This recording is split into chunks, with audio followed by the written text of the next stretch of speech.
Two best friends, one forgotten secret, and the woman they never saw coming. This is The Third Woman, a gripping psychological thriller about two women whose perfect lives are built on a lie, and the mysterious stranger who has spent years waiting for the right moment to destroy everything they love. Every Tuesday morning, Victoria and Reese meet at the same little coffee shop. They hug, they laugh, they compare stories about their successful husbands, their beautiful children, and the wonderful lives they've built. People smile when they see them together. They call them inseparable. If only they knew. Friendship has never been what keeps those two women together.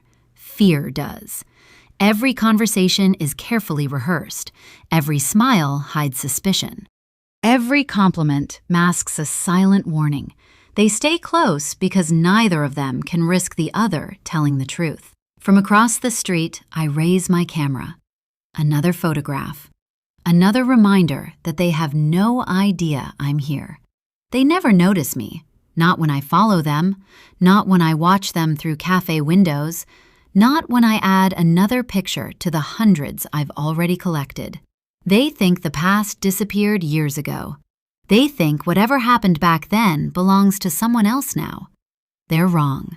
Because there weren't just two of us. There were three. And while they spent years pretending nothing happened, I spent those same years remembering every detail. Soon, they'll discover that some friendships never end. Some secrets never die. And the third woman has finally come home. Prologue. I've been following them for so long now, I feel like I'm part of their lives. I have seen them with their husbands and their children, with each other and work colleagues. I've seen them in their homes and at work, out at restaurants and going to parties. I've watched them through the change of seasons, as the weather grew colder and t-shirts gave way to sweaters. And I have taken pictures. So many pictures. I have pictures of both of them looking happy, sad, angry, tired, and bored. I have pictures of them doing the things they should do and the things they shouldn't. Every phone is a camera. Everyone is always taking pictures. Today, on this street, where cafes and designer clothing stores sit side by side, there's a teenage girl taking a selfie and a mother cooing at a baby to get him to smile so that she can capture the perfect image to share with the world. I watch the two of them exit a favorite coffee shop where they like to meet to catch up. They are laughing about something, and I stifle the urge to run across the road and put an end to that laughter. Instead, I lift my phone again and click, I have another picture of them to add to my collection. I will print out the image and stick it to the wall in a room I have designated for the task. Blank white walls are now covered in color with every moment of their lives documented. And they have never noticed me, not once. They wouldn't believe the scrutiny they've been under. It wouldn't even occur to them to turn their heads and wonder about the person with the phone pointed in their direction because they think they're safe in their perfect little lives. But they're not. As they part, exchanging a quick hug, I remind myself that I need to be patient, to wait, because soon I will actually be part of their lives.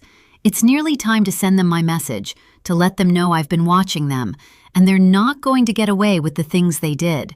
Two liars will be forced to tell the truth. The past is coming back to bite these two women. It's me. I'm the past. Here I come. Chapter 1. Reese. Yes, absolutely, I say to my boss, Zane, nodding my head as though he can see me even though we are on the phone, as he reels off a list of things that need to be completed before the Goldman wedding that is only 3 weeks away. The backseat car door opens, and Kayla and Max slide in, throwing their school bags onto the floor. "Mom," says Kayla. "Look, Zane, I have to go.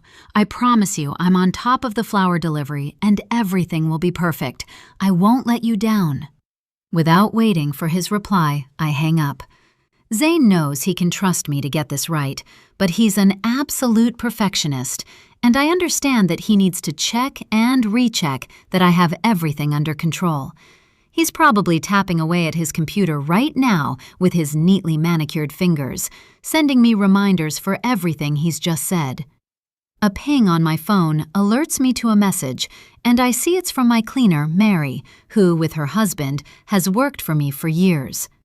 Just letting you know that we let the gas man in today. He needed to check the meter. Thanks, I quickly message her back. Mom, Kayla repeats, exasperation in her voice at not immediately being acknowledged. I know I should have popped my phone down before they got in the car. I hate being distracted when I pick the kids up from school. Yes, love, hello, how was your day? I'm the very last person in my class without a phone. The very, very last person. I'm basically like a person who comes from the past, whines my daughter. You're 9, Kayla. You'll get a phone when you're 12. That's the rule. It's the rule that Nick and I agreed on. And when we instituted it, I'm pretty sure that most of the parents of the kids in Kayla's class had the same rule. But they seem to have succumbed to their children's entreaties one after the other. 9 is far too young for a phone. But whose rule is it, Mom? My daughter asks. I would like to know exactly where the rule comes from, because I never agreed to that. And when I ask Dad about it, he says that he doesn't mind. I bite my lip, swallowing a laugh. She's such a clever, funny child. I don't think my husband has said he's happy for her to get a phone. Instead, I think he was quizzed by our daughter when he was doing something else, like trying to fix the family computer, and answered with, "Yes, fine," just to get her to stop nagging him. Kayla knows how to pick her moments when talking to her father. I'll talk to Dad, I tell Kayla. I already know I'm going to end up giving in. I'm a pushover when it comes to the kids. Whenever I try to maintain strict rules, I start thinking about how quickly they grow up, and then I give in, because making them happy is probably one of the best feelings in the entire world. Okay, says Kayla, and I can hear the smile in her voice. My daughter is a force to be reckoned with. She'll be a lawyer like her father, my mother has said since the moment Kayla could speak. And she's probably right. Kayla looks like me, sharing the same wild auburn curls and green eyes. But her personality belongs to Nick. Her stubborn determination will get Kayla what she wants in life, and I would never want to stifle that. I sigh and close my eyes for a brief moment, and when I open them again, it is to see the pickup line supervisor in his bright orange vest waving me forward and out of the line. His whistle is in his mouth, ready to alert me to my lagging when other cars are behind me, waiting. I wave my apologies and move off. How was your day, Max? I ask my 7-year-old son as I pull into traffic. We played basketball. That sounds like fun, I say brightly, but Max doesn't reply. Glancing behind me as I stop at a traffic light, I can see my son is gazing out of the window, his attention on something else. Max looks like his father, with sandy blonde hair, brown eyes, and a square jaw, but he isn't really like either of us personality-wise. Instead, he is a dreamy child, always lost in his own imagination. He struggles to make friends, and I worry constantly about him fitting in. He does seem to have found a group of boys he likes playing with this term, but it has taken him the first 6 months of the school year to find them. He's shy and, given the choice, would rather spend time on his own. But children need friends, so I'm glad he's found some. I have worried all year about him. We are at the start of the 3rd term, and the weather is cold and the sky gray. It's certainly not perfect wedding weather, and Zane was really grateful to get the Goldman job, as was I. I never tire of planning weddings. Being around all that joyous anticipation makes me so happy. There are always tricky moments, especially when large families are involved, but I've become adept at keeping everything on track so that the bride and groom have a beautiful day. The children are quiet for the rest of the drive home, which gives me time to go over my list of things that need to get done. I have been in event planning for 15 years now, and I still worry over each wedding, party, or conference as though it's my first one. but I've never been bored in my job, which I'm really grateful for. Nick is in insurance law, and at 43 is finding himself restless in his job. It's just the same questions, the same contracts with different names, day after day and month after month, he told me last week when I asked him how his day was. My day is always the same as the day before, he said, looking glum. I think that dissatisfaction is spilling over into our home life as well. He seems more distracted lately, more distant. But perhaps that's just because we're both working and time at home is taken up with the children and their needs. And when I do have a spare moment, I usually have to make sure that all the things I have volunteered to do have been taken care of. I'm the class parent for Max's year, which means a lot of messages in the group chat, and I've recently started doing some fundraising calls for our local animal shelter. It's a lot, but I've been given a lovely life, and I need to give back. It's important, but my marriage is important too. I really should plan a date night or even a weekend away for the two of us, and I will do that as soon as I get a little bit of time to myself. Once we get home, Kayla has the car door open before I've even switched off the engine. "I'm starving," she calls as she darts from the garage into the house, leaving her bag for me to bring in. "I think I want peanut butter and crackers for a snack," says Max, and then he grabs his bag and gets out of the car. In my head, when I thought about the years of school pickups with my children, I imagined long conversations about what they did at school, things they had learned, games they had played. Things are distinctly different to how I pictured them, but I'm still so grateful that Zane allows me the flexibility to drop my kids off and pick them up from school. Having children is the greatest joy in my life, and I could never put work before caring for them, which I've made clear to Zane. Despite having no children of his own, he understands my position and has never made me feel like I have to choose. Although perhaps he gets the better end of that bargain. I work at night, on the weekends when Nick can take care of the kids, and in the morning before the kids get up. But I love it. As I grab my bag, my phone pings with an Instagram notification, and I quickly swipe at the screen in case it's an enquiry from a prospective client.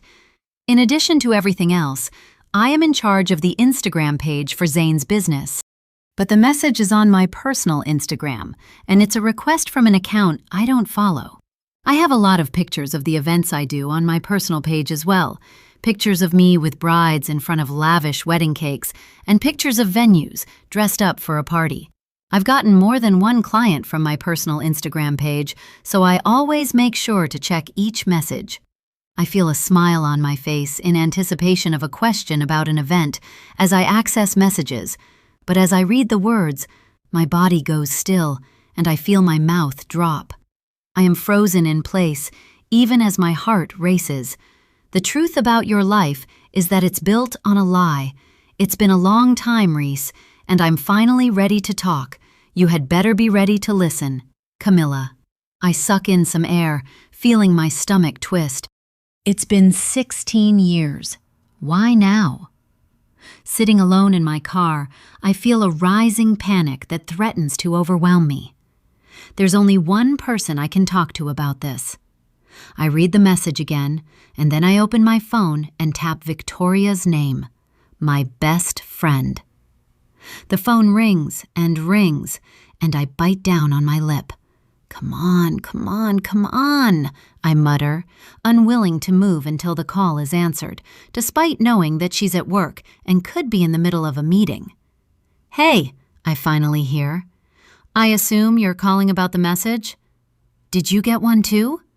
I did, over Instagram, says Victoria. What are we going to do?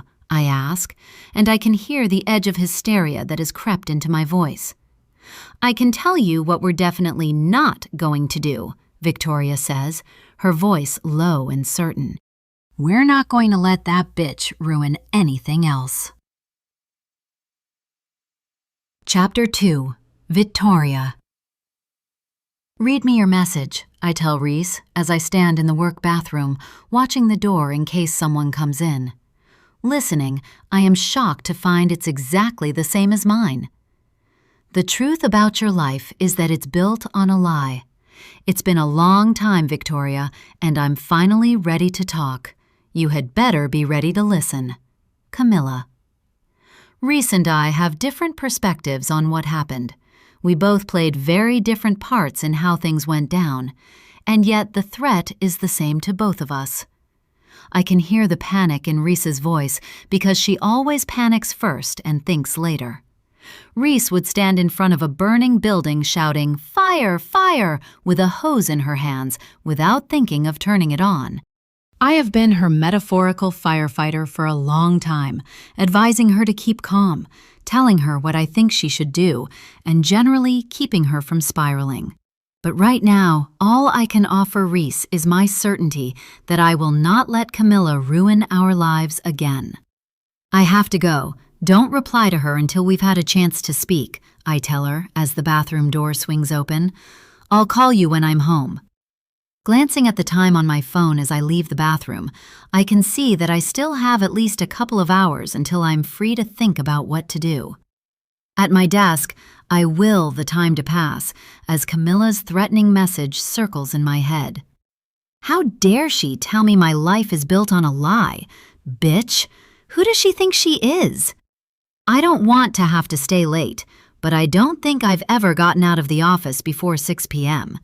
The world of advertising does not respect the 9-to-5 workday, and I'm one of the few women in the office with children. Most of the men I work with have families, but they have little to no impact on how long they can work, how late they can stay out, or what they have to do when they get home.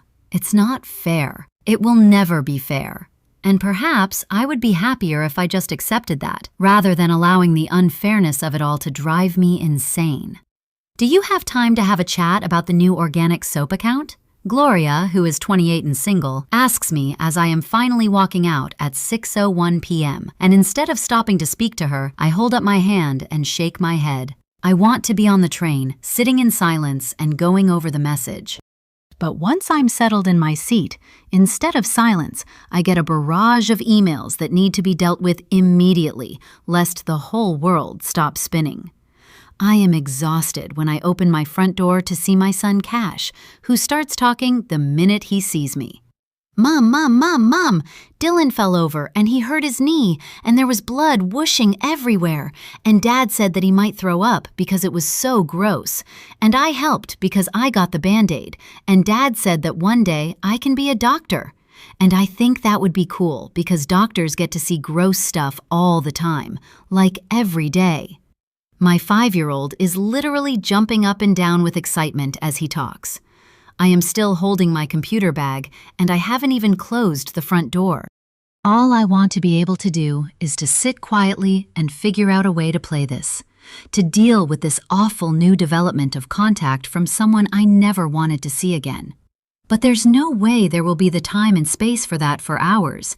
Just like it does every night, my life has rushed to meet me as I walk in the door. I don't have time to think about what to do with the message because I have to put out metaphorical fires on the home front now. Dylan, I call as I walk into the living room, concerned that Cash's twin brother has really hurt himself, and irritated at the same time that Ed didn't call me to tell me what happened. My son's names are something that I outsourced to Ed, much to my frustration. But I was so zonked out after a 15-hour labor that ended in an emergency C-section that I told him he could choose. We had discussed the names when I was pregnant, but we never settled on my choice of Ezra and Oliver, so Ed chose to name his sons after Bob Dylan and Johnny Cash. At least they both have the middle name Michael after my brother. Ed did, at least, get that right. The names are cool if you have any musical knowledge, but I can't help thinking that my boys, who are identical with my fine black hair and Ed's piercing green eyes, may one day resent the names they were given, especially Cash, who already, at 5, has had to explain where his name came from. Dylan bounces into the room, a Band-Aid on his knee. "What happened to your knee?" He shrugs. "Just blood," he says, and then he climbs up onto the coffee table and leaps onto the sofa. Dylan takes my approach to things that happen. If he has nothing to say, he says nothing. Unlike Cash, who talks non-stop like his father. When we first started living together, I would sit in my car after work for half an hour before going into the apartment we had bought together so that I had the energy to answer all of Ed's questions and listen to him talk about his day. Dylan jumps from the sofa back onto the coffee table, which is a solid timber block capable of taking his weight. "Please don't do that," I say, but not with any force. Obviously, he's fine, and that's why Ed didn't call me. No one exaggerates like a 5-year-old boy. The sofa is covered in large blankets in a last-ditch effort to protect the pale gold fabric. When we bought the sofa, a year into our marriage, we weren't sure about having children. And we certainly never anticipated the need for IVF when my biological clock began to tick so loudly it kept me up at night.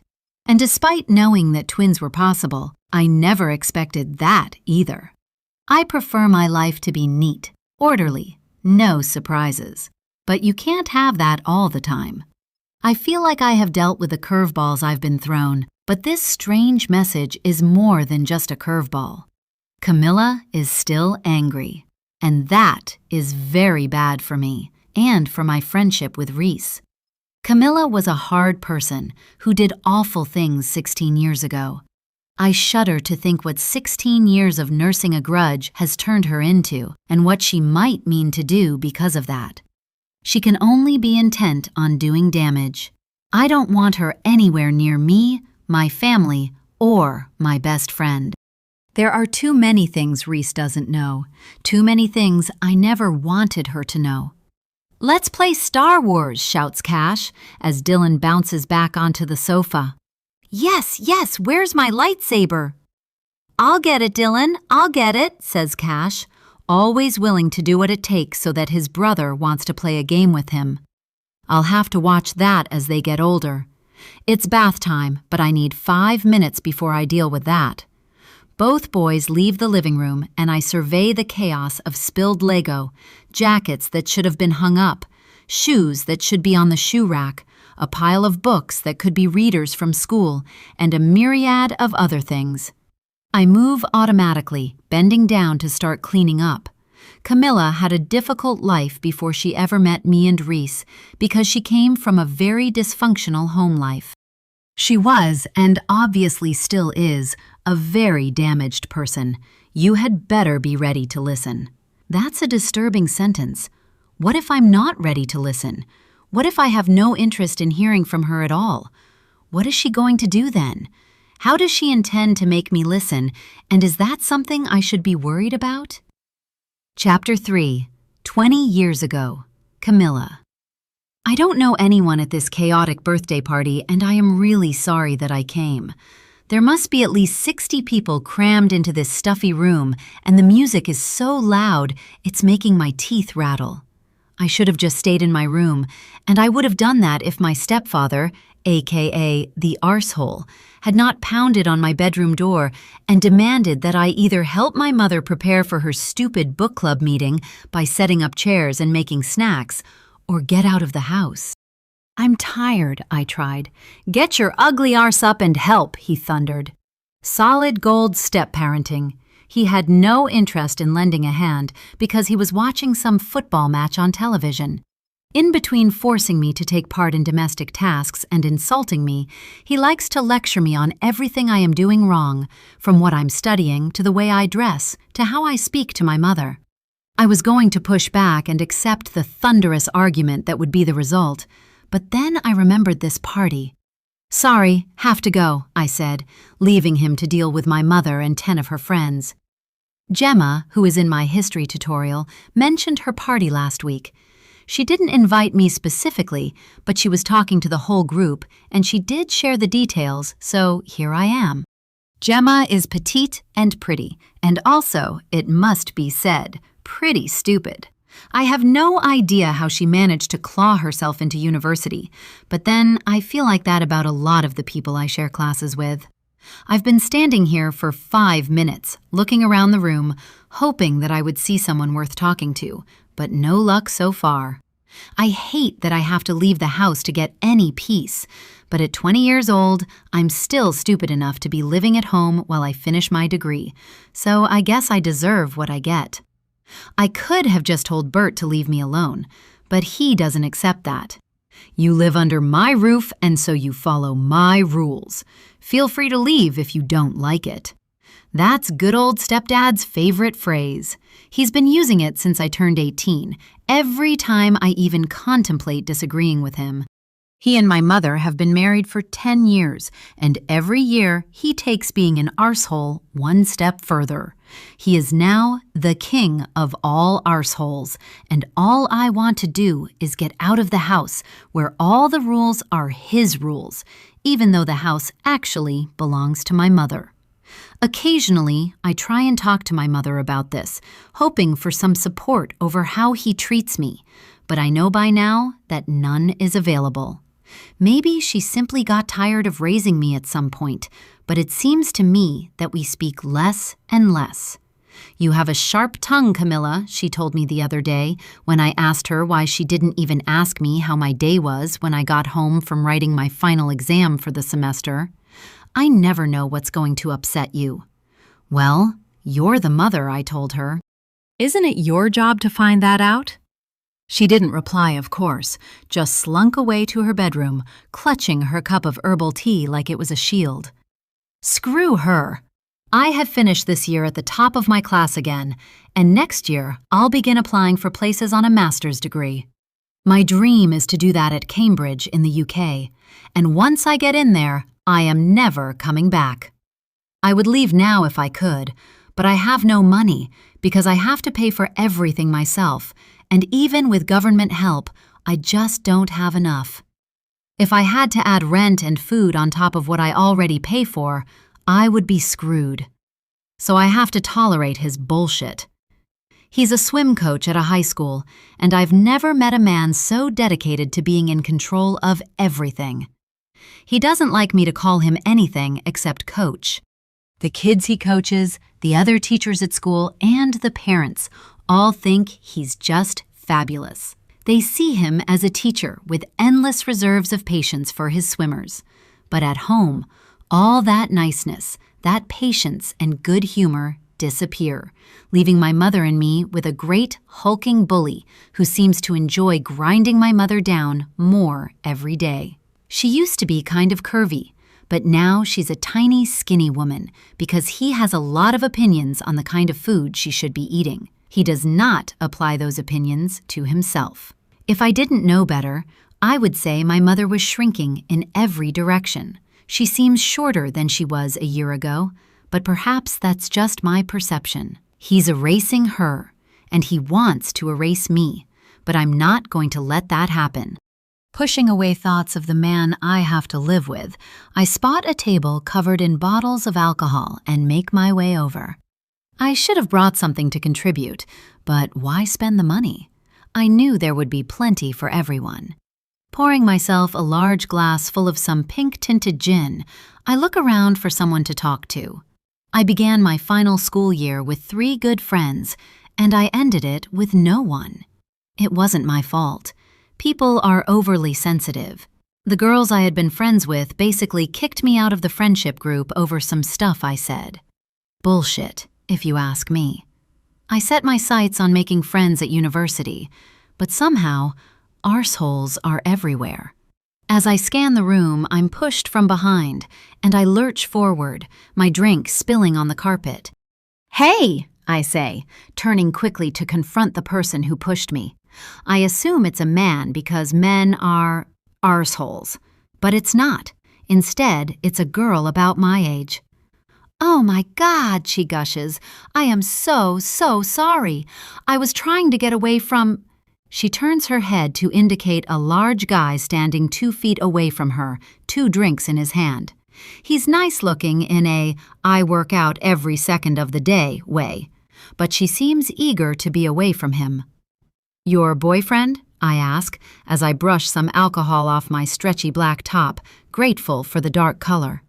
No, she shakes her head, and I've already said no thank you to his offer of multiple drinks. He's been following me around the party for 10 minutes already. As she speaks, she gestures with her hands, a nervous smile on her face. She's one of those people upon whom the gift of true beauty has been bestowed. Perfect auburn curls, large green eyes, and a heart-shaped face. But as the guy advances towards us, I feel like she's also the kind of person who needs someone to step in for her when she's confronted by your average, everyday arsehole. So I do. I move in front of her and look up at him. Yeah, she's not interested, I tell him. But, he starts to say, you know what that means, right? I ask him loudly enough that people around us start to stare. I mean, I bet you do. And I could go around this party and ask a whole lot of people, and they would also know what it means, and they would also know that you're crossing a line here. "I'll screw you," he snorts, uncomfortable with the scrutiny from people standing nearby, and he throws the girl a look of disgust before downing one of the drinks and dropping the glass on the table, then turning around and stalking off. "Oh my God," says the girl, throwing her arms around me. "You're my hero." She steps back and looks at me, and I can see that she's already had a few drinks. "My name is Reese, and I haven't seen you around campus, but maybe you're on a different course, but I'm so glad to meet you now." She smiles an orthodontist perfect smile, and I can see immediately that this is a girl who has lived a very different life to me. She must be close to my age, or the same age, but she seems much younger. Less cynical, perhaps. "I'm Camilla," I tell her. "Let's get you another drink," she says, as though she is the hostess of the party. She fills my drink up again and pours one for herself, and then she grabs my hand and pulls me out of the squashed, heaving party into a quiet garden where the summer night air is beautifully cool. "Gemma and I have been friends for ages," she says as we walk across the garden, "and I love that she likes to throw parties, but she has this tendency to invite absolutely everyone."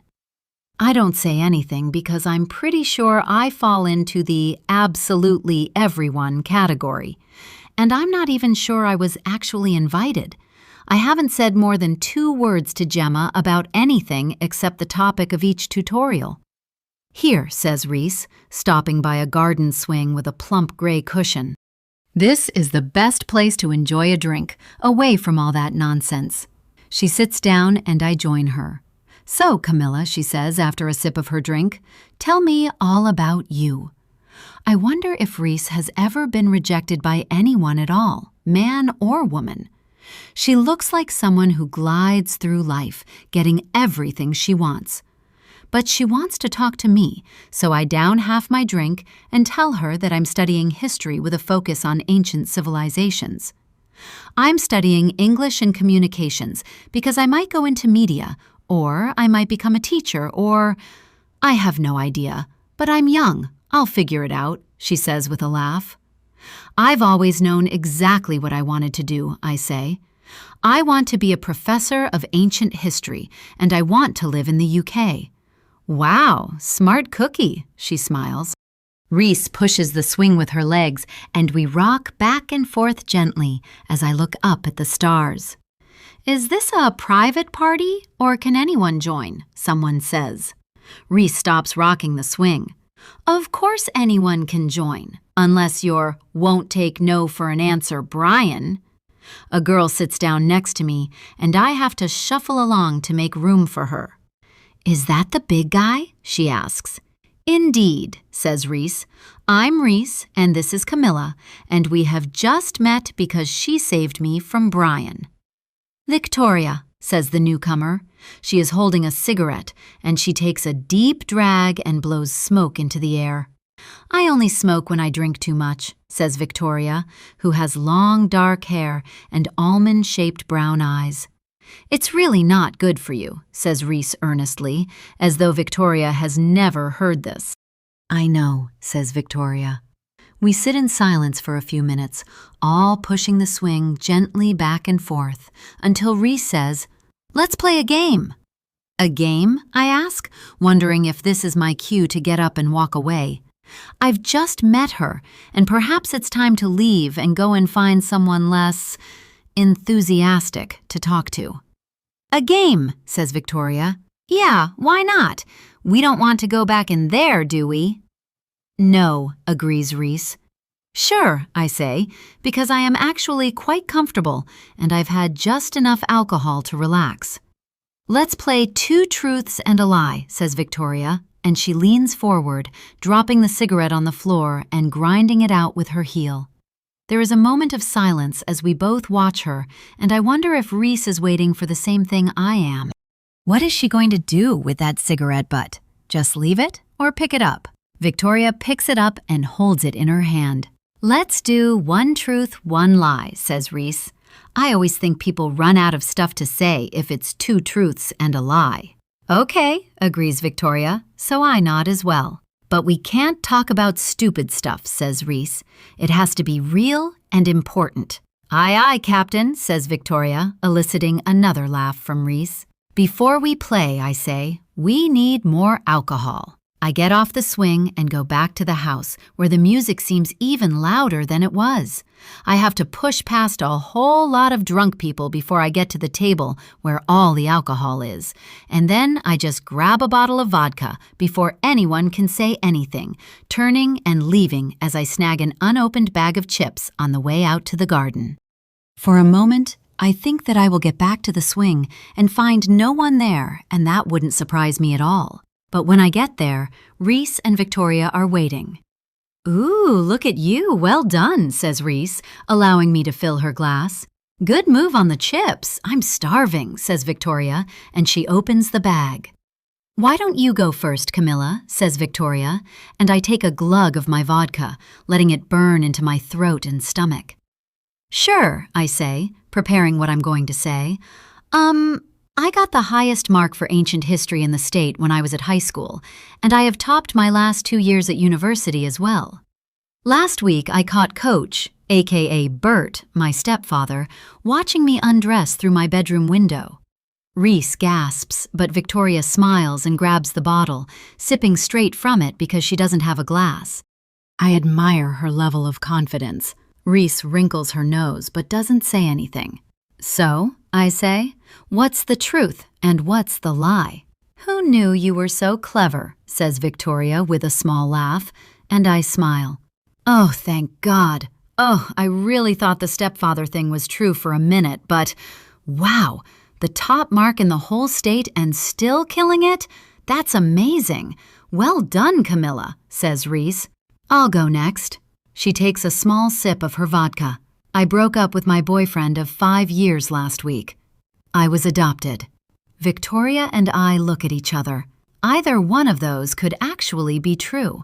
We sit in silence for a few minutes as we sip our vodka, and Victoria and I try to figure out what's the truth and what's the lie. Reese looks at each of us, her green eyes sparkling with glee. Have you met your biological parents? I ask her, and she laughs at me picking the right one. No, I'm not really.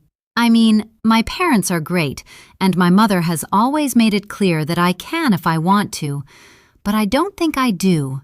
Why rock the boat? She shrugs and I stare at her, unable to believe that she's not even a little bit curious about where she comes from.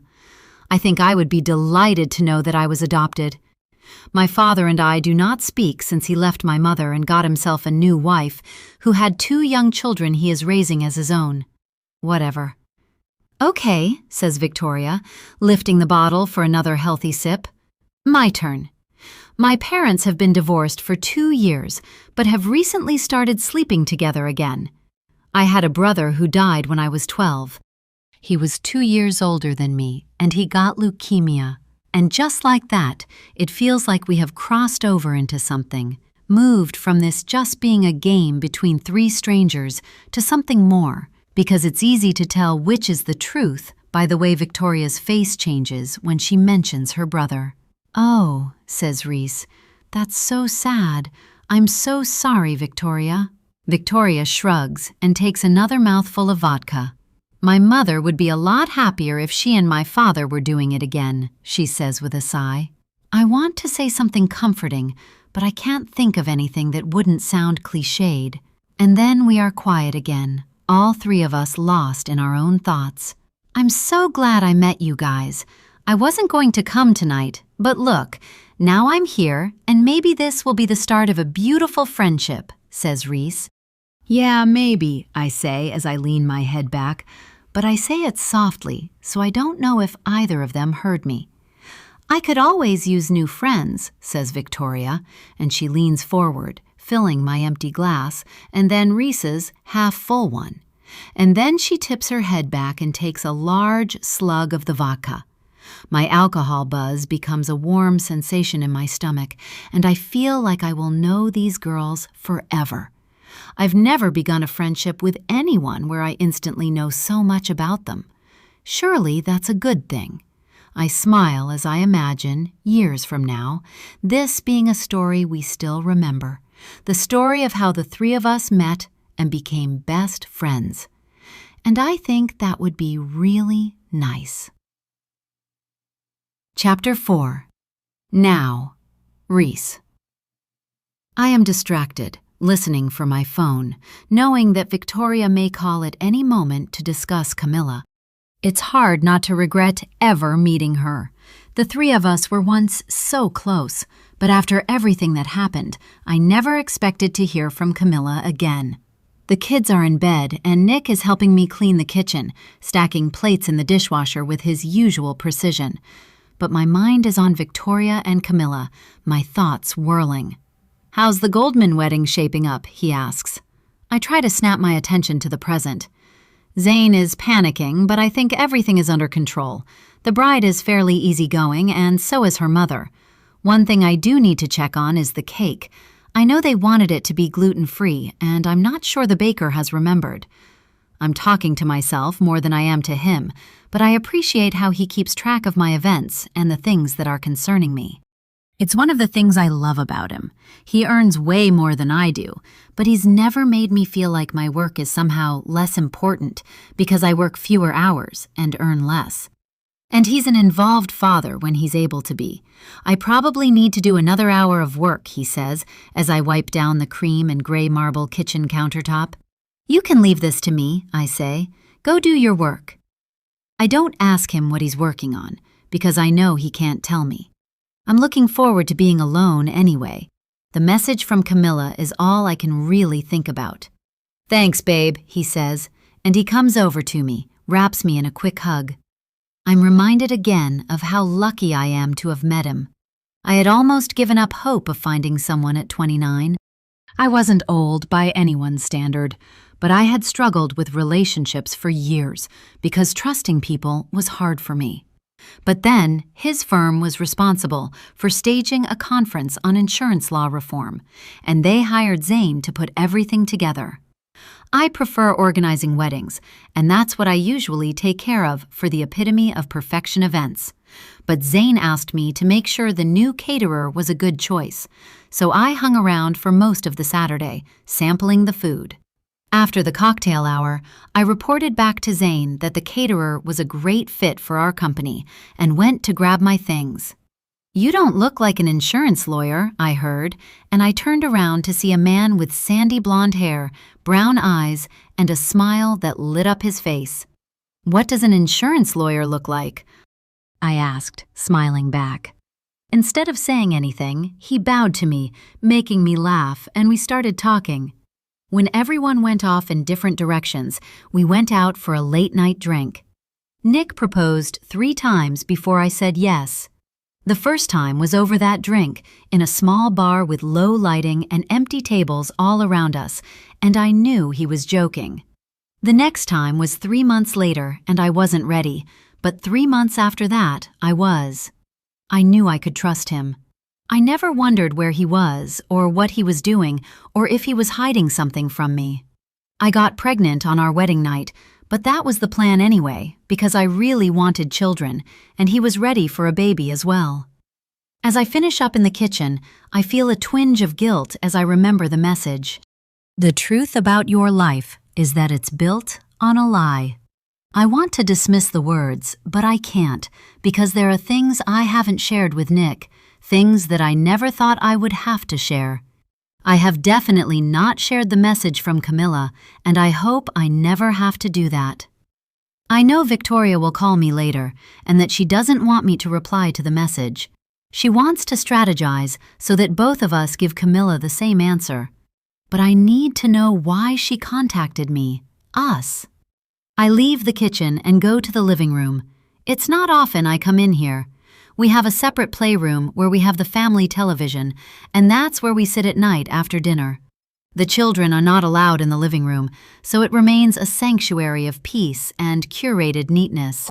It's here that we have the expensive blue velvet sofas and the antique side tables decorated with porcelain figurines that I've inherited from my grandmother. I love being in here because it reminds me of her and of all the advice she gave me when she was alive. Do what makes you happy, Reese. Marry a man who likes to cook. Say please and thank you, and spread kindness. It also reminds me to be grateful for the money that she left me, which helped me get a great start in life. Walking into this room usually calms me, but tonight I'm on edge, worried, unsure. I sit down on one end of a sofa and open my phone, reading the message again. The truth about your life is that it's built on a lie. It's been a long time, Reese, and I'm finally ready to talk. You had better be ready to listen. Camilla. She sounds so angry, it's frightening. What do you want? I type in reply. It's rude and abrupt, and I nearly delete it, but then I send it anyway. I need to be direct and not worry about hurting her feelings. She must know that she won't get a warm reception from me. Her reply is instant. I want the truth to be told. I try to imagine her as she would be now. I haven't thought about Camilla for years, but here she is, looming so large she could be standing in front of me, her mouth pursed with disapproval as she looks around my neat living room. The last time I saw her, her white blonde hair had grown into a long bob after she cut it short and hated it, and her ice blue eyes were wide and round. I remember she always hated her thin lips and her pointy chin. She hated how skinny she was as well. There was a lot she didn't like about herself and her life. It made her an angry person. From the moment I met her, I wavered between feeling sorry for her and being scared of her sharp tongue. She liked to say, "I'm just being honest," after she said something really hurtful. And she did say a lot of hurtful things, like, "Sometimes you come across as really immature. Not everyone has your privilege, remember that. Life must be so easy for you, and it's not for everyone." Despite knowing her for years, the nasty stuff she said always took me by surprise because I could never imagine saying something like that to another person. I would end up agreeing with her and thanking her for her honesty. She said some ugly things, but that was nothing compared to what she did. I have no reason to believe she's changed, and her message just reinforces that idea. I wonder where she lives now, if she's married and has kids. I shouldn't have replied to her, but I'm in this now. What's the truth, Camilla? I shift on the sofa, feeling my heart race. You know what I'm talking about, Reese. There are things you know and things you don't. There's a lot of stuff you don't know about your best friend. A lot. And just as much she doesn't know about you. I don't know how you and Victoria thought you could get away with what you did. I shouldn't have done this. Victoria told me not to talk to her until we had worked out what we were going to say. And now I've stuffed up by replying to Camilla's message. How does she know Victoria and I are still friends anyway? We haven't spoken to her in 16 years. I suppose there might be something on my Instagram or Facebook page that shows we have remained friends, but a quick scroll back through months of photos shows nothing of me and Victoria together. Has Camilla just made the assumption? I don't know how you and Victoria thought you could get away with what you did. Is Camilla back to spill my secrets into the world? Am I ready for Victoria to know exactly what happened? Not what she thinks happened, but everything that actually did. I feel my thumb going to my mouth because the urge to tear off a fingernail rises inside me, and I forcefully stop myself. I haven't bitten my nails in 16 years. Suddenly, I am 24 again, too young to know how awful the world could be, too stupid to understand that I couldn't trust everyone in my life, and I am staring down at my hand where all the nails have been chewed off, hating how it looks, hating how I feel, hating everything. But I'm 40 now, and I have a husband, 2 children, and a career. I remind myself how lucky I am to have these 2 children and this family, to have found Nick and be able to have a career doing something I love. I clench my fist, stopping myself from destructive behavior. I keep my nails short and layered in clear polish. My job is about projecting calm reassurance that I am the right person to handle someone's special day. Chewed nails hardly demonstrate that. Closing down my phone, I look up at the ceiling of the room, letting my eyes roam over the perfect white space, clearing my mind. And then I sit up and open Google, type in Camilla's name, and have a quick look at the first few pages, but nothing comes up. Weird, I mutter. I jump at the ping of another Instagram message. Don't you want to know what I have to say? Maybe you're worried that once that lovely husband of yours knows the truth, he won't want to be around you. I feel my cheeks flush as my stomach churns. I think I might be in trouble here, real trouble. Chapter 5, Victoria. Sorry it's still a mess, says Ed when I walk into the kitchen. My lovely husband had promised me he'd tidy up the kitchen, whilst I handled bath time. I have left the boys watching television, both dressed in matching Star Wars pajamas. I had a great idea for a song, and I started writing, and then I couldn't figure out a chorus that worked, so I called someone from class and Ed looks up at me and then stops speaking, probably knowing I am really not listening. I shrug at Ed's apology. Usually, I would launch into a lecture on the division of labor in our house, but I'm too tired, too irritated, too stressed by Camilla's message and what it might mean. Plus, whatever I say never seems to make a difference to how Ed parents the boys or looks after the house. Any lecture I give is only met with the reply of, I know, I'm sorry, which is just lip service and basically means, yeah, whatever. What did the boys eat for dinner? Fish fingers and oven chips, says Ed. It's Ed's go-to dinner because it's something the boys will definitely eat. So, no vegetables, I say, gritting my teeth. I mean, I offered them carrots, but they both said no. They're children, Ed. They will never say yes to a vegetable. I know, he starts to say, and I wave my hand at him, feeling a tightening across my head. I just want this awful day never to have happened. Why has she contacted me now? Why? Do you want to do bedtime? Ed asks me, and despite my circular thoughts and the tension I can feel all over, I nod. I have to take all the time I can get with the boys since I am at work 5 days a week. I always do bath time and bedtime if I get home early enough, but something in my face must convey some level of exhaustion for Ed to ask the question which, it must be said, is a rare moment of insight for him. I never pass up on this precious hour and a half at the end of the day if I can get it. I wish I was here more, but you don't get everything you wish for. I know that better than anyone. If I'm honest, at 40, I sometimes feel like I'm hanging on to my life and my job by the skin of my teeth. The world of advertising is changing so fast I can barely keep up. The 20-somethings at the office throw around terms like CTRs and programmatic ads and behavioral targeting as though they have been using them all their lives, which they probably have. Despite that, I'm good at my job. I've written some of the most successful campaigns for the think tank, the agency where I have worked for the last 12 years, less the 2 I took off to take care of the twins. But working in advertising is hardly the plan I had for myself. I was going to write the next great literary novel. Of course, advertising is filled with people who had the same ambitions. I do actually enjoy my job, or I did. Now I feel like I'm only moments away from being replaced by a 15-year-old who knows how to use ChatGPT. And I really need this job since Ed decided that his true passion in life is not accounting, but rather music production. He is now studying and working part-time, bringing in very little money but getting good experience at the music studio, according to him.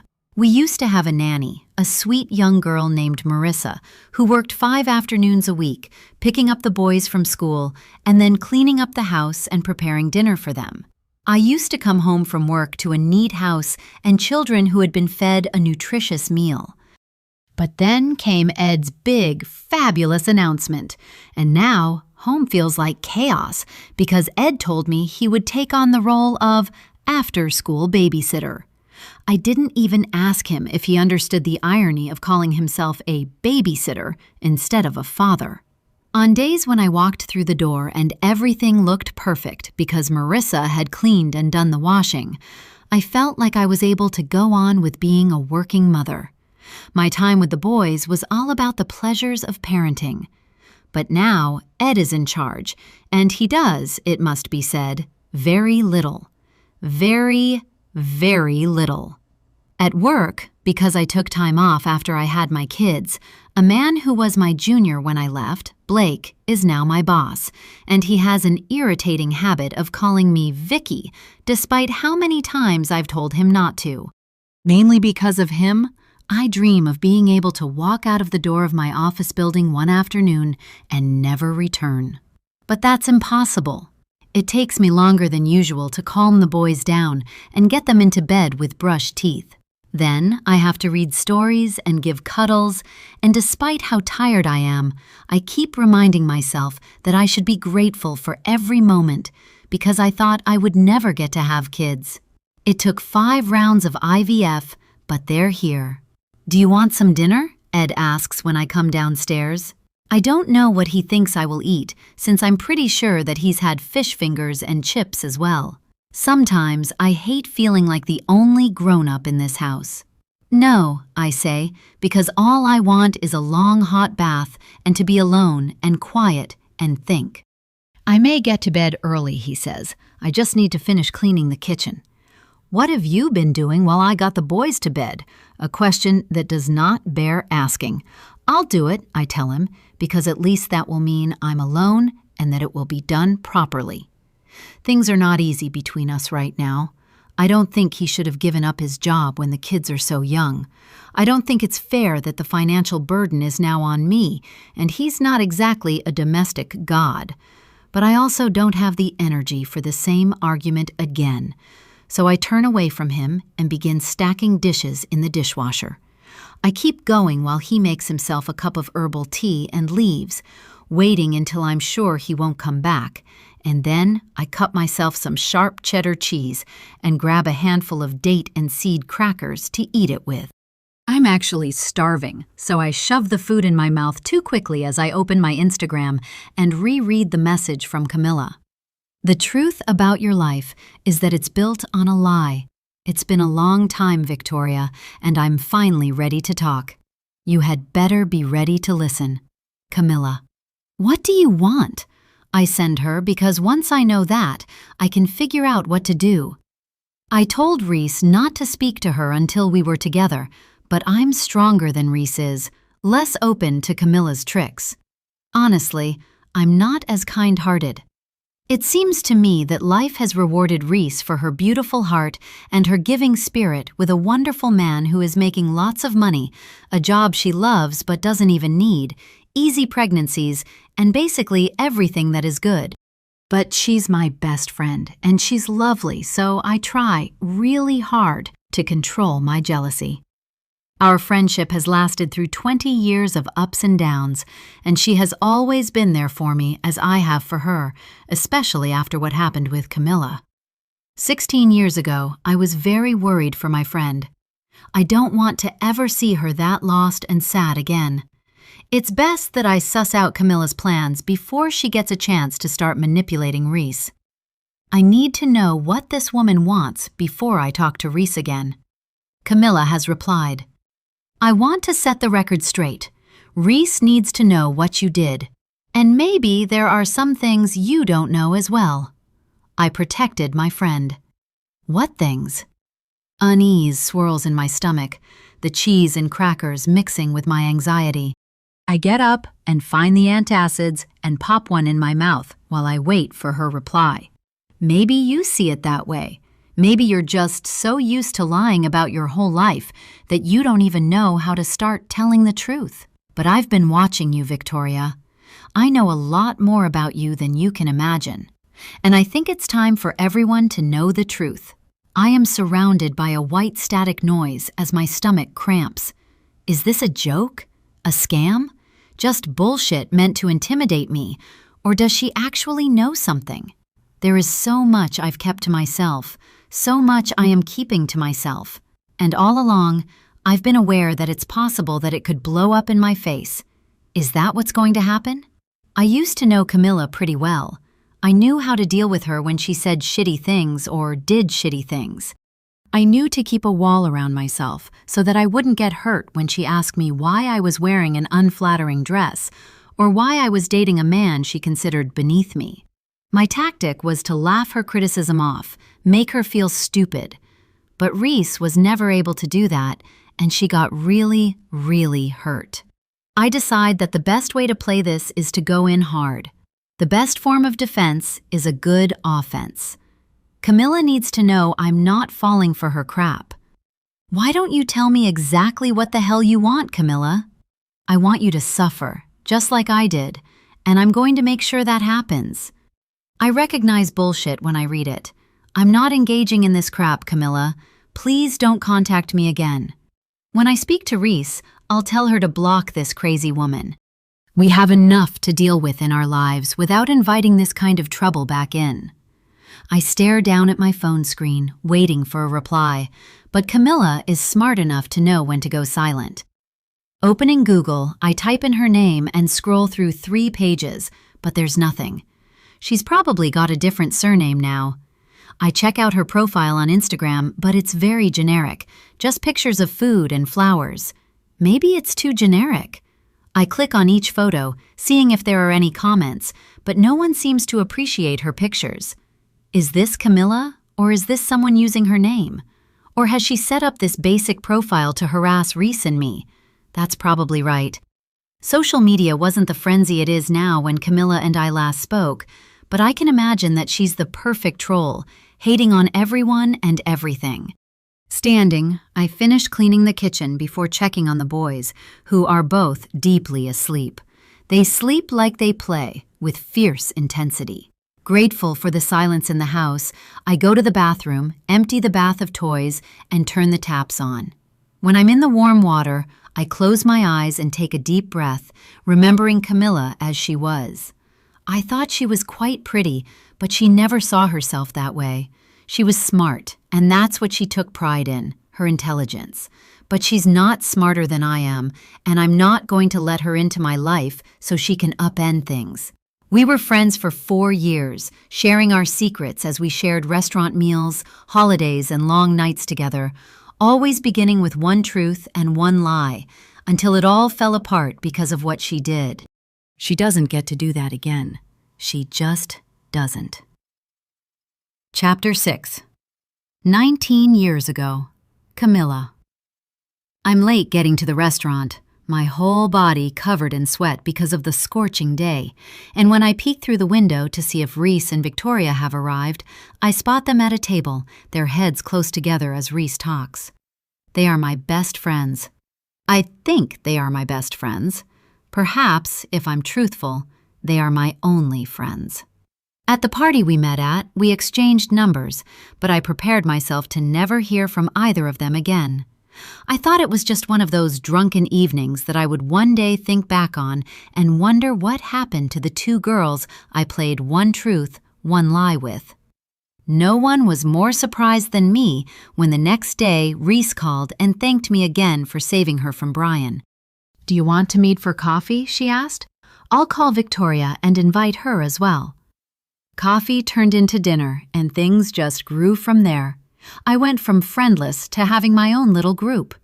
We're very different people, but it just felt like something clicked between the 3 of us.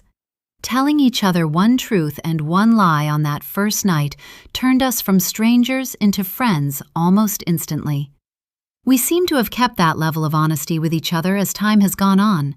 I have explained what it's like to watch my mother disappear into herself more and more with each passing year, and what Coach, my stepfather, is really like. I know so much about them as well. I know that Reese feels like she has to be a perpetual cheerleader for everyone because her father suffers from bouts of depression, and all her life she's been told, "Only you can cheer him up, Reese." I know that Victoria feels the shadow of her brother behind her in everything she does, and that she feels like she has to be outstanding at everything so that she makes up for the fact that he's not here. She believes her parents would still be together if he hadn't died. They don't know everything about me because I have tried to keep the more jaded, cynical parts of myself hidden. I like having friends after all.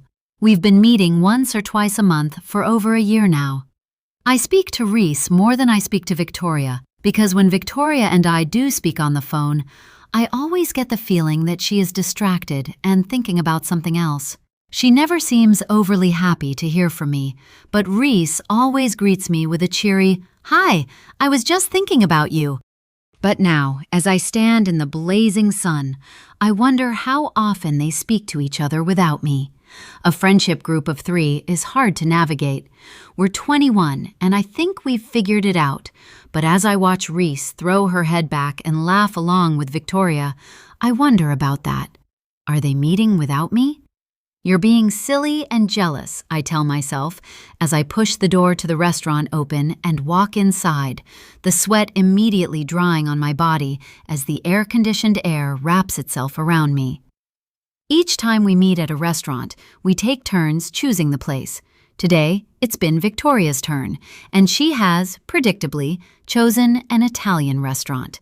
The air is filled with the smell of garlic and soft-baked bread, and I feel myself salivate. I have to be careful with money now that I no longer live at home. I'm in a share house with 5 other people, all of whom, it must be said, irritate me in different ways. There are 2 boys who don't clean up after themselves in the bathroom or the kitchen, and 3 girls who have loud conversations at all hours of the night, as though they don't need sleep to function the next day. I have to work all the hours I can at my crappy job in a shoe store. My grades are slipping a little, but anything is better than living with Coach and my mother. I won't be in the share house forever. That's what I keep reminding myself. "Camilla, over here," Reese calls as she spots me, and I weave my way around the small tables and chairs until I get to them. "Sorry, I'm late," I say as I drop into a chair. "I missed the bus." I didn't miss the bus. I didn't have the money to top up my bus pass. "That's fine," says Reese, flapping her hand. "Let's get something to eat. I'm starving, and today is my treat because I have excellent news." Reese often treats us. She has a part-time job as a nanny, but she doesn't really need the money. Her grandmother left her and her sister a huge chunk of money each in a trust fund when she died. I'm grateful for the free food, but I also find it condescending and annoying. "Okay then, you have to go first, 1 truth and 1 lie, and let us guess what the good news is," I say, grabbing the filled glass of water in front of me and drinking it down. "Okay," says Reese, who looks cool and more beautiful than ever in sleeveless dress covered in pink flowers. Victoria is dressed like I am, in shorts and a t-shirt. Her fine black hair is pulled into a messy ponytail, and I'm conscious that in a moment of despair over how I looked, I cut my long blonde hair off, desperate to just change something, and now I look like a pinch-faced little boy. I met the man I know I'm going to marry. I bought a 3-bedroom apartment with my inheritance, and I'm looking for 2 roommates. She sits back in her chair and claps her hands. "Okay, come on, guess." I wonder when Reese will start sounding like an adult instead of a child, when she will lose the innocence that seems to be part of her personality, despite her father's issues. Reese is always falling in and out of love.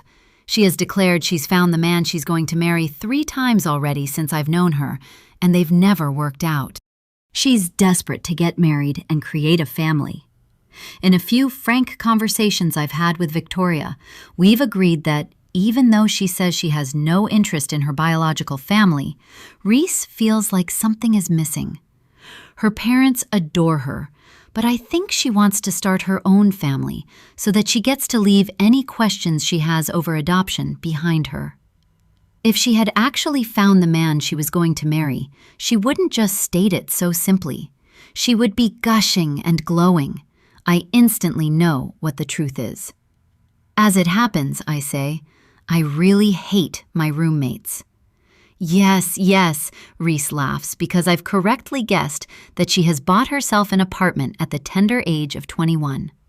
It's so out of the realm of possibility for me that I can't even muster any thoughts around how incredibly unfair it is. Well done, says Victoria.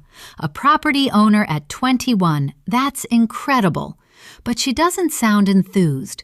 In fact, she sounds like she's said this to Reese many times already, so I know that she already knew the truth. And so what exactly is the point of this game if they're talking to each other enough to know everything going on in each other's lives? Maybe it's for you because they are not talking to you that much. Well, my dad has helped me with everything, and I think he's really enjoyed doing it, says Reese. But I need 2 other people to make the mortgage, which is still quite a lot. I nod and smile, but Victoria doesn't say she will be moving in as well. Instead, she says, my turn. I'm spending the whole of my final year at university in the UK on an exchange program that I got a scholarship for. I've met the man I'm going to marry. Before we can answer, the waitress comes over and stands purposefully by our table, waiting for us to order. We decide on 2 pizzas, garlic bread, and a large salad. I can't quite figure out what is Victoria's truth. She's never had a steady boyfriend, so it's possible that when she finds someone, it will be her forever someone because she's very fussy and perfectly happy to be alone. But when I try to figure out how I'm feeling about what she's said, I realize I'm feeling jealous. And I would never feel jealous over a man because from what I've seen, they're more trouble than they're worth. I like sex, but commitment seems like a bad deal for the woman and a bonus for the man. I have no desire to tie myself into the kind of relationship my mother has, and I think all marriages end up like that. I know my jealousy is nothing to do with a man. Victoria is studying English, but loves writing and has dreams of being a published author. But really, who doesn't? A whole year in the UK, I say. Lucky you. I lift my glass to toast her good fortune, and then realize that it's empty, so I just look stupid. Well done, you clever thing, says Reese, wrapping her arm around Victoria's shoulder and pulling her close. I knew you would get that scholarship. I feel it again, the certainty that they are much closer to each other than they are to me. I am technically part of the little friendship group, but I don't think it would make much difference to them if I wasn't here, and I hate feeling like that. The waitress comes over and refills my glass, and I take a gulp, letting the icy water push my jealousy back down into my stomach, so I don't say anything stupid. Your turn, Camilla, says Victoria, as another waitress puts down the salad and garlic bread on our table. I nod, leaning forward and grabbing a slice of the bread, cramming a bite into my mouth. I haven't eaten today because one of the boys in the house ate my yogurt for breakfast. This is not how I imagined spending my 20s. I'll get to Cambridge one day. I know I will. I've had to extend my degree another year so I can work as well. But nothing is going to stop me from getting what I want. Except money, but I'll get my own scholarship. I'm sure of it. I swallow my bite of bread as Reese and Victoria both grab a piece of garlic bread, waiting for my response. My mom and coach have decided to become foster parents. I had sex for the first time, and it was awful. Victoria helps herself to some salad and then creates a bite of food with a little bit of everything, folding the lettuce neatly over the tomato. She stares at me while she chews, and I can almost see her mind working. Maybe your mother will be a better foster mother than she is a mother, she finally says. Both she and Reese know that my anger at my mother is a deep well from which I can always draw. I call her when I have to, but every time I hear her voice, I feel bitterness rise inside me. And if Coach says something in the background, it makes me want to vomit. My mother and stepfather know how much I resent them both, so they're starting again. Arseholes. Yes, agrees Reese. I mean, hopefully, but how do you feel about it? I'm sure it's not a good thing, but maybe it will make your mom, I don't know, stand up for herself more? Maybe, I say with a shrug of my shoulders. I see them so rarely that I think it's just as easy to put it out of my mind as think about it. That's a lie, but it's not part of the game, so I don't need to confess it. It's pretty much all I can think about in between hating my job and where I live. How dare they do this? It makes me furious. My mother was so excited to tell me the news, babbling about painting the bedrooms, one of which I still thought was mine, and watching more children grow up. But when I said, "Do you think that's a good idea?" she got all weepy and started talking about how she didn't know what she'd done wrong as a mother to make me such an unkind person. We were having dinner for the first time in a month, and Coach shook his head and said, "And on that note, Camilla, perhaps it's time for you to go." I hadn't even finished my food, but I got up and left, hating them both even more than usual. I dislike them both so much sometimes, I almost can't believe it's possible to feel that way about other people. They hate me just as much. My own mother hates me. It's a concept that I keep trying to get my head around, but I can't quite manage it. If she never saw me again, she would be just fine. And my biological father must feel the same way, or he would have reached out at some point. He never has. Truthfully, I only go to my mother's house or call because when I see her, my mother always secretly presses a wad of money into my hand when she says goodbye. And I need that money. I'm pretty sure that's over, though, what with the brand new child or children who will soon arrive to brighten up her life. Let's leave my awful parental figures out of any other conversation, I say. Tell us about the apartment, Reese. Reese launches into an exhaustive description of the fabulous apartment she's bought, detailing the cute kitchen and the large, airy bedrooms. I hope that whatever she asks for in rent will be something I can afford on my shoe store salary.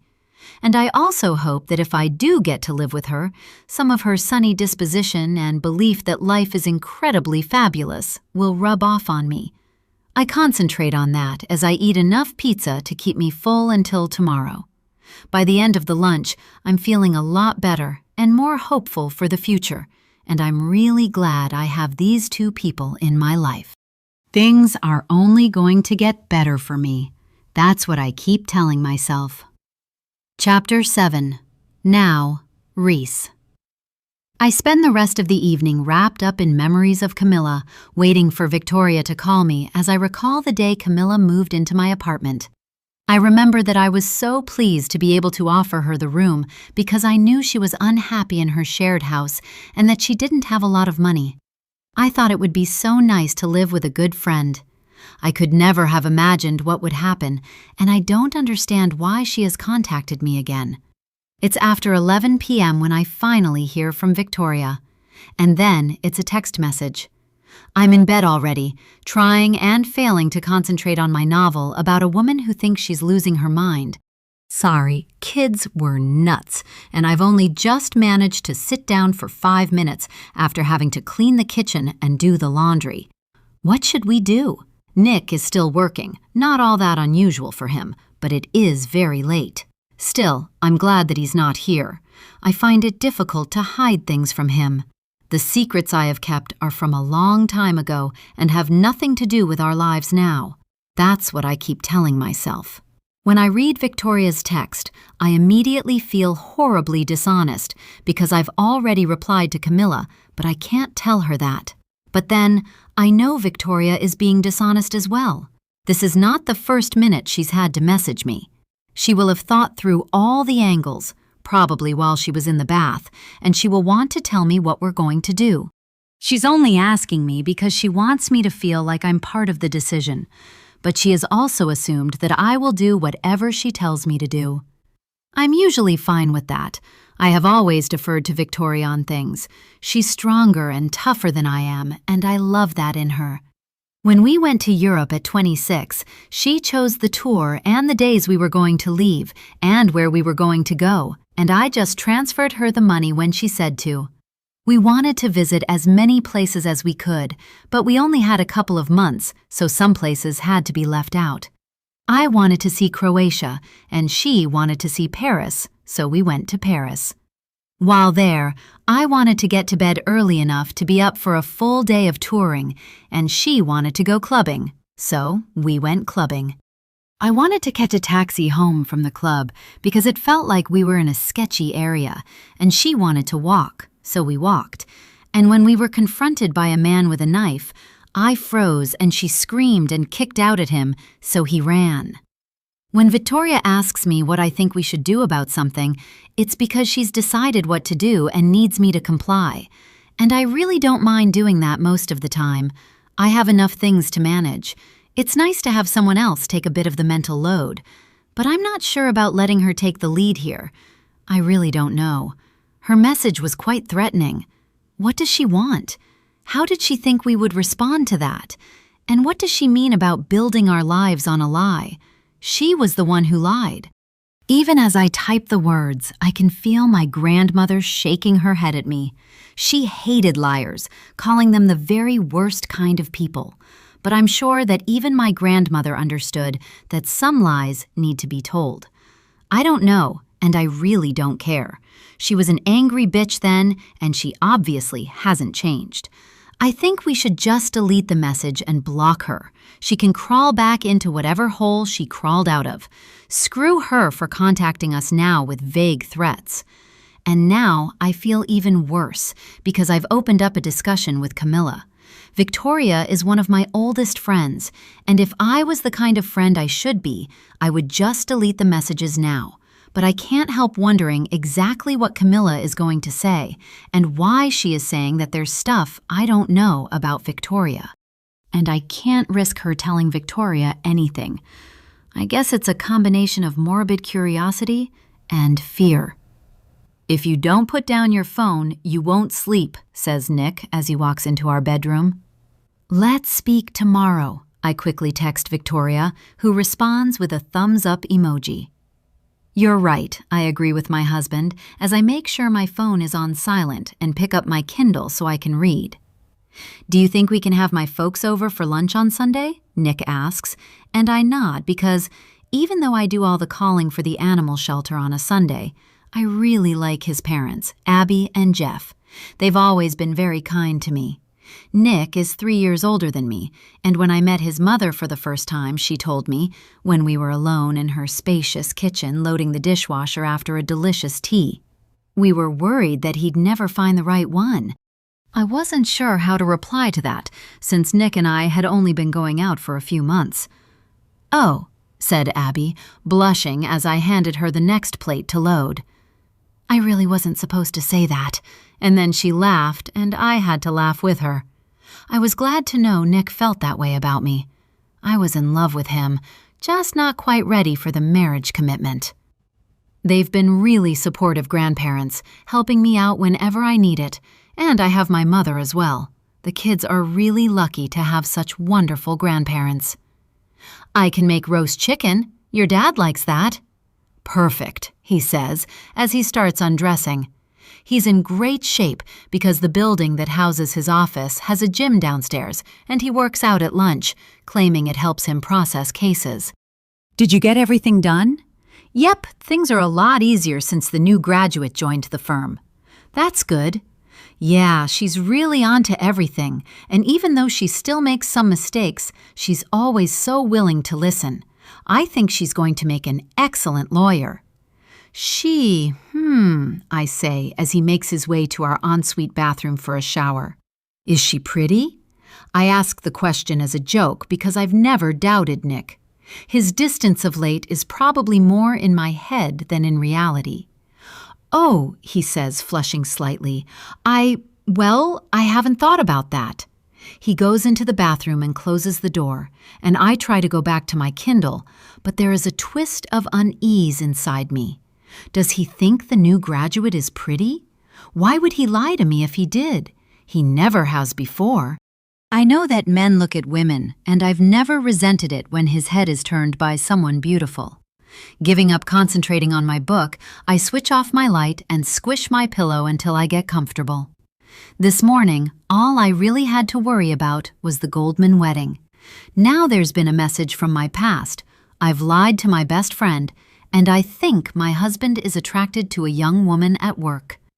I hate feeling like things are out of my control, like there's stuff I don't know, and I blame Camilla for that, for what she did.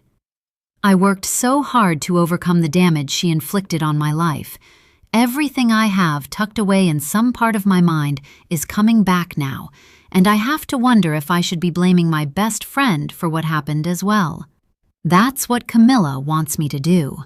Is it just her messing with me? Is she telling the truth? What don't I know about Victoria? I shake off the thought. Victoria is right. I don't need to think about what Camilla is trying to do. I'm not going to allow her back into my life, and I should block her. Picking up my phone again, I quickly type, I actually think it's best if we don't talk. Sorry. Wow, you've changed. Was she just waiting for this message? If I have, then it's because you changed me. I'm sorry. Please don't contact me again. That's a bad decision, Reese. Watch what happens now. Chapter 8. Victoria.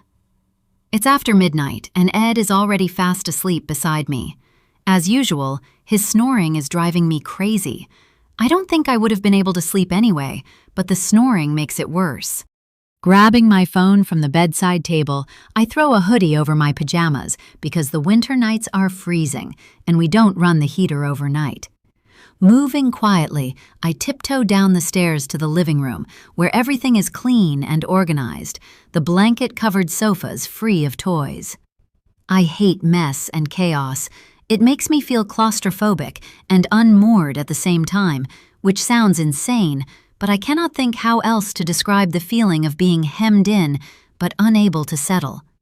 Ed relies on that part of me to keep this house under control, even though he promised he would do it when he gave up work.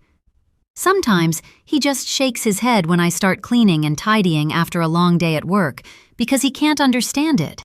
Sometimes he offers the default lazy parent words of, "If you would have just asked me," and then I have to bite down on my lip so I don't scream, "I shouldn't have to ask you." His messiness makes me angry. His decision to just give up work to follow his passion makes me furious. His chaotic parenting drives me mad. And now I'm keeping the secret of the message and everything that happened with Camilla from him. I don't feel like I can talk to him anymore. No. I know that if something doesn't change, Ed and I are headed for divorce. And I believe he's completely oblivious to this. When we met, in the lift of the building where we both worked, I thought he was cute, but a little bit boring. We always seemed to be in the lift at the same time, which I later learned was by design. I really wanted to ask you out, but it took me a long time to work up the courage, he told me, which I thought was very sweet.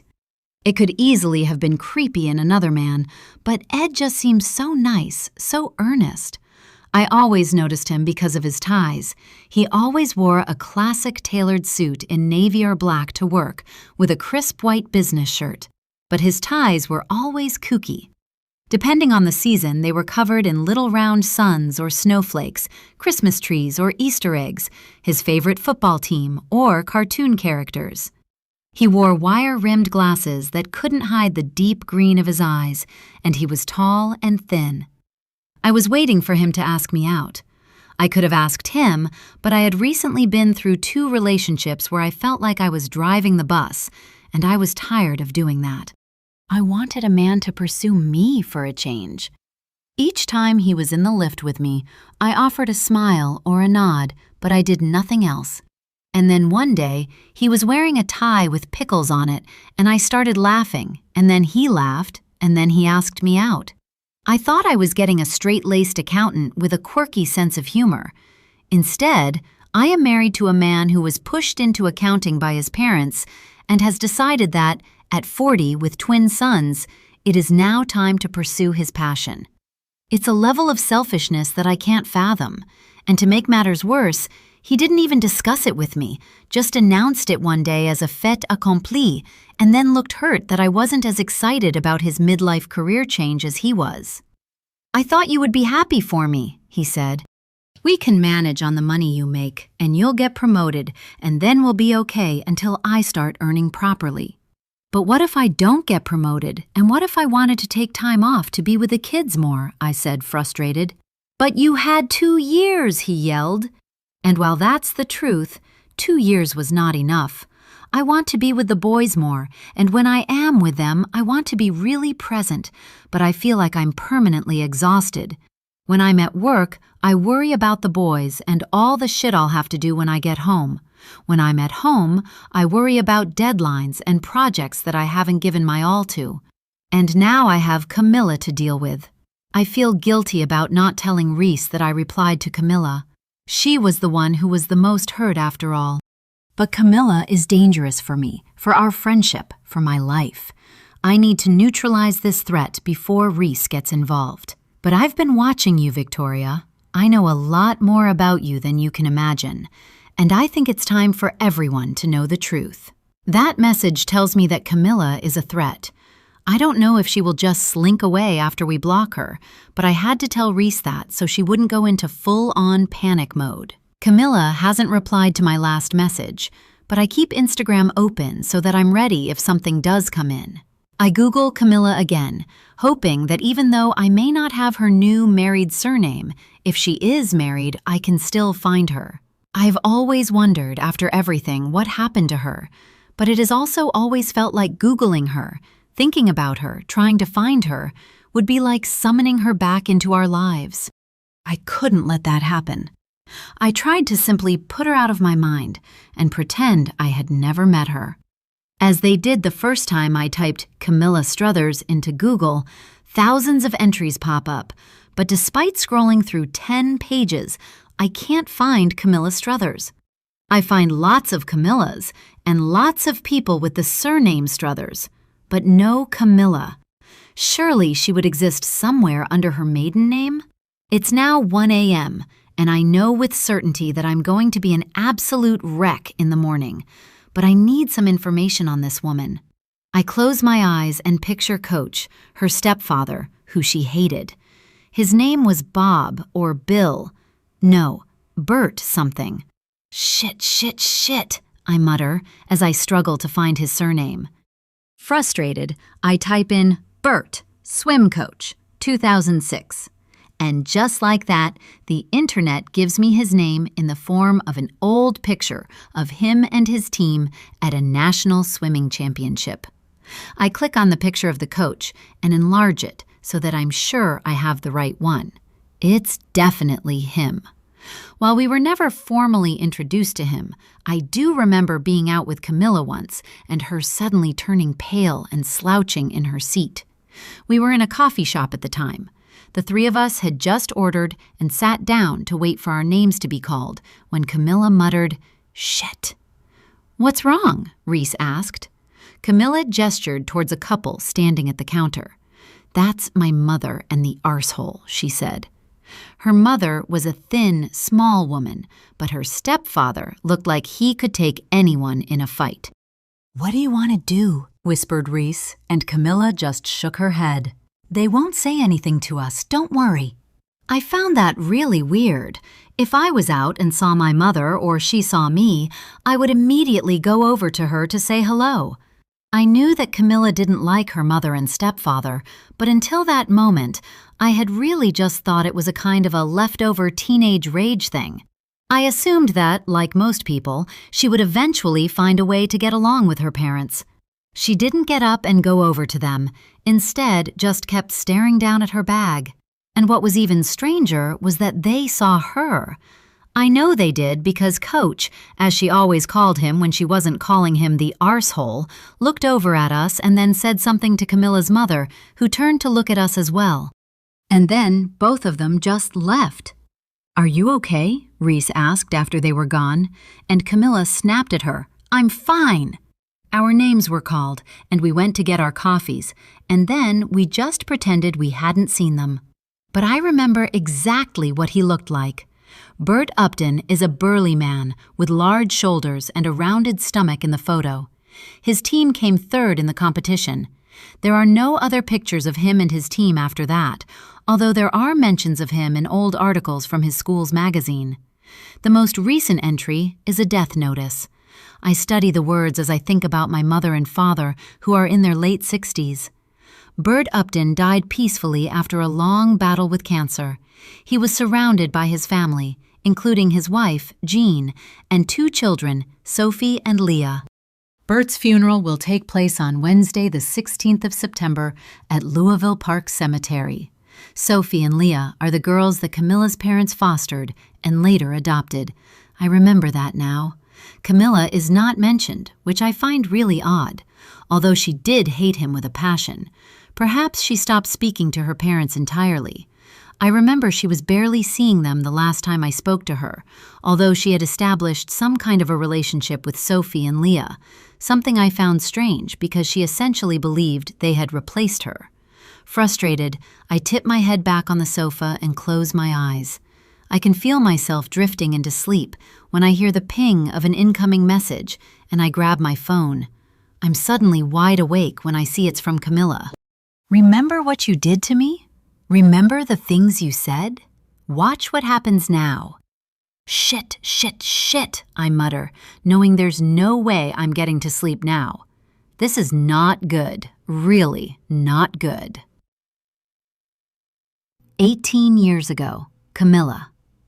This has been the crappiest year of my life.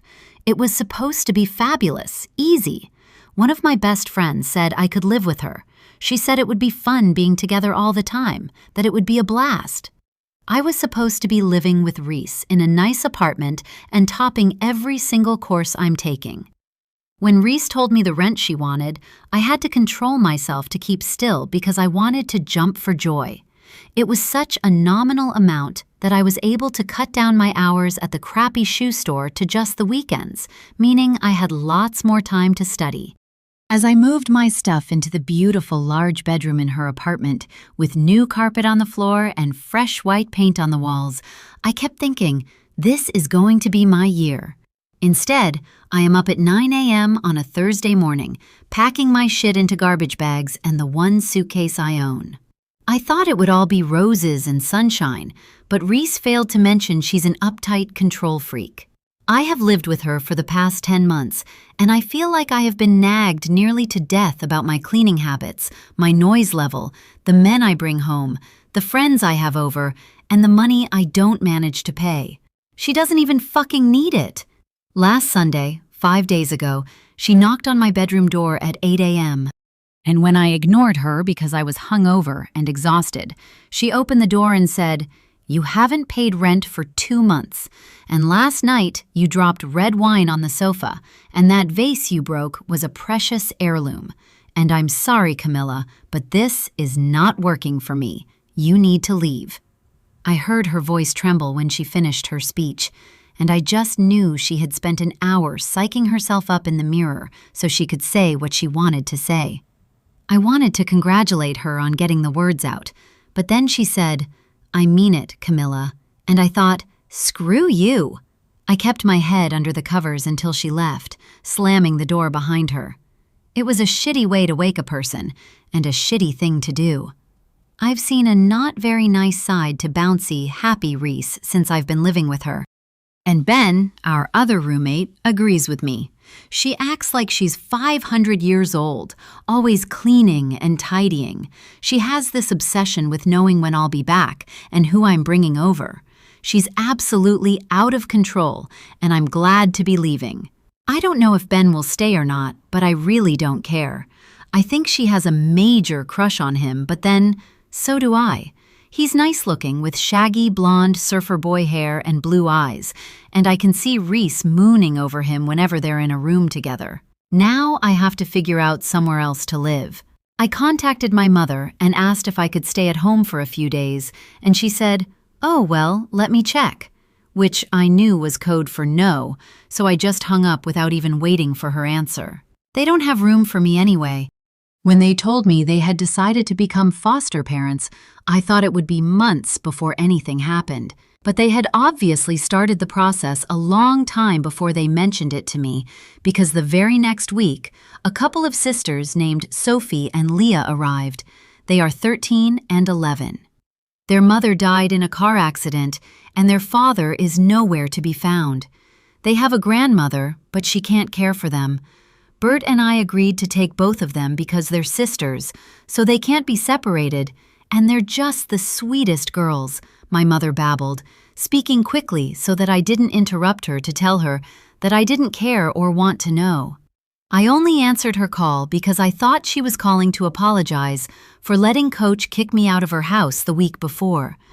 Within a few weeks of those girls arriving, they were firmly ensconced in my bedroom and the spare bedroom, and it looks like they'll be there forever, in their pretty pink and purple spaces. I've been over there a few times and have met them. Both have blonde hair and blue eyes, and a disconcerting habit of staring. "You never let me redecorate," I said when my mother showed me their rooms, because I remembered begging to be allowed to paint the walls when I was 15. "Oh well," my mother said, it's just, the girls have been through a lot." And then she simply walked away.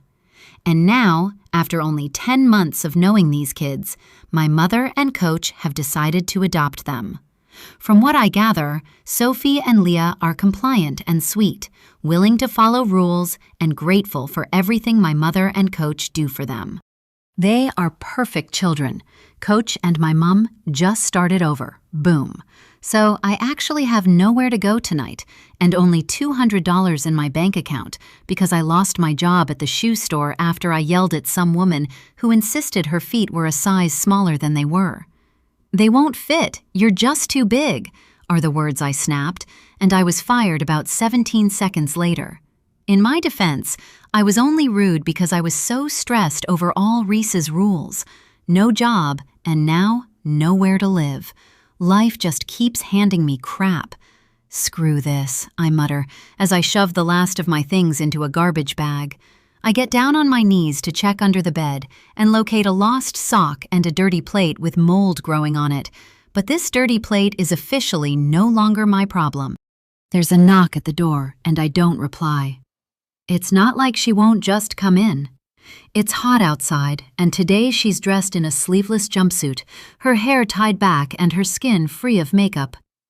I've never seen Reese look less than perfect. It's like she rolls out of bed that way. "Hey," she says, looking around the room, her gaze landing on the plate by the bed and her nose wrinkling. "I'll be gone in a few minutes," I say.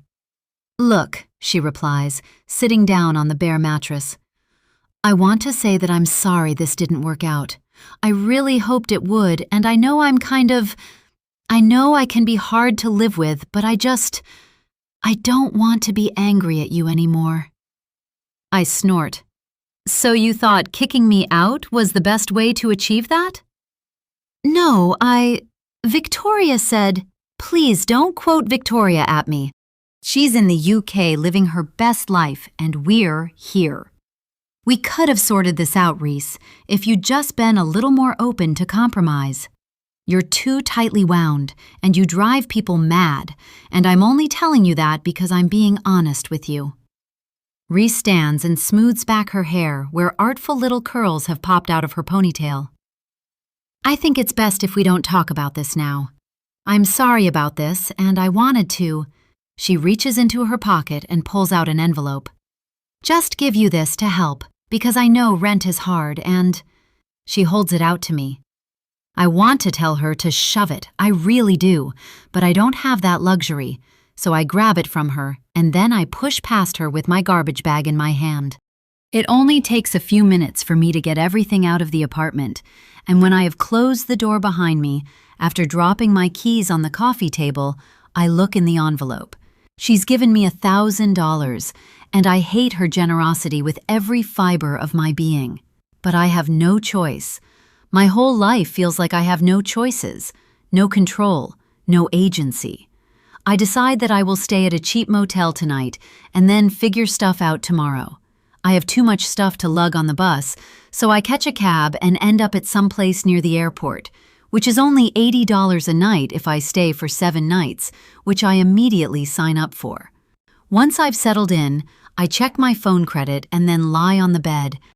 I need to figure out how I'm going to get to university because I've just begun my final year, how I'm going to find accommodation, and exactly how I can piss Reese off the most.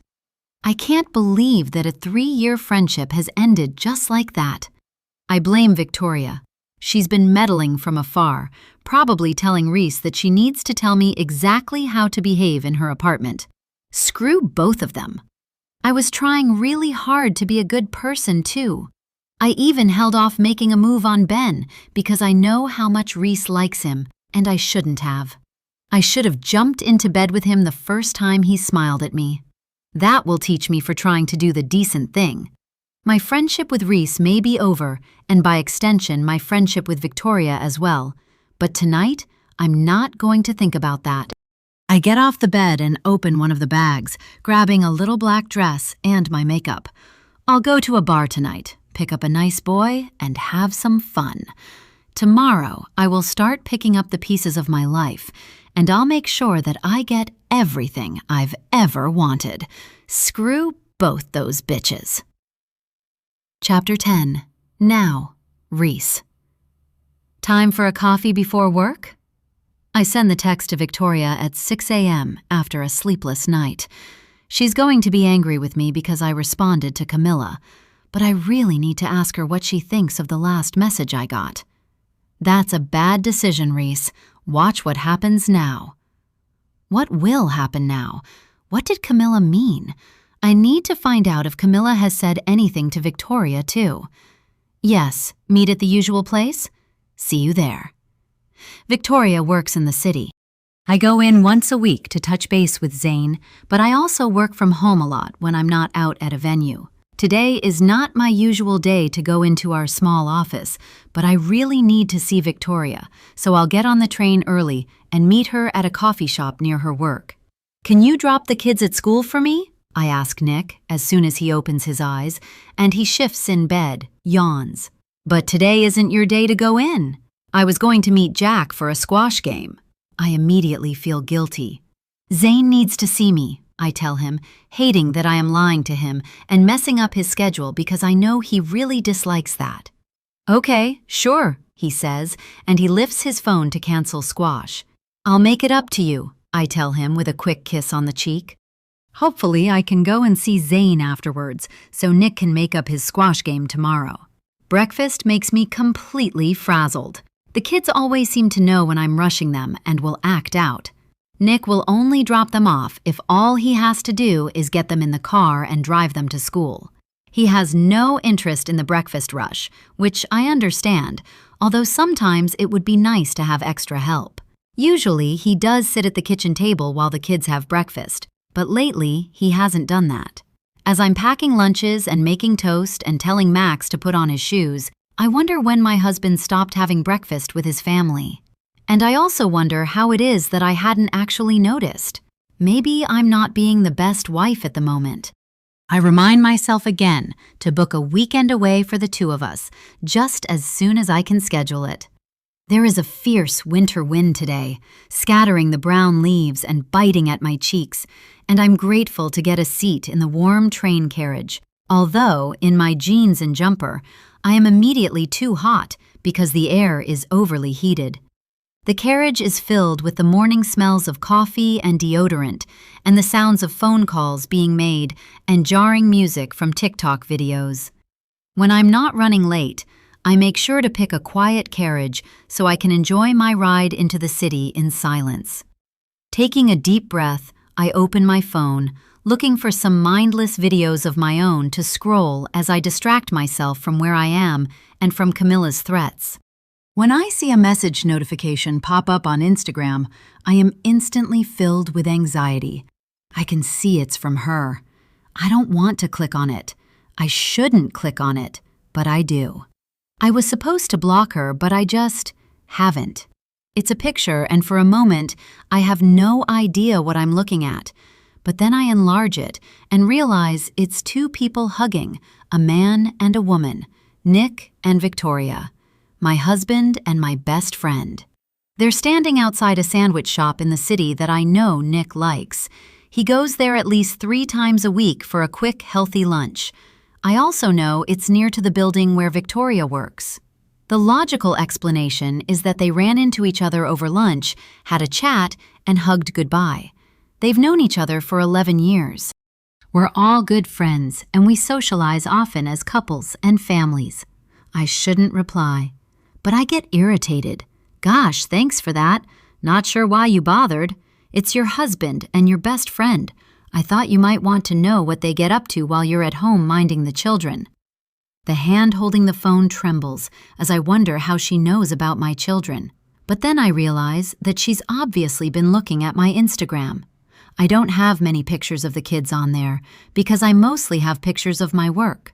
The ones of the kids that I do have are usually from behind, but it's clear I have 2 children. I really should have blocked her last night. She's obviously crazy. She always was a bit weird, but I always felt sorry for her. Even when I had to kick her out of my apartment, I felt sorry for her. She was an awful roommate, messy and inconsiderate, and she drove me to tears because she broke things that meant something to me, like a vase that belonged to my grandmother, and didn't seem to care. While she was living with me, I was messaging Victoria nearly every week about how nuts the whole thing was making me. Kick her out, she kept messaging me back for months until I eventually took her advice. If Victoria had been in the country at the time, she would have made me get rid of Camilla after the first month. She has always been stronger and braver than I am. They're friends. We're all friends, Camilla. Please don't contact me again. As I go to block her, the train stops at a station and I check out the window, making sure it's not my stop. I haven't even heard the announcements because everything has faded away. I'm relieved to see that I still have 2 more stops before I have to get off. I look down at the picture again, satisfied that what I'm seeing is just 2 friends hugging. Ed and I kiss on the cheek each time we see each other. Friends are affectionate. Then another message pops up. Maybe. But it wouldn't be the first time she's betrayed you, would it? My heart flutters inside me as my finger hovers over the block button on Instagram. But then I don't do it. Questions circle in my head because Camilla is right. My best friend did betray me. I forgave her and we put it behind us. But it happened. Does that mean it could happen again? I know she's frustrated with Ed right now because she feels like she's carrying the burden of working and the house and kids. Nick is so steadfast, so settled, and he makes really good money. Would she do that to me? Would he? I think about his behavior lately. Have I missed something? Is it possible to miss something this huge? They both love me, and they wouldn't hurt me. They just wouldn't. But I was in love. Well, infatuated with a man a long time ago. A man that Victoria knew I liked. But would she do that again? Anything is possible. I've learned that the hard way. All I need to do is ask Victoria about the picture, and I'm sure she'll laugh at any suggestion she's somehow involved with my husband. It sounds ridiculous, but if I show her the picture, she'll know that Camilla and I talked, and she'll be angry. Staring out of the window, I watch the large suburban houses flashing by as I contemplate what to do. I study the picture again, paying attention to what Nick is wearing. How long ago was this picture taken? It's hard to know, but then I look at the bag on Victoria's shoulder. It's a black leather bag with a red rose. I don't particularly like it, but she loves it. It was my birthday present to her this year, and something she asked for when I told her I had no idea what to buy her. Her birthday was 3 weeks ago. This is a recent picture. Sitting up straight, I look around the carriage. Is Camilla following us? Is she on this train carriage now? Maybe she just walked past them at an opportune time. I believe I would recognize her anywhere, and it's clear she is not in this carriage with me, but maybe she's on the train somewhere else. I shiver in the heated air. What exactly is she playing at? I know she was angry when everything fell apart, and I know that she also had some right to that anger, particularly at me. But why would she resurface after 16 years just to mess with me? My stomach turns, and I feel my cheeks grow hot as I admit to myself that Camilla has a right to some of her feelings. I wasn't at my best 16 years ago. I did things that I'm not proud of, and I have tried really hard to put it all behind me. Is my life built on a lie? Camilla was always so good at getting to me. I can't let her do it again. But what if she's right about Nick and Victoria? With my finger in my ear to block out all the other noise in the carriage, I call Nick. I don't know what I'm going to say until he answers. "Hey, you okay?" he asks, because it's not usual for me to call him at work, although he is probably still on his way into the city where he has a parking space. "Yes, fine. I just wanted to ask about that sandwich shop you always go to, the one you said had really good bread. Zane said I should pick up some food. What's it called again?" "Oh," he says. Right. You know, it's the one close to Victoria's office building. I'm sure you must have run into each other a couple of times." "Oh, no, I've never seen her there." "Never?" I ask with a small laugh. Nope, I would have remembered that. Anyway, I can't remember the name. I just know it's a couple of streets away from my office. Something like the bread basket or the bread spread. Definitely has the word bread in it. "Oh," I say as I feel my skin prickle. "Don't worry, I'll find it. Enjoy the rest of your day. Love you." "Yeah, thanks," he replies. Usually he says, "Love you too." At least, I think he does. Nick has a good memory, so why would he forget running into Victoria? Because it was so quick he didn't even register it? Or is he lying? And if he is, why? I stare down at the picture again. It's definitely the bag I got her for her birthday. 1,000 terrible images float through my head, and suddenly I know there's no way I can see Victoria. I don't want to ask her the question. I'm afraid of the answer. I'm afraid she'll lie. There's no way this is happening, simply no way. I'm sure Camilla is just manipulating me. But... Suddenly, I'm covered in sweat, my whole body reacting. I just need to get off this train. I want to go home. Opening my messages, I text Victoria. "Really sorry, Mac's not feeling well. Rain check? I can't speak to her right now. I have to figure out if this photo means anything." At the next station, I push past people and get out, hopping onto another train immediately that is heading in the opposite direction. I am hot and cold all at once, and I can't stop looking at the picture. This cannot be happening again. I don't think I will survive it. Chapter 11. Victoria. "Really sorry. Mac's not feeling well. Rain check?" "No problem. Hope he's better soon. I'm already sitting at the coffee shop when Reese texts me. I know she catches the train into the city, and I know it takes at least 40 minutes by train. So why has she messaged me only 5 minutes before we're due to meet? Perhaps she only just got a message from the school. Yes, that makes sense. I feel bad for her having to turn around and go back home when she was nearly here, but that's life with kids. Standing up, I go to the counter to order myself a cup of coffee to take away. While I'm waiting, my phone is pinging with emails and messages, but it's not even 9 a.m., so I have little interest in reading them. Blake gets to the office at 6 a.m., does some work, goes for a workout, and comes back. I do not have the luxury of a morning like that, so I don't answer his emails until I'm supposed to start work. It's fair to say that having him as my boss has not been good for my work ethic.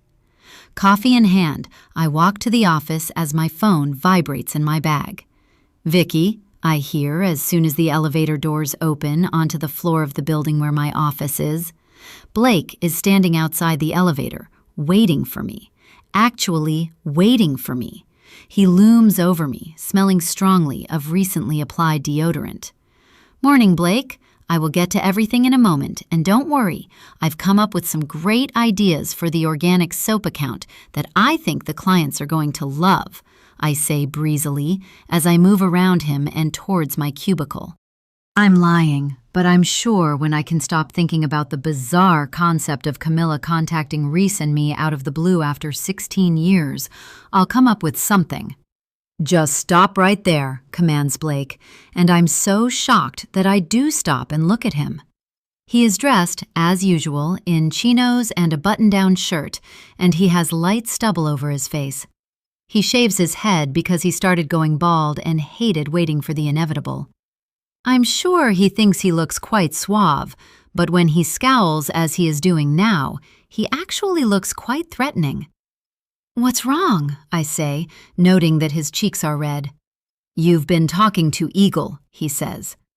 Eagle is the name of an advertising agency we find ourselves competing with for business more often than not.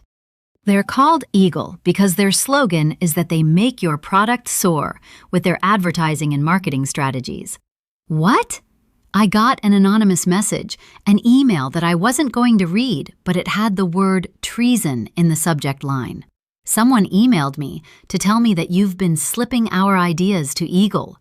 We've lost 3 campaigns to them in a row, and He shakes his head to convey his utter disappointment in me. "Blake," I say, chucking my half-drunk cup of coffee in the nearest garbage bin, "why on earth would I do that?" I ask the question with a smile on my face because it's so patently absurd. We're an advertising company selling crap people don't need, not part of the government dealing in state secrets. "My question exactly," he says, folding his arms. He doesn't seem to find it as funny as I do, and I have to swallow down an irritated sigh at his stupidity. "It's rubbish," I protest. "Someone's pranking you. I haven't spoken to anyone at Eagle. I wouldn't even know who to contact over there." "I know you're pissed off that I'm your boss, Vicky," he sneers. "I knew you would do something like this." His cheeks glow a deeper red, and I can see he's working himself up into some kind of ridiculous tirade, and yet I can't quite conceal my smile. He looks like Dylan when he's about to lose it. Surely he can see this is a joke. "What's so fucking funny?" he fumes.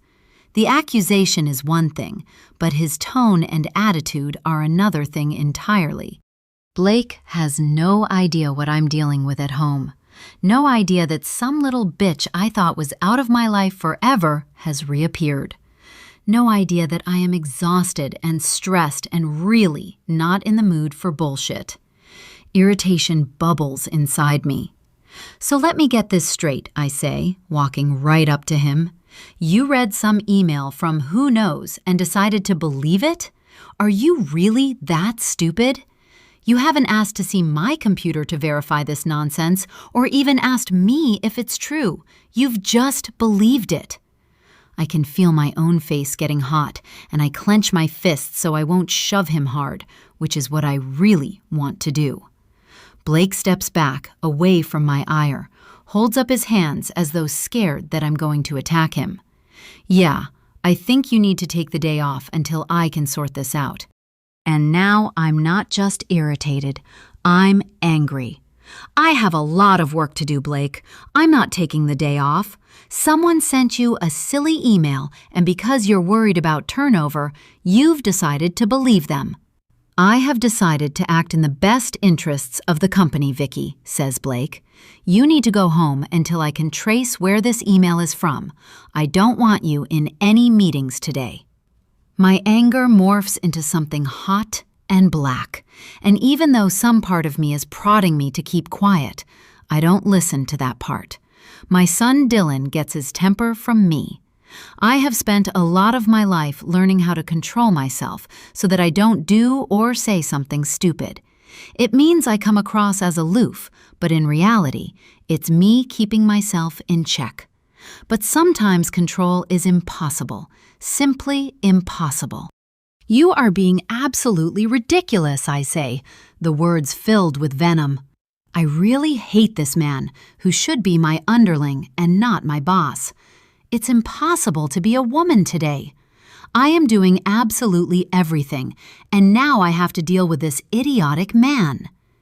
Here's the thing, Vicky, says Blake, pointing a finger at me, and in my peripheral vision, I can see that we now have the attention of the whole office, which makes me furious because Blake could have called me into his office to do this privately, but he has done it out here, where everyone sits in their little cubicles for maximum humiliation.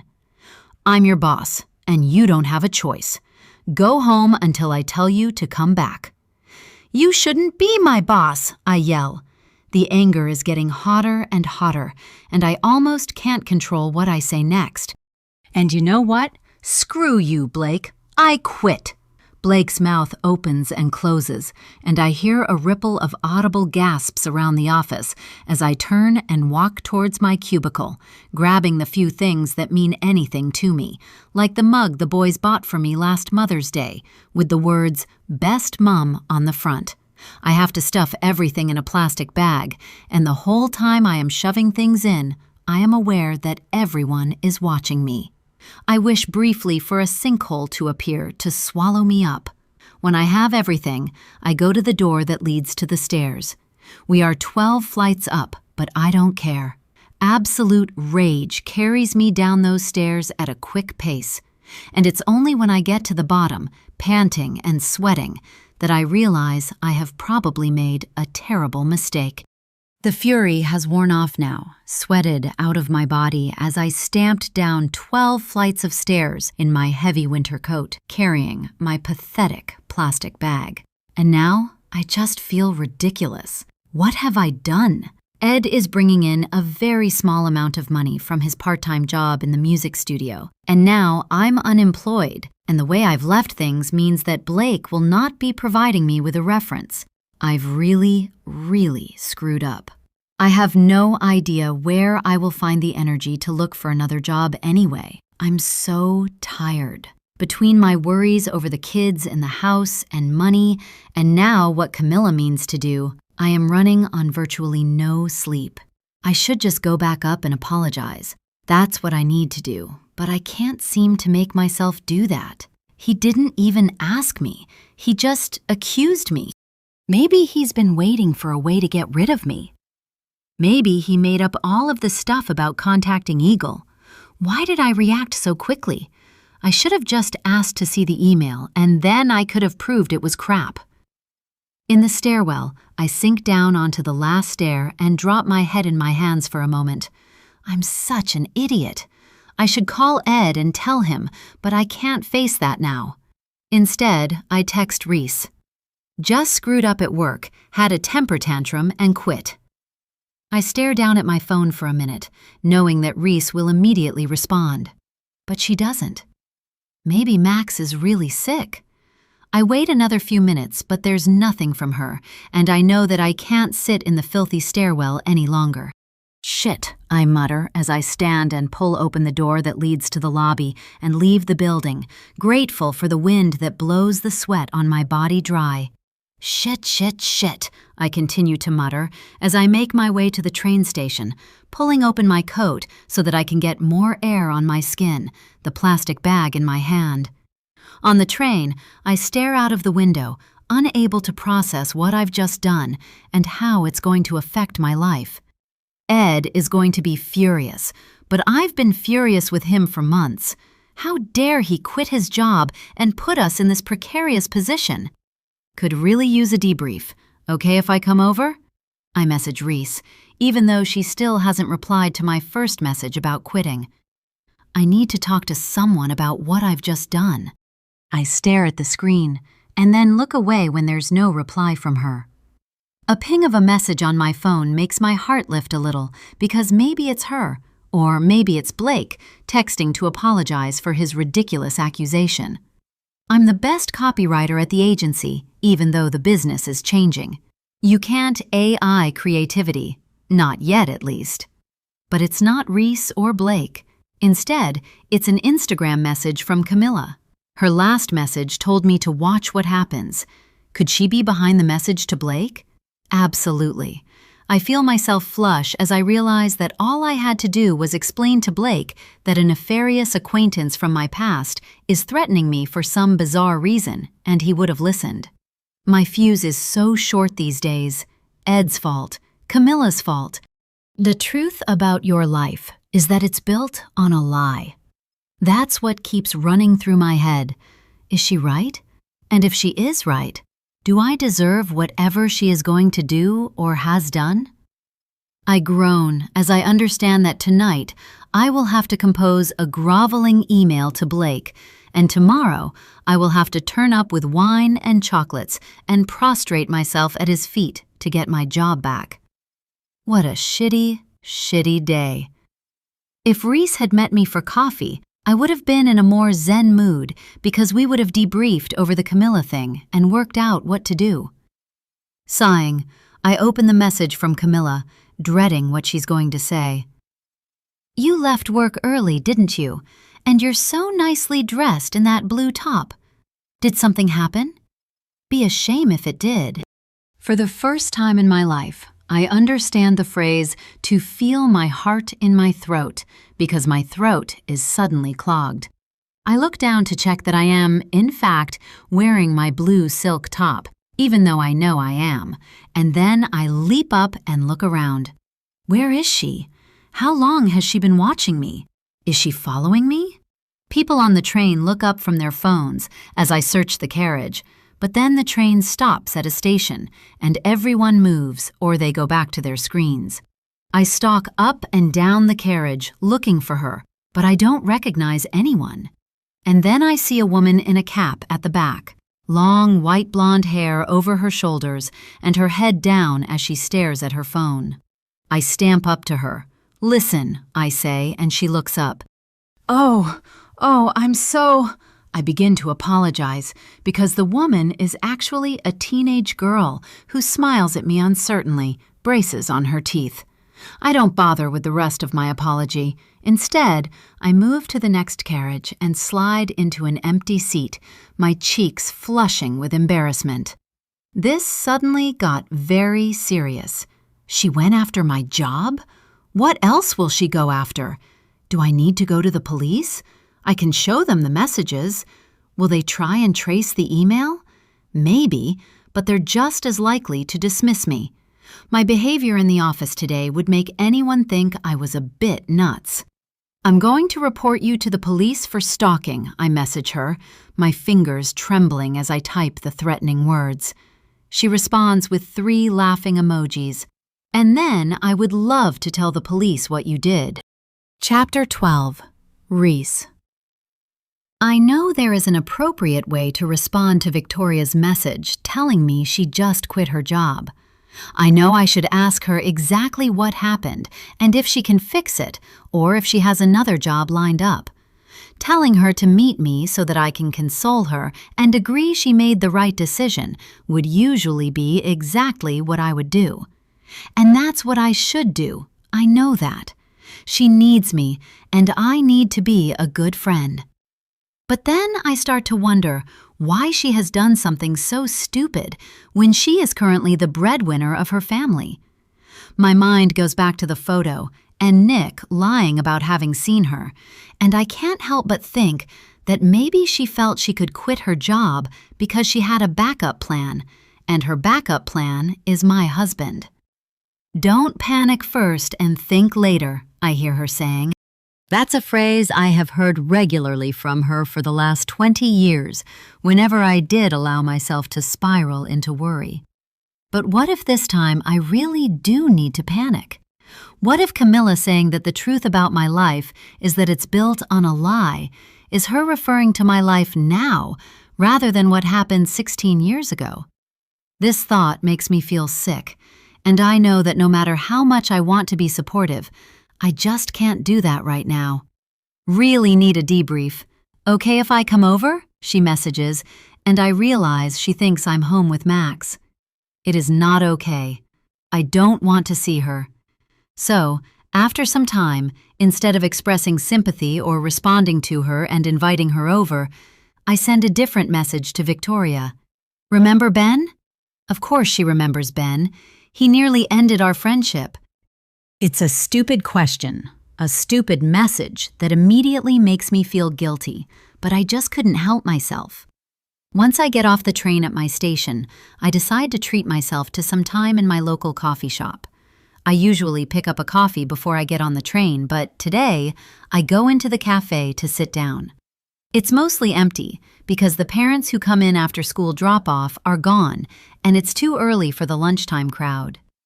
I like this coffee shop because it's small with large windows that look out onto the street.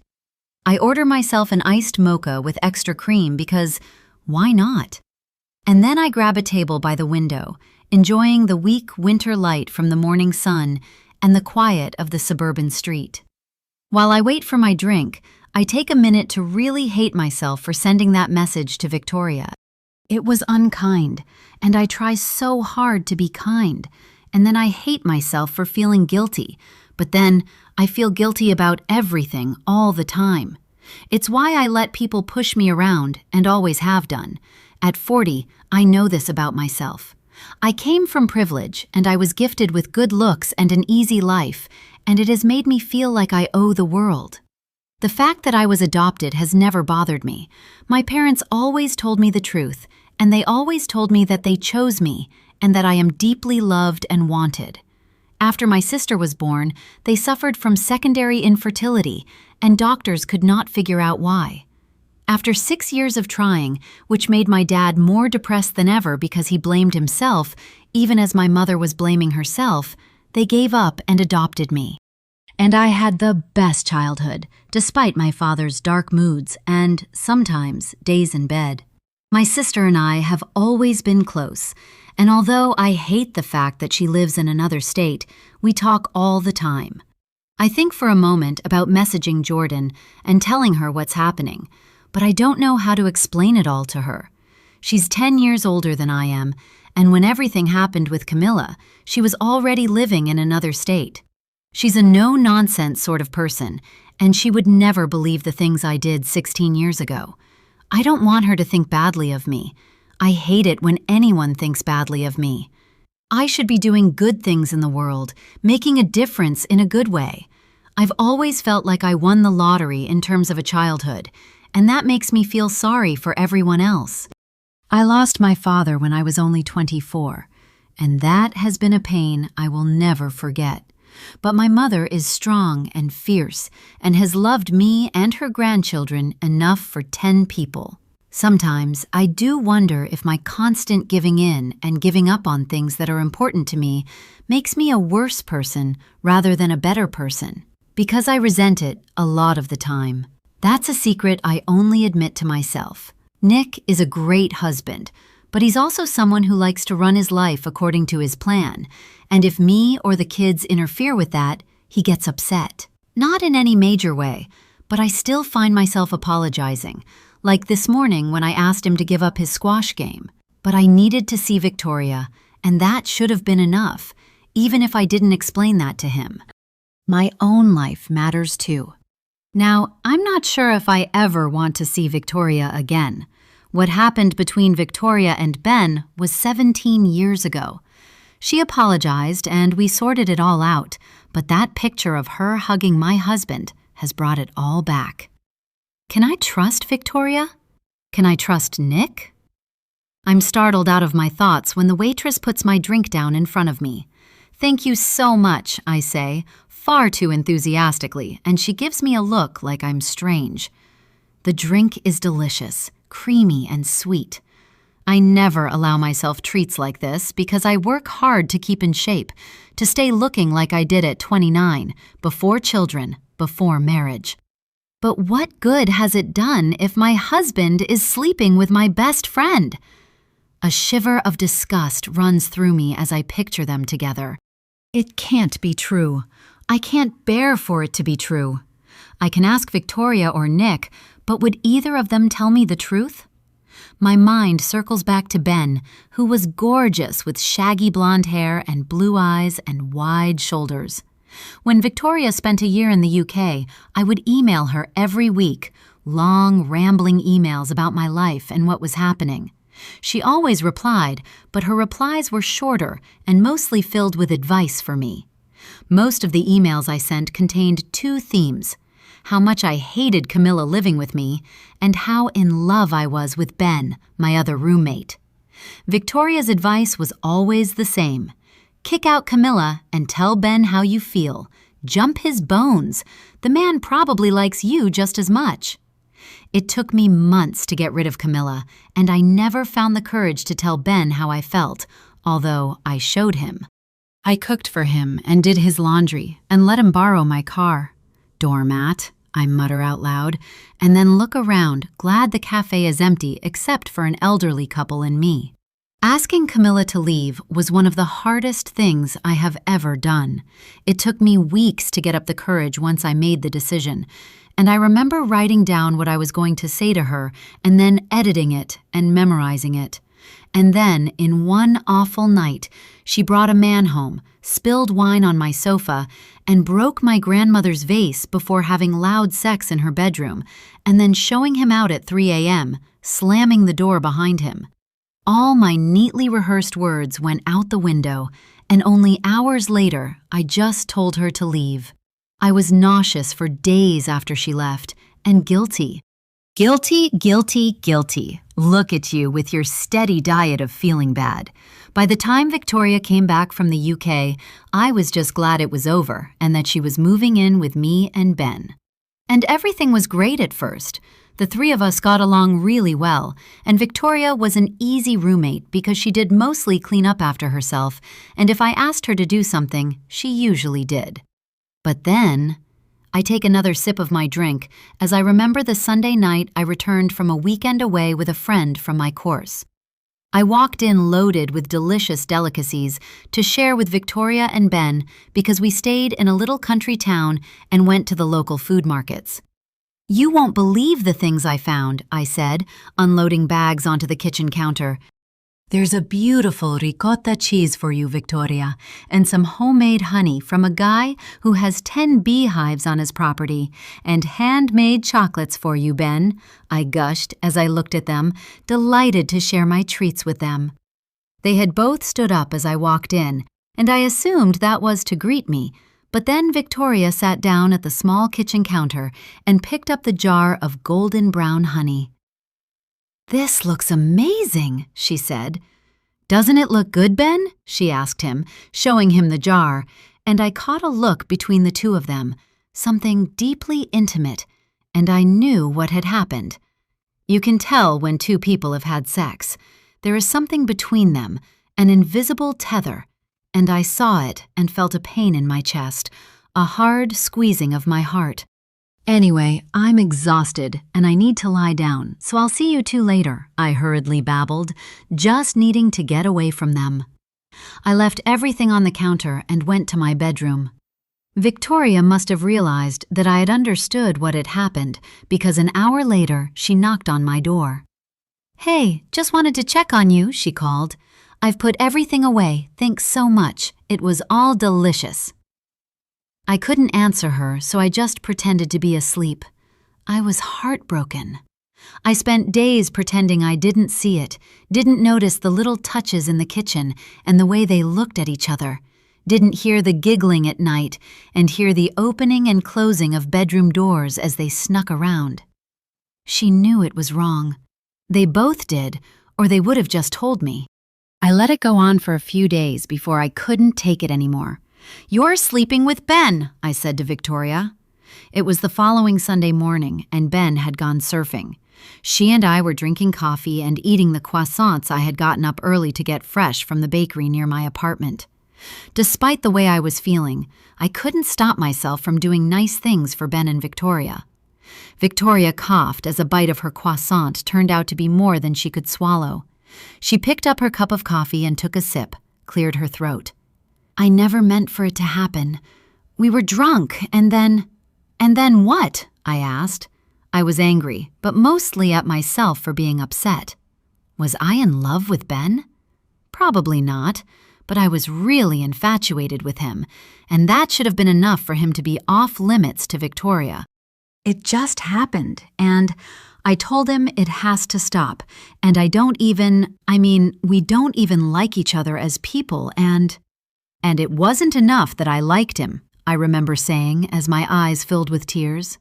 That wasn't enough of a reason for you to stay away?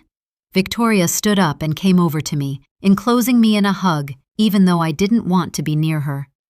I'm so sorry. I'm a shitty friend, and I told him last night it was over, and I don't blame you if you hate me because I suck. I really do. You do, I agreed, and I allowed myself some tears. But you need to know that he's like, really, really dumb. She said this with an eye roll and a smile. I don't know if you've ever had a conversation about anything deeper than general stuff, but he thinks that North America and South America are the same country, just different parts, and he believes that paying taxes are a waste of time, so he just doesn't do it. She raised her eyebrows at me, and I had to laugh because she looked so funny. I knew Ben wasn't the brightest, but I still liked him. I had lived with him for nearly 2 years, and I really, really liked him. He was friendly and sweet, and I could talk to him for hours. I was more than hurt. Victoria walked on eggshells for weeks after that, continually trying to find ways to apologize, like making me dinner and cleaning the apartment. And then one day, I got home from seeing my parents, and Ben wasn't there. And he wasn't there the next day, or the next. His bedroom door was closed, and I finally got up the courage to knock and then open it, only to find it empty. He had taken most of his clothes, but he had also left a lot of stuff in the room. I waited for him to come back for months, and when he never did, I was able to move on from what had happened between him and Victoria. I remember asking her if she had heard from him, and she told me she hadn't. I wonder now if that was true. It's a long time ago, and I got over it, but if she was willing to betray me at 23, would she do the same at 40? I finish my drink, realizing I have been here a long time. As I stand to leave, there's a ping on my phone. My heart sinks when I see it's from Camilla. Wouldn't have picked you for someone who indulges in such a calorie-heavy drink. You've kept yourself in really good shape. Shame your husband doesn't appreciate it. The air is immediately too warm, and I feel myself flush. She's watching me. My head swings wildly around the cafe, and then I search the street outside, but no one is there. I haven't been paying attention to the few people who have walked past, but she was obviously one of them. Why is she watching me? That's stalking, and I need to talk to the police. But then I'll have to show them the picture and the messages and explain what happened, and there's no way I want to do that. They'll probably tell me I'm being ridiculous. Police don't do anything unless you're physically threatened anyway. Leaving the cafe, I go to where my car is parked, checking around me constantly. Where is she? Does she know where I live? Where the kids go to school? Exactly how much does Camilla know about my life? And what is she going to do with that information? Chapter 13. Victoria. When I get home, I know Ed is inside, so I stay in my car. I can't actually have a conversation with him right now. Instead, I slump down in the front seat as my mind goes to Reese's message. Obviously, I remember Ben, and I know that sleeping with him was not a nice thing to do. But Reese had 2 years of living with him to make her move, and it was the same for him. If he was attracted to her, he would have done something about it. He wasn't shy about making his affections known. From the moment I moved in, I knew he was interested. And I was interested too. The guy was gorgeous and funny, perfect for a fling. He wasn't a rocket scientist, and he wasn't interested in anything serious. But after my lonely year in the UK, he was just what the doctor ordered. I held off because of Reese, knowing how she felt. The first time he approached me, knocking on my bedroom door at midnight because he saw I was still awake, I told him I wasn't interested. I was interested, but I was being a good friend. He said, offering me a beautiful smile, dimples appearing on both cheeks. Are you sure? Not deciding that no means yes, are you, Ben? I snapped. "No, no," he said, waving his hands and backing away. "Just thought we had something, a connection." He blushed. "I'll go away now." The next morning, he apologized when we were in the kitchen together making breakfast. "It's okay," I said, "and you're not wrong, but it's complicated." I didn't need to say that. I could have just accepted his apology, but I liked his attention. My year in the UK had been really hard. I made friends on my course, but I never seemed to progress beyond a quick coffee after class. And I didn't really have time to date, so I didn't put much effort in there. I looked forward to Reese's emails because I missed my friend, and I even enjoyed the emails I got from Camilla, although she did have a way of taking sly digs at Reese and how uptight she was all the time. I knew that wouldn't end well, and if Reese had asked me about getting Camilla to move in with her before she made the offer, I would have told her it was a bad idea. There was always a miasma of self-centeredness around Camilla. I knew she would take advantage of Reese's generosity. Camilla believed life had dealt her an unfair hand, and that entitled her to treat other people badly. I knew she envied Reese, but then so did I.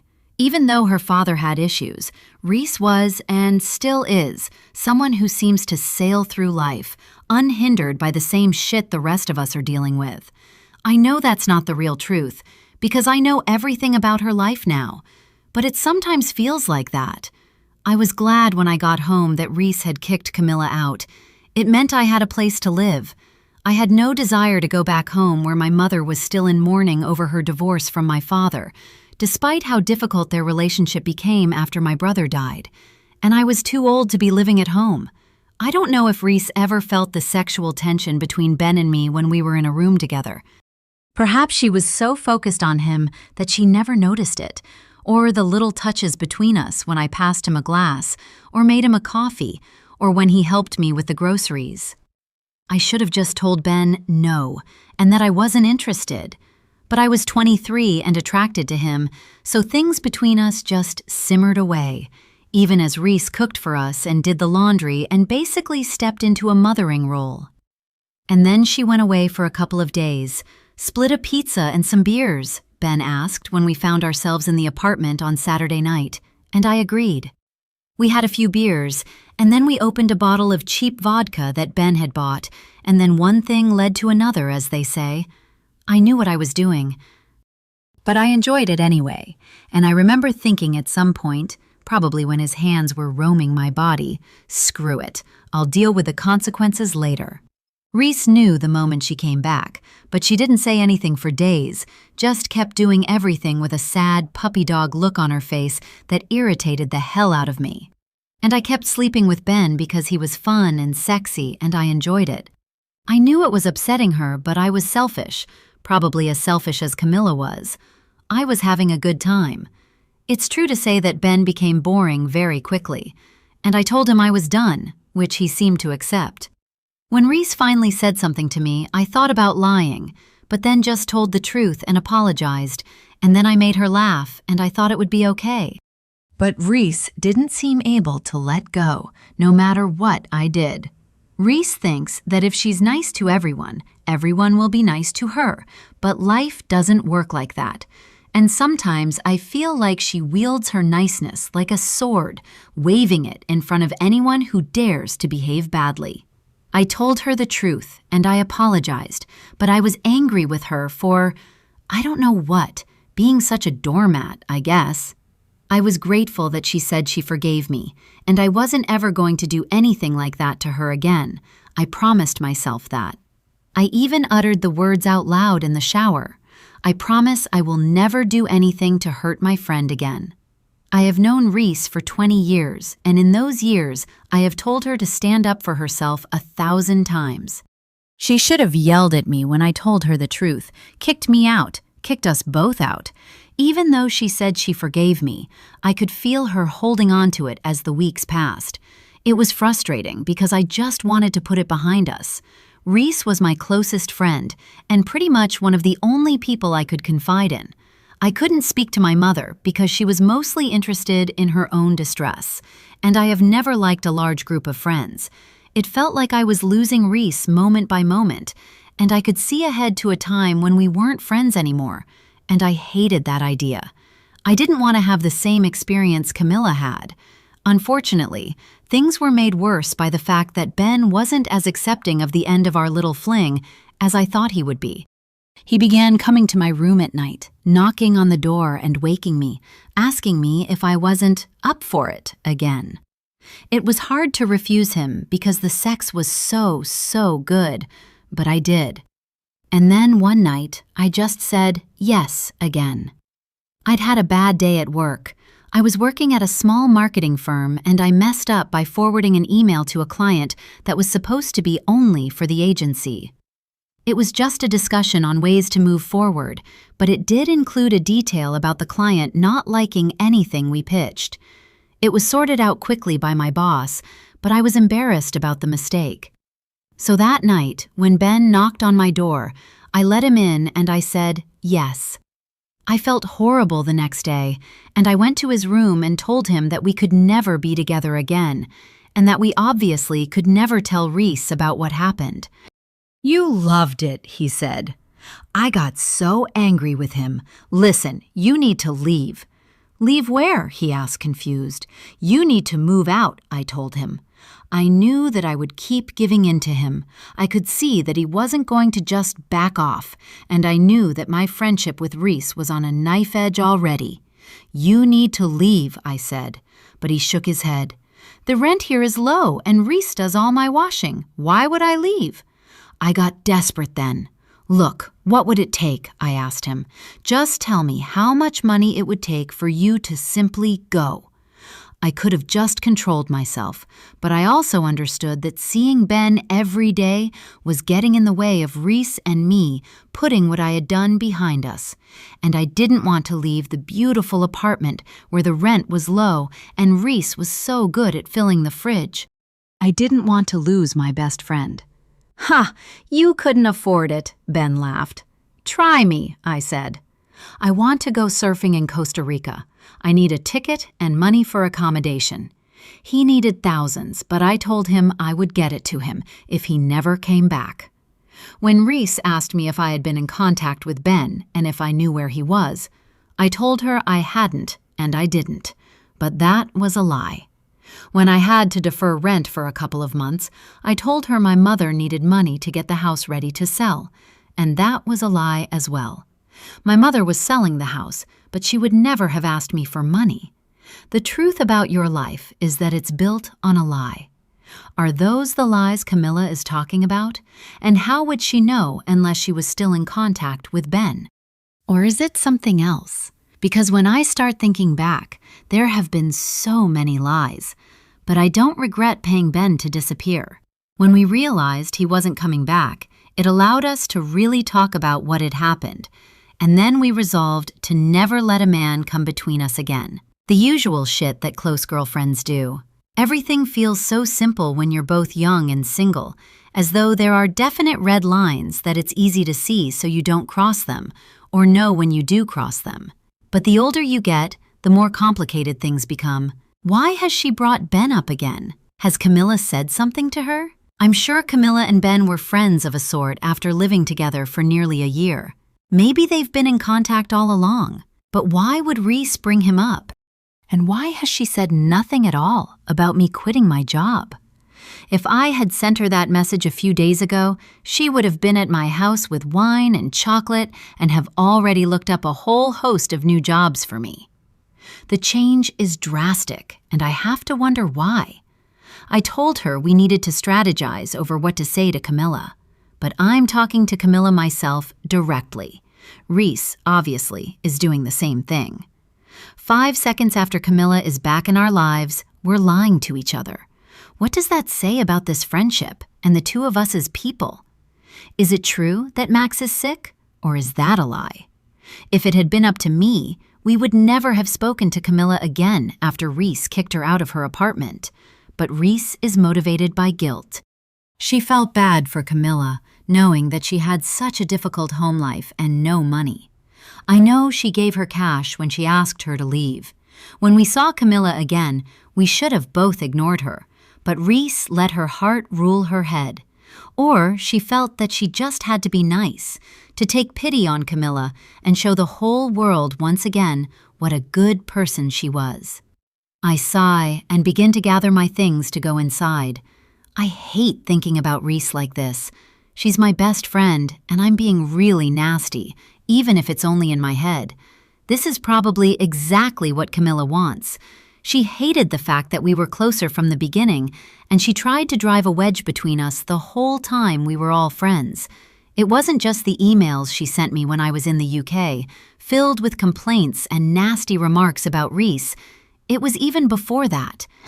She would often call me just to chat, and inevitably, she would wind the conversation around to how pretty Reese was, and how lucky she was, and how it wasn't really fair that she got to have everything she had ever wanted. I never wanted to be jealous of Reese, but it's hard not to be, and it's hard not to get irritated at all that niceness, and to wonder if it's real. When Camilla left Reese's apartment, that should have been the end of what was always an uneasy friendship, but Reese didn't let that happen. And in the end, Reese was the one who paid the price. I made sure Camilla suffered for what she did to Reese, really suffered. Reese has no idea what I did for her, and I would like to keep it that way. I haven't lied to Reese, just omitted to tell the truth. I need to deal with Camilla alone. Opening my phone, I send her a message. "You've seen me, but I haven't seen you." Clever. Maybe we should meet. She doesn't reply. And that's because she's a coward, and this is all just some scam to get me to worry unnecessarily. Maybe she had something to do with what happened at work, but maybe that's just an unfortunate coincidence and a problem I will think about later. Camilla has no power to do anything to me. She's watching me, but can she do more than that? I doubt it. At least, that's what I reassure myself with as I get out of the car and go into the house to lie to Ed about why I'm home early. Chapter 14. 17 years ago. Camilla. I'm going to turn this around, I mutter, knowing that I'm actively lying to myself. I've been messing up so badly on my courses, there's really no hope of me changing things now. Outside, a gusty spring wind is blowing, and dark clouds are gathering. The door to the coffee shop where I am sitting on a Saturday afternoon is opening and closing regularly, forcing cold air to swirl around the cafe every time it does. I'm not dressed as warmly as I should be, but it's spring, and the sun was shining, so I thought it would be warm. I'm nursing my second cup of black coffee as I go through the feedback for my essay. I can't believe this is my essay, that I wrote it, and it really, really sucks, according to my professor.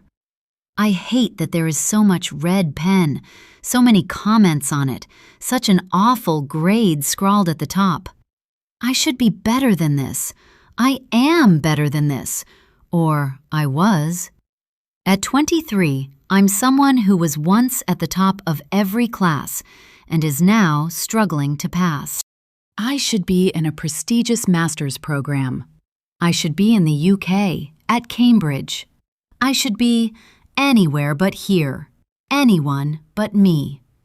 The door opens and stays open as a few people come in at once, and I shiver, turning around to see how long it will stay open for. And that's when I see them. Reese and Victoria, both dressed in jeans and light jumpers. Reese's curls tumble down her back, and Victoria has her hair clipped away from her face. They are giggling as they make their way to a table. I haven't seen Reese for close to 8 months, and Victoria for even longer. After I moved out, Reese waited a month before sending me a message that I still have on my phone. "Hey, I'm really sorry about how things went down. I really miss having you in my life, and I hope that one day we can find our way back to the awesome friendship we had. I really do wish you well, and I hope you're okay." I never replied to that message, partly because I was embarrassed about my behavior. After I found a place in a shared house to stay and another crappy job, I realized that I had been kind of an arse when I lived with Reese. She's so sweet that it's easy to take advantage of her. I wanted to apologize, but I couldn't quite find the words. And now here she is. Here they both are, appearing out of nowhere as if to remind me that once I actually had friends. They haven't noticed me because I'm sitting in the back, which means I can watch them. They both order from the waiter, and then I see them whisper to each other, probably because the waiter is really cute with dark hair and big brown eyes. Shoving my essay back in my bag, I consider leaving, but then I don't. Instead, waiting until they have their coffee and what looks like a piece of the lemon meringue tart to share. Will they want to talk to me? Probably not. But I can't help remembering when I felt like I was part of something, even though I was never as close to them as they are to each other. I had friends I could count on, especially Reese. Standing, I take a deep breath and march over to their table before my courage deserts me. "Hey," I say, because they are both looking down at Reese's phone. "Camilla," says Victoria as she looks up, her brown eyes widening. "Hi." Her tone is high and cautious. Still the same old Victoria, obviously. "Oh my God, Camilla!" yelps Reese, and she stands and encloses me in an awkward hug. There's none of the wariness I can feel coming from Victoria, just her joy at seeing me. Sit down, sit. Do you want coffee? It's been so long. How are you? Are you done with your degree? You must be doing your master's now. What have you chosen to write your thesis on? How are you?" she babbles. I can't help smiling at her. She's just so sweet, and she could have looked at me the same way Victoria is looking at me, with cool, silent appraisal. Yeah, nearly finished. Not doing my master's yet because I needed more time to finish a double degree. That's a lie. The single degree has been hard enough for me, but it sounds more impressive than I really screwed up and had to retake some classes. And I'm living near uni and good. I'm good, I say as Reese nods enthusiastically. Another lie. I am not good, and I can't get a university to accept me to do my master's yet. I'm doing badly, even in the courses I'm taking for the second time. I never have enough time or enough money, and I think my housemates hate me. "Good for you," says Victoria, her tone betraying how she really feels. Holding my gaze, she picks up her coffee and takes a sip, and I can read a warning there. "Yeah," I agree, my stomach churning as Victoria stares at me. She's such a judgmental bitch. Underneath the table, my foot taps on the floor as I struggle to control the urge to get up and walk away. But then I open my mouth and plunge in. I'm here now. I look away from Victoria and directly at Reese. "I wanted to tell you, I'm really sorry about everything that happened, and you were right to kick me out. I was a terrible roommate, and I'm sorry." I say the words fast, needing to get them out there. "Don't worry about that," says Reese, flapping her hand. "I could have been so much less rigid. I'm working on that." "She is," agrees Victoria. "Last week, I left a plate in the sink for 10 whole minutes before she put it into the dishwasher." She laughs, and so does Reese, so I join in, even though it hurts that Victoria is now living with Reese. But of course, that was going to happen when she got back from the UK. "And does Ben still live with you?" I ask. "Oh God, no, he was such a dick," says Reese, exchanging a quick look with Victoria, who visibly blushes. "He left one day and actually never came back for his stuff. We haven't heard from him since." I glance at Victoria as Reese says this and notice her eyes dart sideways. "It wasn't much stuff, but he obviously changed his number, so eventually I packed it up and took it to his parents' place," continues Reese. "He was a bit of a dick," I agree. "Some of the stuff that made you angry was definitely him. Oh no, did I blame you for things he did? I'm so sorry," says Reese, looking genuinely anguished. "Water under the bridge," I say, and I smile. "Yeah, it's best to leave Ben in the past where he belongs," says Victoria firmly. "So it's just the two of you now?" I ask. Yes, says Victoria. She looks down, and I know that there will be absolutely no discussion about me living with them again. I've missed you guys, I say. I've missed the game. Oh, me too. It's not the same with just the two of us, says Reese, and she picks up her fork, digging into her tart. This is delicious. Do you want some? She asks, and I shake my head. Well, why don't you start us off, Camilla, says Victoria. Let's play the game and catch up. She smiles at me, and my heart flutters. Why do I feel nervous? Maybe because Victoria is looking at me like a cat looks at a mouse. But I'm not someone she can play with, and at the same time, I do want back into this little group. Okay, I agree. My mother has now adopted her 2 foster children. I'm in love with a wonderful man. The adoption is old news for me, but significant enough to count in this situation. When my mother told me that Sophie and Leah were officially going to become my sisters, I didn't really know what to say, so I just replied, "Congratulations," and hung up the phone. But the next week, I went over to the house.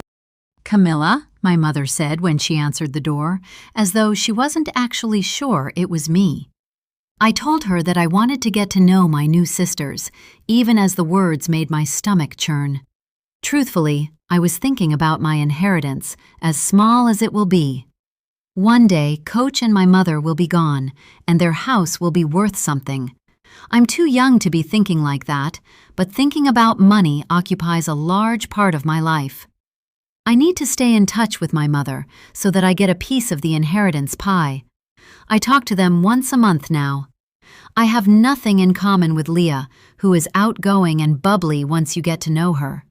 She's a swimmer who wins her races and loves training, so Coach thinks she's just the best thing ever. Sophie is quieter, reserved in the way that I would expect someone who has lost a mother to be, and she's not as compliant as I thought. She pushes back against Coach, refuses to do everything he asks, and I have to admit, I enjoy being there and seeing their little disagreements. Sophie quit the swim team, and that really pissed Coach off. I was at their house for dinner just after she did it, and she and Coach were still arguing. "It's my life," she told him, "and I get to live it in a way that makes me happy," which I thought was really bold for a 14-year-old. I waited, my fork in my hand with the spaghetti twirled around it, for him to trot out, "My house, my rules." But he didn't. You can't exactly kick out your newly adopted daughter. Afterwards, I took both of them out for ice cream, which delighted my mother. "You can always call me, you know," I told Sophie when we were waiting for Leah to choose her flavor. "I know what it's like living with him." "I may just do that," she said, and I felt a moment of connection with her, and I also thought that having someone who pushed back against him would be entertaining. There's no reason why I can't feed her issues with him and see if they grow into something that makes Coach suffer. I won't say any of this to Reese and Victoria. My relationship with my adopted sisters is not really something they need to know about right now, but I am interested in their reaction. They both look at me, and I can see them assessing what could be true, even though it's fairly obvious. "That must suck for you," says Victoria. And I nod, blinking back stupid tears that surprise me every time they appear. I hate handing people my pain to chew over, and I hate the idea that I may have met a wonderful man is impossible. But that's the game. Bare your soul, and you may be allowed back into the group. I know that. I look towards Reese, wanting to hear from her, and desperate to just move on from my pathetic little life. She nods. "I've decided that I want to work in events management, not teaching, and fingers crossed I'll get a job with the company I applied to. I've decided that I'm never getting married." Both Victoria and I burst out laughing, because if anyone is getting married, it's Reese. "It's great that you know what you want to do," I tell her, and she nods. "My turn," says Victoria. "I've been offered a new job in a small advertising firm, which will finally, hopefully, lead to me getting a job in a big advertising firm. I broke up with Liam because he cheated, and I found out he cheated, and then he tried to deny it. This time, Reese laughs. You broke up with Liam because he was boring. I knew that would happen eventually." Victoria smiles. Yeah. You don't want to write a novel anymore? I ask, because that was always the dream. Victoria shrugs. I think maybe that's on hold at the moment. Maybe when I get married and have kids, I can stay home and do it then. I don't know. I think you'll be great in advertising, I say, pulling out my most supportive smile. Oh, we have to go, says Reese, glancing at her phone. We have dinner with my folks. Victoria nods. I am not invited to join, but as they stand up, Victoria says, Well, now you're back, Camilla. I guess the game is back too. She looks at me and raises her eyebrows a little, and I understand what she's saying. I can be part of this friendship again if I behave and I don't upset Reese. She's always been so protective of her. Reese is lucky to have not only great parents, but also a friend who wants to take care of her. I suppose she inspires that in people, whereas I seem to only inspire contempt from everyone who is supposed to love me. Yes, it's great. It's so nice to see you again, says Reese. We have to have a movie night next week. I nod and smile. Just need to duck to the bathroom, says Reese, offering me a quick hug before moving away. She was really upset about having to ask you to leave, says Victoria, saying what she wanted to say the moment she saw me. Really upset. I apologized, I reply. Yeah, you did. I apologized, and I am really sorry, I say, clenching one fist and feeling my nails dig into my palm. Yep, and I'm sure you won't do anything to upset her again, so it's all good. She nods as she says this. I would like to think that everything will just settle back into how it was, but I know that it will never be the same. How can it be? I've lived through 8 of the most horrendous months of my life, and these 2 have just been sailing along. Life may be the same or better for them, but I am very different to who I was. When they leave together, I tell myself one truth and one lie.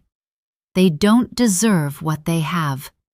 I won't let my jealousy drive me to do the wrong thing. I know which is which. Chapter 15. Now, Reese. By 10 p.m., Victoria hasn't replied to my message about Ben, and now I'm more uneasy than ever. You seem distracted, says Nick, as we get ready for bed. Bad day? I'm going through my skin routine, sitting in front of my dressing table and staring into the mirror hanging on the wall when he asks, and I stop what I'm doing, rosehip oil covering my hands. I'm fine. Okay, he says, and he gets into bed and picks up his tablet. He doesn't push me, doesn't tell me that he can see something is wrong. If anything, he looks relieved that we don't have to have a conversation. I study him, wondering if I actually have anything to worry about, or if Camilla is just messing with me and trying to come between me and Victoria. It makes sense that breaking up our friendship would be her agenda. Am I just naive? I watch Nick scroll through his tablet, probably looking for any new articles from the law journal he likes to read. How could this man be cheating on me? It doesn't seem possible. There are thousands of women going through a divorce right now who once thought the exact same thing. As I finish smoothing the oil over my face, I study my skin, searching for new wrinkles. He has a new young graduate lawyer at his firm who he admires. He's meeting my best friend in the street and lying about it. Is he tired of me? Maybe you're tired of you.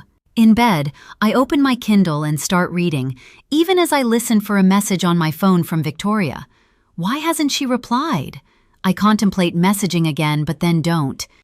She's probably angry that I didn't say anything about her quitting her job, something I would usually have told Nick. But as I haven't spoken to Victoria yet, I have no idea what happened. And I don't want to talk about Victoria with Nick right now. If she doesn't want to speak to me, there must be a reason. Maybe Camilla sent her the same picture, and she knows she's been caught? I want to ask Nick about the photo, but can't think of how to bring it up. Picking up my phone, I wonder if I should just show it to him. Are we busy on Saturday night? He asks, startling me. Yes, we have dinner with Victoria and Ed, I reply, because we do. Saturday is only days away. Should I cancel? Maybe I'll just cancel on the night and tell Nick that Victoria canceled. I sigh as I stare down at my Kindle. I hate lying to the people I'm close to, but if they're lying to me, then what choice do I have? This can be resolved easily enough if I just directly ask Nick and show him the photo, but something is stopping me from doing that. I don't want the answer. I'm afraid of the answer. So, like the coward that I am, I ask a different question. When did you last see Victoria? I ask, studying his face, searching for some kind of a reaction. He doesn't take his eyes off his tablet, just shrugs his shoulders. Last time we went out, I suppose, he says, and then he turns on his side, away from me, and flicks off his bedside lamp.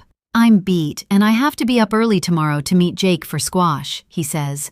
I know that's the signal for me to also turn off my bedside lamp and read my Kindle in the dark, which I always do because it gives off enough light. But I'm not tired yet, not that it matters how I feel. Resentment rises inside me, and I open my phone, looking at the picture again. Reese, please, says Nick. With a sigh, I switch off my lamp and shuffle down until I'm lying on my pillow. Why did he just lie to me? Is it because he's cheating, or because the meeting was insignificant? Did he just forget, or is he actively lying? And why do I listen to him when he tells me to do something? It's your own fault. You teach people how to treat you. Mommy, Mommy, I hear. Max is prone to bad dreams, and tonight I welcome his need of me. I get out of bed, where Nick doesn't move, and go to my son's room. There was someone here, outside my room, he cries when he sees me, and I grab him in a hug, stroking his hair and soothing him. No one's here, sweetheart, I murmur over and over again. It was a monster with sharp teeth, he insists. It was knocking at my window. It wanted to be let in. It was a nightmare, but it's over now, see? I stand up and push open his curtains where, for some reason, his window is slightly open. I'm sure I closed it before I went to sleep. Our home is only one story because it's on a large parcel of land, and we designed it like a square, surrounding the glass-fenced swimming pool in the middle. But we're in a very safe neighborhood, so I rarely remember to lock the windows, leaving the catches open most of the time. I push the window down and secure it with the catch, and then I lean against the window and cup my hands around my face, attempting to see into the garden that surrounds the house, but all is dark. Do you see him, Mom? Asks Max. No, there's nothing there, love. Stay with me, Mom, he insists, and for once I have no desire to go back to my bed. I snuggle down next to my son. Even though Nick thinks it's a bad idea for us to sleep with the children, I have always enjoyed it. They're only little for such a short time, and Kayla doesn't call for me at night unless she's feeling sick. It goes by in the blink of an eye. I've left my phone in my bedroom so I won't hear if Victoria messages me, but I don't care anymore. I have no desire to think about this tonight. I need to sleep, and tomorrow I will contact Victoria and ask her outright if she is sleeping with my husband. I picture her laughing at me as I ask the question. Don't be ridiculous, she'll say. You're my best friend. I would never do something like that to my best friend. Except she did do something like that. The stakes were a lot less, but she did it. Max slips easily back into sleep, one hand on my arm and his thumb going into his mouth. I shift on the bed until I'm comfortable, trying to clear my head of any thoughts. As I'm sinking into sleep, I hear a distinctive sound, a tapping sound, like someone is using a fingernail on the glass. My heart is in my throat as Max's hand tightens around my arm in his sleep. Holding my breath, I listen for the sound to come again, but there's only silence. I should get up and check, but Max is holding on tight, and I don't want to disturb him. I could call Nick, but that would wake everyone up. Instead of doing anything, I lie still, in silence, waiting for the sound to come again. Morning, Mom. Morning. Morning, Maxie, I mumble. Did you sleep well? Yep, he says, standing up on the bed and leaping over me onto the floor. I drifted off here at some point. The monster stayed away because you were here. He leaves to go to the bathroom, and I pull myself up, wondering about the sound I heard. As I stand, I dismiss it as part of my imagination, a kind of waking dream and nothing to be scared of. I have bigger things to deal with today, and I'm going to make sure that I don't have another night filled with questions. Today, I will get an answer from my best friend or my husband or both, and I will make sure that Camilla can't contact me again. The woman is clearly nuts, and I don't have to deal with her craziness. The woodsy smell of Nick's deodorant lingers in the bedroom. He would have left very early this morning, which means he knows that I spent the night in Max's room. I'm sure he'll text me later and make his displeasure known.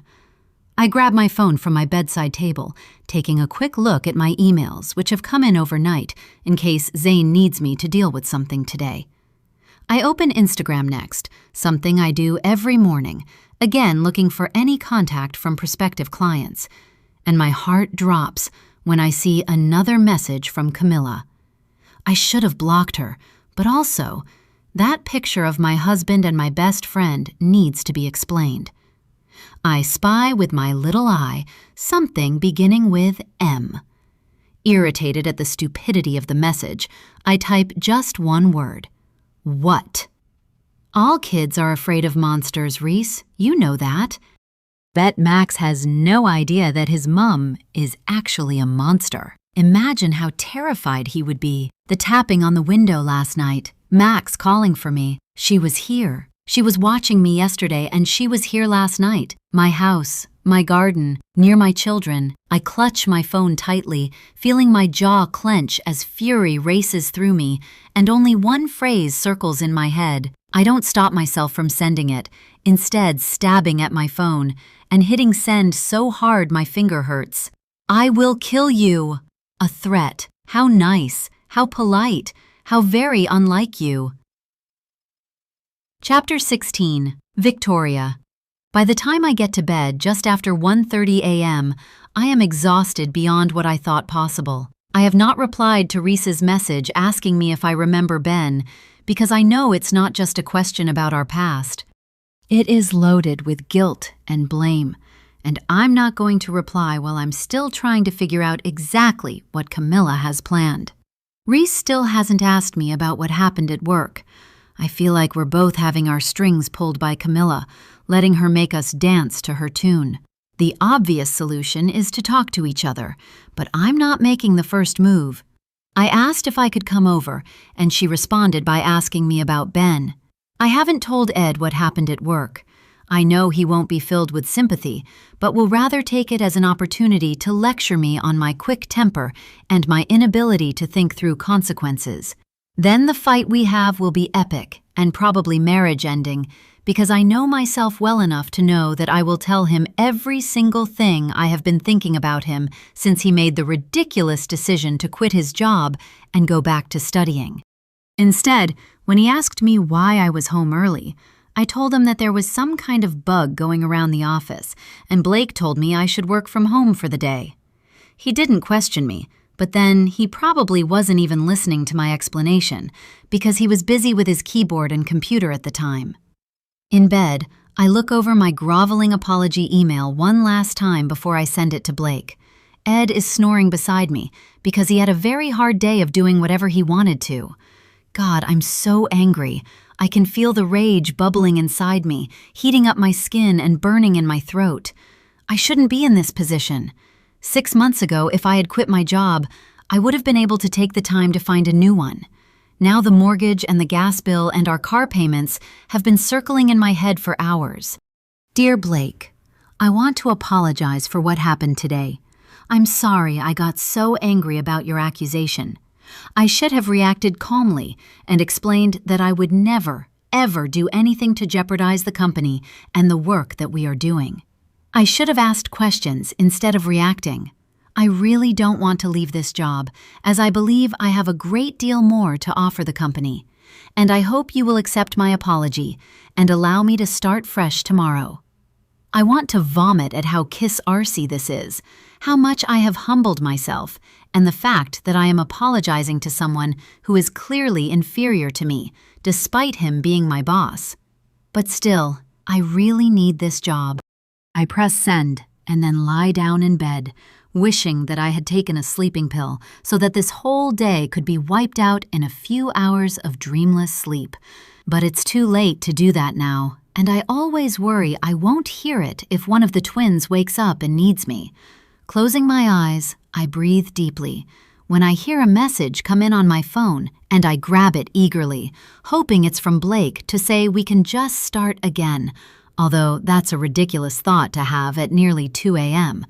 It's obviously not from Blake. Instead, it's from Camilla, and it's not an agreement to meet. Jobless, probably friendless, and maybe soon to be husbandless and childless. I can actually feel my mouth gaping open and closed as I struggle to process her words. The sudden noise of my car alarm going off jolts me out of bed as the loud, repeated beeping of the horn sounds through the house. "God, Victoria, can you stop that noise?" Ed murmurs, but he doesn't get up as I run from the bedroom, my heart galloping in my chest, to the garage, grabbing my keys on the way. "Mommy, there's a noise," I hear Dylan call, followed closely by Cash. "A noise! A noise!" The garage is accessed through the kitchen, and I dart through, switching on lights and then pulling open the door that I know I locked, but that is now unlocked. Clicking my car alarm off, blissful silence descends. The automatic garage door that leads to the street is open, and I'm sure I closed it. We live in a nice neighborhood, but break-ins are not unheard of. Has someone been in the house? Shivering in the cold night air, I move around the garage, checking if anything has been moved, but everything looks exactly the same. Closing the garage door, I go back into the kitchen, locking the interleading door and checking that twice. I look around the kitchen as well, checking my purse and my bag that I leave on a shelf in the kitchen. The $50 I had there this morning is still there. Maybe the stress over losing my job made me forgetful. Thank God it's a safe neighborhood. Although it wouldn't have hurt Ed to check the house before he went to bed. It's just one more thing that he's delegated to me over the years. As I go to leave the kitchen, my hand goes to the light switch to turn it off when something on the fridge catches my eye. I walk over, studying the whole fridge, wondering what it was that drew my attention. Like the fridges of most families, ours is covered in the boys' artwork from school, reminders about appointments, cards from our local plumber and electrician, and magnets from places Ed and I visited before we had kids, like from Yosemite National Park in California. It takes me a few moments of my eyes roaming over everything before I spot it, half hidden behind a hand-drawn picture of a cat, just a round body and a round head with lines for whiskers, done by Dylan. My mouth is dry as I move the drawing and pull out the photograph. It's old and has developed that slightly sepia tone photos get when they age. I instantly know where it's from. A couple of weeks after our first meeting, when we were all 20 years old, Reese, Camilla, and I went to the beach together. It was a hot day, but there was a lovely breeze, so we stayed longer than we should have. When we were all ready to leave, I noticed that my skin was stinging. "I think I got burnt," I said. "Didn't you apply sunscreen?" Camilla asked. "I did, but we've been here quite a long time." "Oh God," said Reese. "I can feel it now. We should have reapplied." We checked each other out and found that all of us had been in the sun for too long. "We are such idiots," Reese said, and then she started laughing, and then we were all laughing. And a man walking past us stopped and smiled, because we were 3 young women in bikinis, obviously, and Reese asked him to take a picture, and he did. Reese printed one out for each of us. Mine is buried somewhere in a box. In the picture, we are standing close together, our arms around each other, our sunburned skin obvious, large grins on our faces, and the blue ocean in the background. We discussed how sore we were for days afterwards. Looking at the photo now, I can see the smiles on Camilla's face and Reese's face. but not on my face, even though I know I was smiling just as widely as they were, because my face has been scribbled over. The pen used with such force that some of the photo has been scratched away. She was here, in my house, near my children. I cover my mouth with my hand so that I do not scream. Before I can stop myself, I rip the photo into pieces, unable to tolerate looking at it. When I fling the tiny pieces into the garbage bin, I regret it immediately, because I should have kept it to show to Reese and Ed, and maybe even the police, but my reaction was visceral, immediate. My heart is racing as I check the house again, and then once more, opening every door and switching on every light. In the boys' room, Dylan and Cash are in one bed, both curled up with their favorite soft toys, but they seem to have gone back to sleep. I check their window, and then I do one more round of the house and return to bed where Ed is deeply asleep, and I may never sleep again. Chapter 17. Reese. The breakfast rush is typically chaotic. I'm sleep-deprived. The idea that Camilla was at my son's window continues to assault me with the force of a punch. I'm distracted and keep forgetting what I'm supposed to be doing. Max walks around in his underwear until I yell, "Just go and get dressed," at which point he bursts into tears and I have to then cuddle him better and dress him, even though he's capable of doing it himself. The only saving grace of the morning is that Nick is not here to offer gentle, pointed critiques while not actually helping at all. The photo of him and Victoria together is also on my mind, but has been mostly usurped by the horrifying idea that Camilla was tapping at my son's window last night. It takes every ounce of self-control I have to get the kids into the car and dropped off at school. I'm working from home today, so all the way home from drop-off, I promise myself 20 minutes of silent scrolling as I drink a cup of coffee and eat breakfast, hoping that this will relax me enough to get my thoughts in order. Camilla wouldn't actually hurt one of my children, would she? That's not actually possible. She's trying to scare me, obviously, but why and what exactly does she want? She said she wanted the truth to come out, but she hasn't suggested meeting or how the truth should come out. What part of the truth is she talking about, and will it really matter now anyway? It all happened a long time ago. What can be achieved by bringing it up now? I feel like there's some part of this puzzle that I'm missing. I can't get the whole picture. Talking to Victoria is the best thing to do, but I'm not ready to do that yet. I need to be clear on exactly what I'm going to say.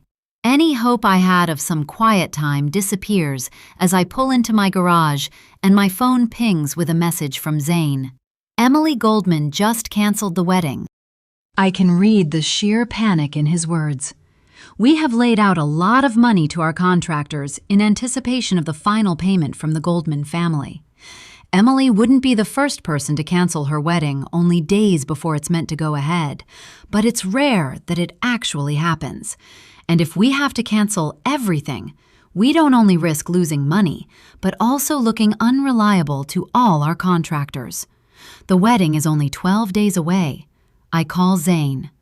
I swear that this job will give me a heart attack one day, he says when he answers my call. Do you know for sure that she's serious? I ask. She called me in tears at 6 a.m. when I was in the middle of a workout to tell me that her fiancé has just told her for the first time that he once kissed her best friend. Oh God, that's not good. It was when they were both 12, yells Zane. This is obviously just a convenient excuse. I can't help a snort that escapes me, and then I burst into giggles, even as I feel a terrible heaviness in my heart.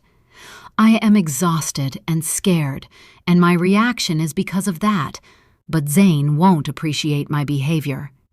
This is not funny, Reese. Even if it's ridiculous, we are out thousands in deposits if they back out, and who knows how hard it will be to get the money from the family. In my car, I clench a fist and push my nails into my palm so that I control myself. Taking a few deep breaths, I remind myself that I cannot go to pieces now. Listen, Zane, first of all, the family are lovely, and they will pay us whatever they owe, I'm sure of that.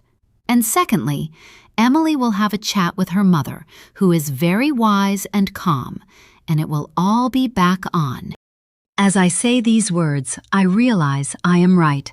Weddings are incredibly stressful, and all Emily needs is to talk to someone who will point out how odd her thinking is. She only met her fiancé when she was 28, and now, at 29, is ready for marriage. The fact that he kissed her best friend at 12 is simply coincidence. I hope you're right, he huffs. I am right, I tell him. I assume you will be going over there now, he states, making it clear that this is exactly what I will be doing. I just need to shower first, but I will definitely go over there and talk to her and her mother. Whatever plans I had about working out what to do have just gone out the window.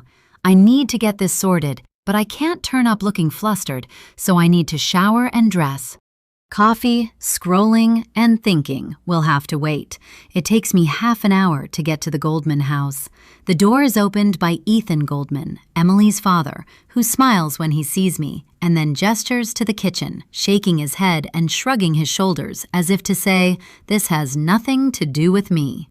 In the lovely kitchen with ornate timber doors and a gray granite countertop, I find Claire, Emily's mother, making tea, and Emily at the kitchen table crying as she breaks a chocolate chip cookie into pieces. "He should have told me. She should have told me. Why did they lie?" she wails. "Because they both forgot, or because they didn't consider it important," her mother says as she shakes her head.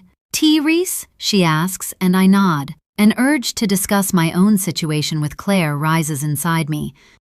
I want her to tell me that my husband just forgot about exchanging a hug with my best friend outside his favorite lunch spot. But this morning is not about me. Sitting down at the table across from Emily, I hand her a tissue to dry her eyes. "Emily, do you really believe they feel something for each other?" I ask, and she starts to nod, but then she sighs and shakes her head. "What if we rushed into things? Jonathan and I have only been together for a year. What if we don't know each other well enough?" "But you've lived together," I say, understanding now that the innocent kiss shared by two 12-year-olds has nothing to do with Emily's tears. Emily puts a piece of her broken cookie into her mouth and takes a deep breath, and then she sighs. "I'm worried that this is a terrible mistake." "Because you don't feel ready for marriage, or because something about the wedding is bothering you?" I ask her, amazed that I sound so calm and in control. A wedding planner has to be everything to her bride, and that includes psychological counselor if she needs it. Emily picks up her mug of tea and takes a sip as her mother and I wait in silence. "I hate the way my hairdresser wants to do my hair. I look ugly, and I can't make her understand what I want, and I can't be ugly on my wedding day," she finally says, and then she sighs, as though a huge weight has lifted off her shoulders. The smallest things become of paramount importance with a wedding. Emily hasn't been able to make herself understood, and it's made her reconsider everything. "Silly girl," tuts her mother. "Why not just say that? You've made poor Jonathan crazy." "Everything feels crazy," says Emily, who is a lawyer in her day job and works long hours. She has obviously been overwhelmed by the wedding and everything that accompanies it. "I tried to get an appointment to try another style yesterday, but she said that she can't fit me in and she's not changing things now." "Well, that's unacceptable," I say. "Let me see what I can do." While I'm going through my hairdressing contacts, Jonathan arrives, and he and Emily go for a walk together and return all smiles. I message Zane that the wedding is back on, and then I stay with Emily until the hairdresser I have found arrives, and wait until I know that Emily is going to be happy with her. My marriage might be about to fall apart, but it feels good to know I am still good at my job, and that I have managed to get the wedding back on track. If only dealing with my own life were that simple. By the time I leave the Goldman house, it's after 2 p.m. and I'm starving. Claire kept offering food, but I didn't want her to go to the trouble of making me anything. I stop at a shopping center for a quick bite, and then I duck into the grocery store because we've run out of peanut butter. It's only when I get to school to pick up the children that I realize I have somehow not been consumed by the messages from Camilla, the picture she sent me, or the frightening fact of her being outside Max's window last night. My work has taken up my brain space, and it has been oddly relaxing to spend time with the Goldman family and to have to concentrate on them. I have also not heard from Victoria. Should I message her? She's probably really upset about her job. I'm not being a good friend. Tonight, I promise myself, I will talk to Victoria when the kids are asleep. I'll ask her about the photograph and get that cleared up, and then I will tell her about Camilla coming to my house. I wait in the pickup line until I get to the front, scanning for my children. I have our surname on the windscreen, so they're usually there when I get to the front, but when I do get there, Kayla and Max are not waiting for me. Lowering my window, I call out to the line supervisor. "Kayla and Max Evans?" She nods her head and lifts her bullhorn, calling for my children. But they aren't here or anywhere close. "Perhaps they're still inside?" she says, and I nod because sometimes they do linger on the play equipment. Pulling over into the first available space, I park and get out. The first place I go is the play equipment, nodding and smiling at other parents as I pass them. Dark clouds are gathering above me, and I really want to get home before the rain starts. It is immediately clear that my children are not on the play equipment. There are only a couple of children there, and they are both older. Weird, I mutter, and I turn around, scanning the grounds of the school. Maybe they've gone outside to wait for me? I start walking back, irritated that I got out of my car when I should just have waited. At the front gate of the school, the pickup line supervisor is coming back into the school, her orange vest over one arm and the bullhorn in her hand. There are no more children out the front of the school. "Sorry, I'm looking for Kayla and Max Evans. They aren't in the school," I say, hearing the slight rise in my voice, feeling tingles of panic begin all over my body. "Have you checked the classrooms?" she asks. "I know rooms 5 and 6 are open for the after-school care kids. Maybe they're with friends?" She sounds completely unconcerned. "Thanks, I'll do that," I say, trying to let her lack of worry comfort me. I know Dylan and Cash go to after-school care today, so it's possible that my kids are there. Dylan, Cash, and Max all get along really well, so maybe they wanted to play. But they've never done that before. Why would they do that now? I walk quickly over to the rooms, my heart thudding in my chest. The door to room 5 is open, and there is a teacher at the front watching a noisy gaggle of children all painting or playing with Lego, reading books, and talking. "Sorry," I say, going up to the teacher, who I think is Mr. Patterson. "I'm looking for my kids, Kayla and Max Evans." "Oh, right," he says, putting on the pair of glasses that are hanging around his neck as he picks up a clipboard. "Were they supposed to be here today?" No, I say as I scan the classroom, wondering if somehow I just can't see my children. "They're not on the list. The year 5s and 6s are next door doing homework. Perhaps check there." As I turn to leave, I remember that Dylan and Cash should be here, but they aren't. Perhaps Ed picked them up early? I know he doesn't have a fixed schedule anymore. Maybe the kids were picked up by my mother. Did I make that arrangement and just forget because I had a sleepless night? I check my calendar, knowing I would have put something like that in my phone, but there's nothing. My children should be here. They should be here. Darting into the next-door room where, in contrast to room 5, it's quiet as the older children do their homework, I can see instantly that my children are not here. My tingles of panic have turned into sharp pricks, running up and down my skin. Where are they? "Can I help you? It's Mrs. Evans, isn't it?" says the teacher at the front of the room, who I know is Miss Emerson because she taught Kayla last year. "Yes, my kids, I can't." My voice wobbles and my eyes grow hot. Is this happening? Is it actually happening? I can't find my kids. "Oh, they must be here somewhere, I'm sure. Have you checked with the office?" She, too, doesn't sound concerned. This is a small suburban school, and the most exciting thing that happens here is the arrival of the reptile man with his collection of snakes and lizards. No, I'll go there, I say, and I turn, running to the office to the sound of thunder overhead. Where are you? Where are you? I burst into the office, sweating and shaking. When I speak, my voice sounds like it's caught in my throat. Kayla and Max Evans, I say desperately. I can't find them. I've looked everywhere. Everywhere. The secretary, an older woman named Bonnie, has been at the school forever, and she is the first person who looks concerned. She immediately starts typing and clicking through screens. And then she smiles and sighs, sounding relieved. Oh, they were picked up by their auntie. Did you forget? You sent an email this morning, she says with a little laugh, obviously meant to convey how easy it is to forget such a thing. There is a chair behind me, and I feel my knees go weak, so I sink down into it. I never sent an email. My sister lives in another state, and I would know if she was here.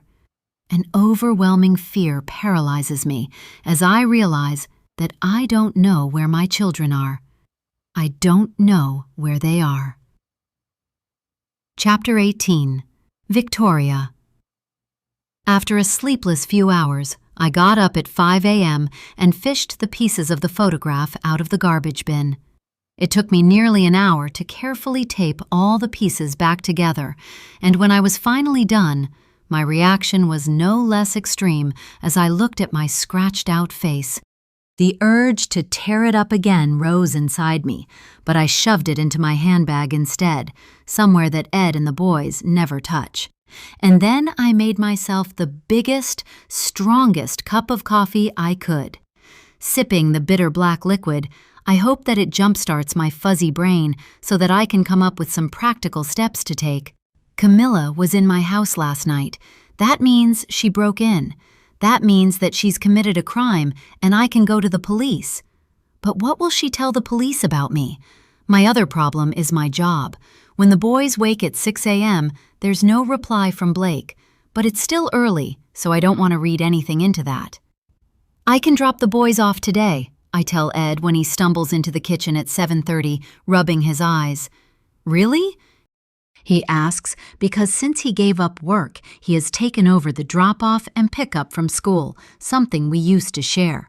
Yeah, my first meeting is late, and Blake won't mind if I'm not in at exactly 9 a.m. I don't mention that the reason Blake won't mind is because I quit my job. I don't mention that I am planning to drop the kids off and then park somewhere quiet and get some sleep so that I can tackle the Camilla problem clear-headed. Normally, I would confide in my husband, but since he resigned from his job, I am finding it difficult to talk to him. And I know he will be completely furious about me quitting. I have effectively deprived my family of income. I can't have a conversation with Ed about work, and I can't have one about Camilla because I've never even mentioned her to Ed.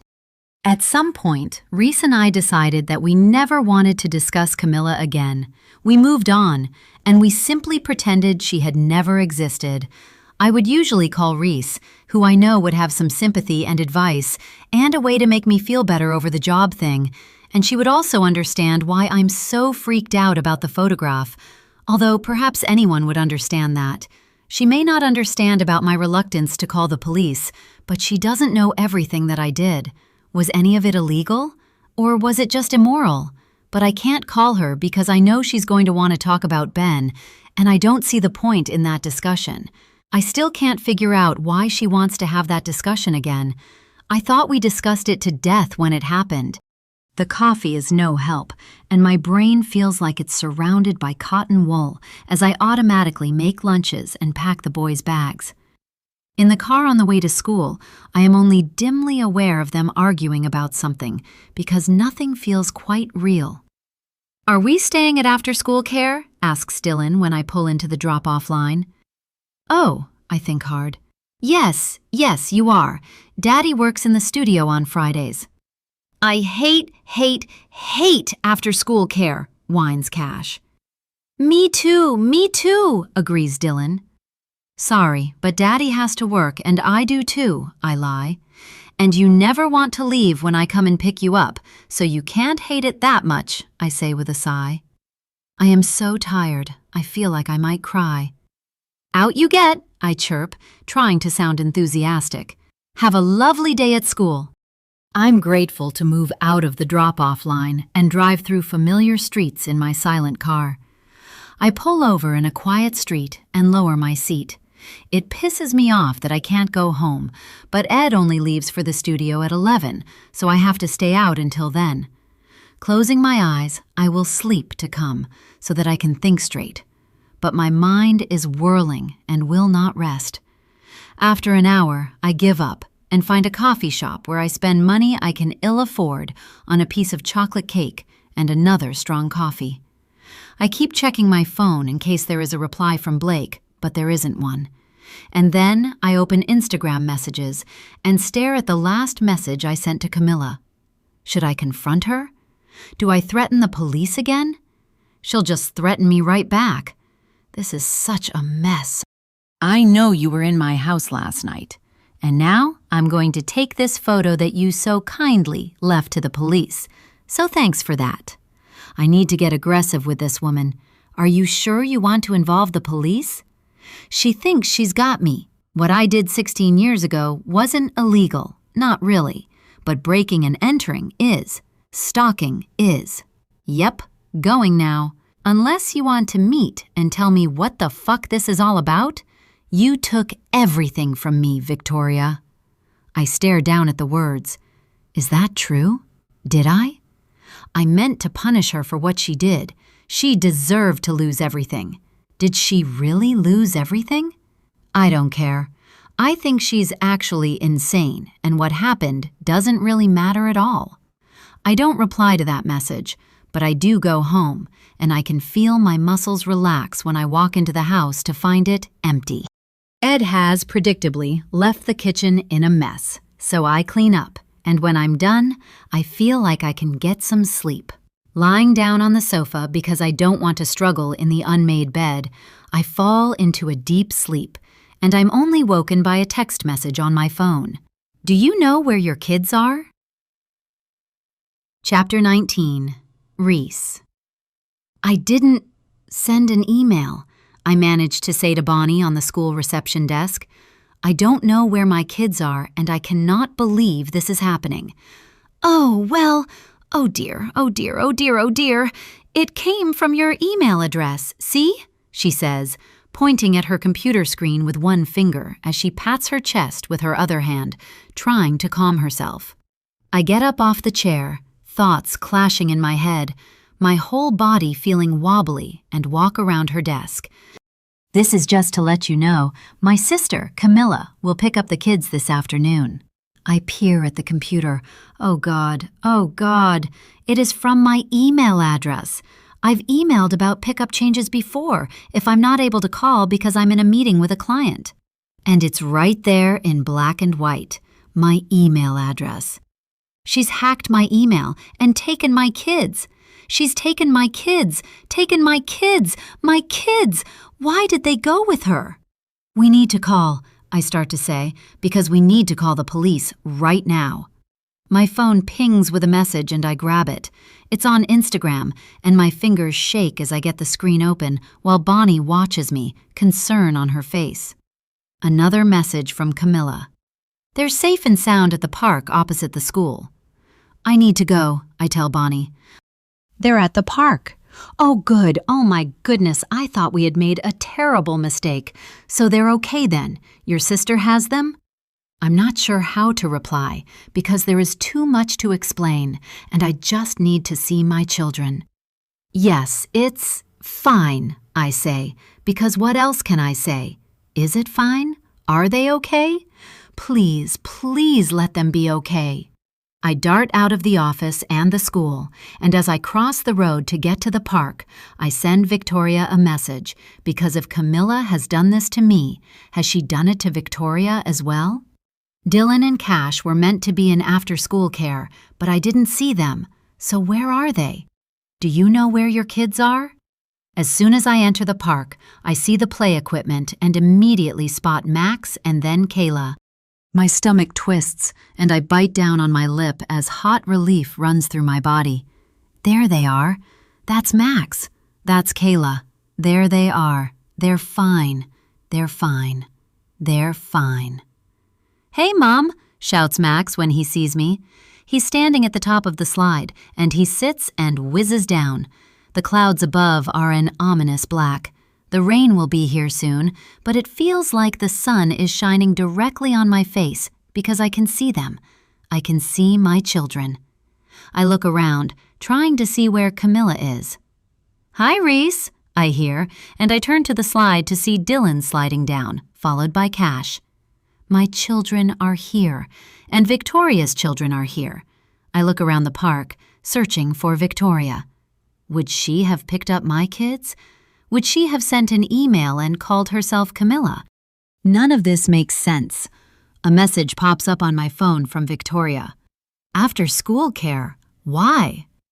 There are other children around and other adults, but no one is watching my children, and no one is watching Victoria's children. My head swings back and forth as I look for Camilla. "Mom," says Max, "can Dylan and Cash come over and play this afternoon? Their dad is busy, and their mom was supposed to pick them up from after-school care, but then the lady came for them, just like she came for us." I have no idea what to do first. Victoria obviously doesn't know her kids are here, but I also want to know exactly who picked them up. I understand why Max went with whoever he was told to go with, but I expected better from Kayla. Hurriedly, I text Victoria, letting her know her kids are with me and where we are. My phone rings and I answer. "What are you talking about?" demands Victoria. "I don't know how it happened, but I got to school and my kids weren't there. The secretary had an email from me saying that my sister Camilla would fetch them. I was about to call the police when a message came through on my phone telling me they were in the park.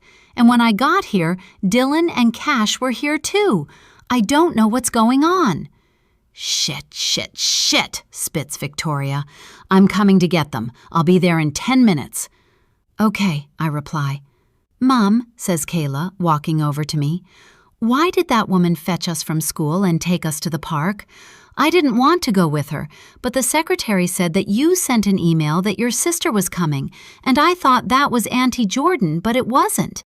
It was some lady who said that she was a sister that we had never met, and I want to know why we've never met her. She told us to stay here and told me to look after all the little kids, and she went to get us ice cream." She folds her arms.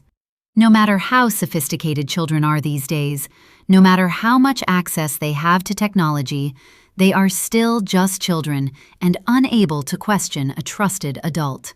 Bonnie told them I had sent the message, so why would they doubt her, even when the wrong person showed up? "She's not my sister. What did she look like? What else did she say? Why did you go with her? She's a stranger, and you're not to go with strangers," I say, hurling questions and statements at my daughter. Kayla narrows her green eyes. "The secretary told us you sent an email, and that Victoria sent one as well. She knows that you and Victoria are best friends. I thought something was wrong, and now she's gone." "Weirdo," she says, turning to look around the park. "What did she look like, Kayla? Can you remember?" I demand. "If I had a phone, I could have called you," she says, and I want to scream with frustration. "Can you please answer my question?" I say, as I look around the playground, seeking a woman holding ice creams, looking for Camilla. But I can't see her. I can't quite believe this has happened, and I am suddenly aware of how complacent I've been, how safe I've always felt in my life and my neighborhood. I never anticipated someone from my past coming back to hurt me, and I know she means to hurt me. She means to hurt Victoria as well. "She had blonde hair, and she was wearing a red dress," says Kayla. Camilla had white blonde hair. It was one of her most distinguishing features, but that means nothing. "Can you see her?" I ask Kayla. She looks around and then shrugs her shoulders. "Should I go check at the ice cream stand?" "No," I say firmly. "You stay here with me. We'll get ice creams later." Kayla, we hear, and Kayla's friend Carly comes running towards us. Do you want to climb with me? She asks, and Kayla nods enthusiastically. Okay, Mum? I nod, even though I want to tell her to stay close, but I am standing only a few feet from the giant climbing frame, and she is with a friend. I watch her and then check on the boys who are together going up and down the slide. I turn around in a circle again, my gaze landing on each mother, each woman I see. But whoever picked up the kids has gone. A pain slices across my jaw, and I realize that my jaw and both my fists are clenched, my nails digging into my palms as I try to still my racing heart. Concentrating on my breathing, I try to relax my body. They're here. They're safe. They're fine. I will need to call the school and tell them they are not to accept email pickup changes ever again. As my eyes dart from Kayla to the boys and back again, I think about the last time I saw Camilla. I was in tears, and Victoria was furious. She won't get away with this, Victoria said, and I knew that she meant it. But now Camilla is back, and I have a feeling that Victoria and I are not going to get away with anything. Our buried secrets are going to be exposed, and I'm not sure our friendship or our lives will survive that. Chapter 20. Victoria. Your kids are with me at the park across the road from the school. Camilla picked them and my kids up and left them all in the park, but everyone is safe. My heart is instantly in my throat, my fingers trembling as I call Reese and shout, "What are you talking about?" into the phone. I don't know how it happened, but I got to school and my kids weren't there. The secretary had an email from me saying that my sister, Camilla, would fetch them. I was going to call the police when a message came through on my phone telling me they were in the park, and when I got here, Dylan and Cash were here too. I don't know what's going on, Reese says, the words running into each other in her hurry to get them said. Shit, shit, shit, I say. I'm coming to get them. I'll be there in 10 minutes. Okay, she replies. I grab my keys from the kitchen bench where I left them, jamming my feet into shoes. I feel hungover despite the fact that I haven't had any alcohol. Sleeping during the day has always been bad for me, so even when the boys were small, I tried to make sure my naps were short.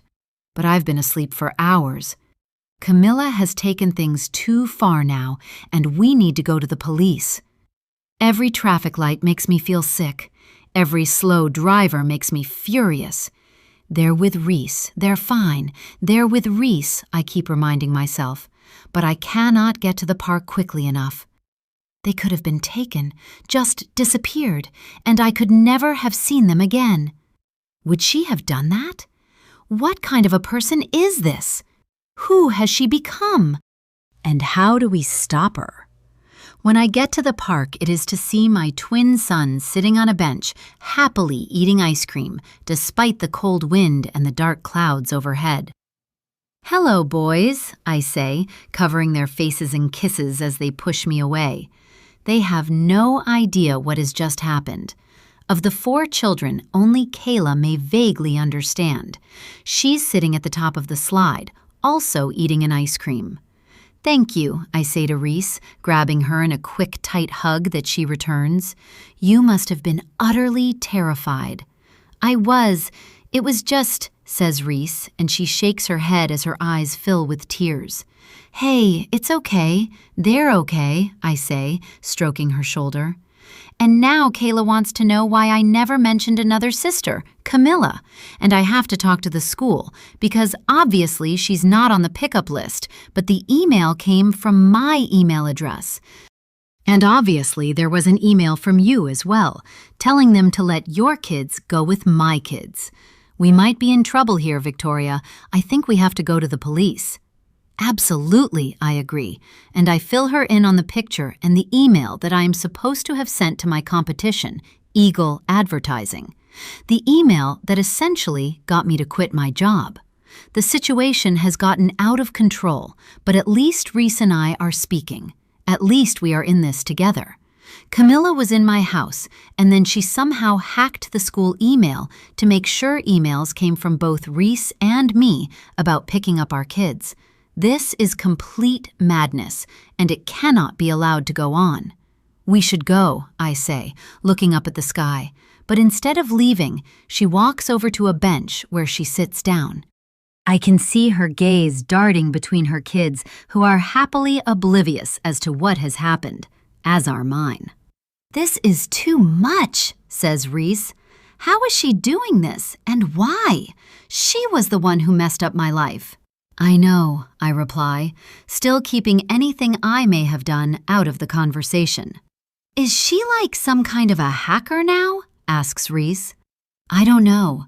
I think if we could find her, we could talk to her, but I Googled her and nothing came up." "I did too." "Her stepfather is dead," I say. "Who else would know where she is? Her mother, obviously, but how do we get in touch with her?" "Mom, when are we leaving?" calls Kayla. 10 more minutes, Reese replies, as she opens her phone and types in Jean Upton, Camilla's mother's married name, but nothing comes up. "What about her sisters?" says Reese. I remember that she said she had grown closer to them, Sophie especially. The last time we saw her, she was glad to have Sophie in her life. Yes, I say, I remember that. She and Sophie were actually close. I remember thinking how odd that was after she had hated the idea of the adoption. The surname would be Upton too, I think. I use my phone, expecting nothing, but immediately hitting on a Sophie Upton who is a florist. "Have you heard of her?" I ask Reese, knowing she deals with a lot of florists, as I show her the website, which is just a landing page with the name of the business, Artful Arrangements. It has pictures of a bunch of different floral arrangements and a mobile phone number. Reese shakes her head. I mean, it could be her, but there could be any number of people with that name. Neither of us ever met Camilla's adopted sisters. "If it's her, do you think she and Camilla are still close? And would she help us?" asks Reese. "I mean, would she know what happened and maybe refuse to talk to us?" I consider this for a moment as a rumble of thunder rolls over the park and Dylan shouts, "Rain, rain, go away!" We need to leave soon. "It's worth a shot before we go to the police," I tell Reese, and she nods in agreement. I dial the number, expecting a voicemail, but a woman answers. "Artful Arrangements, Sophie speaking." I stand and walk away a little so that the kids can't hear me, even though they are all still on the play equipment. Reese follows, indicating I should put the phone on speaker. "Yes, hi. Sorry, I'm hoping you can help me. My name is Victoria, and I was a good friend of your sister Camilla. I hope I have the right person, but I was trying to get in touch with her again because I'm having a party, and I wanted to have all my old friends attend." I blurt out the words, pretty sure she's going to tell me that she has no idea who I'm talking about, or that she hasn't spoken to Camilla in years, or that she will just assume this is a crank call and hang up. Instead, there is silence. I look at Reese and she shrugs her shoulders. "Hello?" I say. "You're Victoria," says the woman. Yes. Camilla and I met when we were 20, many years ago now," I say with a little laugh as my heart races. "We have the right person." "I know. I heard about you." Shit, still close then. She's not going to want to help. The wind blows up and I shiver, not because I'm cold, but because of the way she's said those words, like she knows something, like she knows a lot of things. "Oh, I know we never got to meet, but Camilla and I were good friends, and then we just lost touch, as people do, and—" I stop speaking, aware of the silence on the other end of the phone. "She's dead," says Sophie bluntly, just dropping the words like they mean nothing. "She's dead?" I repeat, because I have no idea what else to say. When?" 16 years ago, Sophie replies. I start to say, but I actually don't have any words that make sense available to me. "She hated you, you know," says Sophie. "She hated you for everything you did. It's your fault she killed herself. She booked herself into a shitty motel and took a whole bunch of pills. A cleaner found her.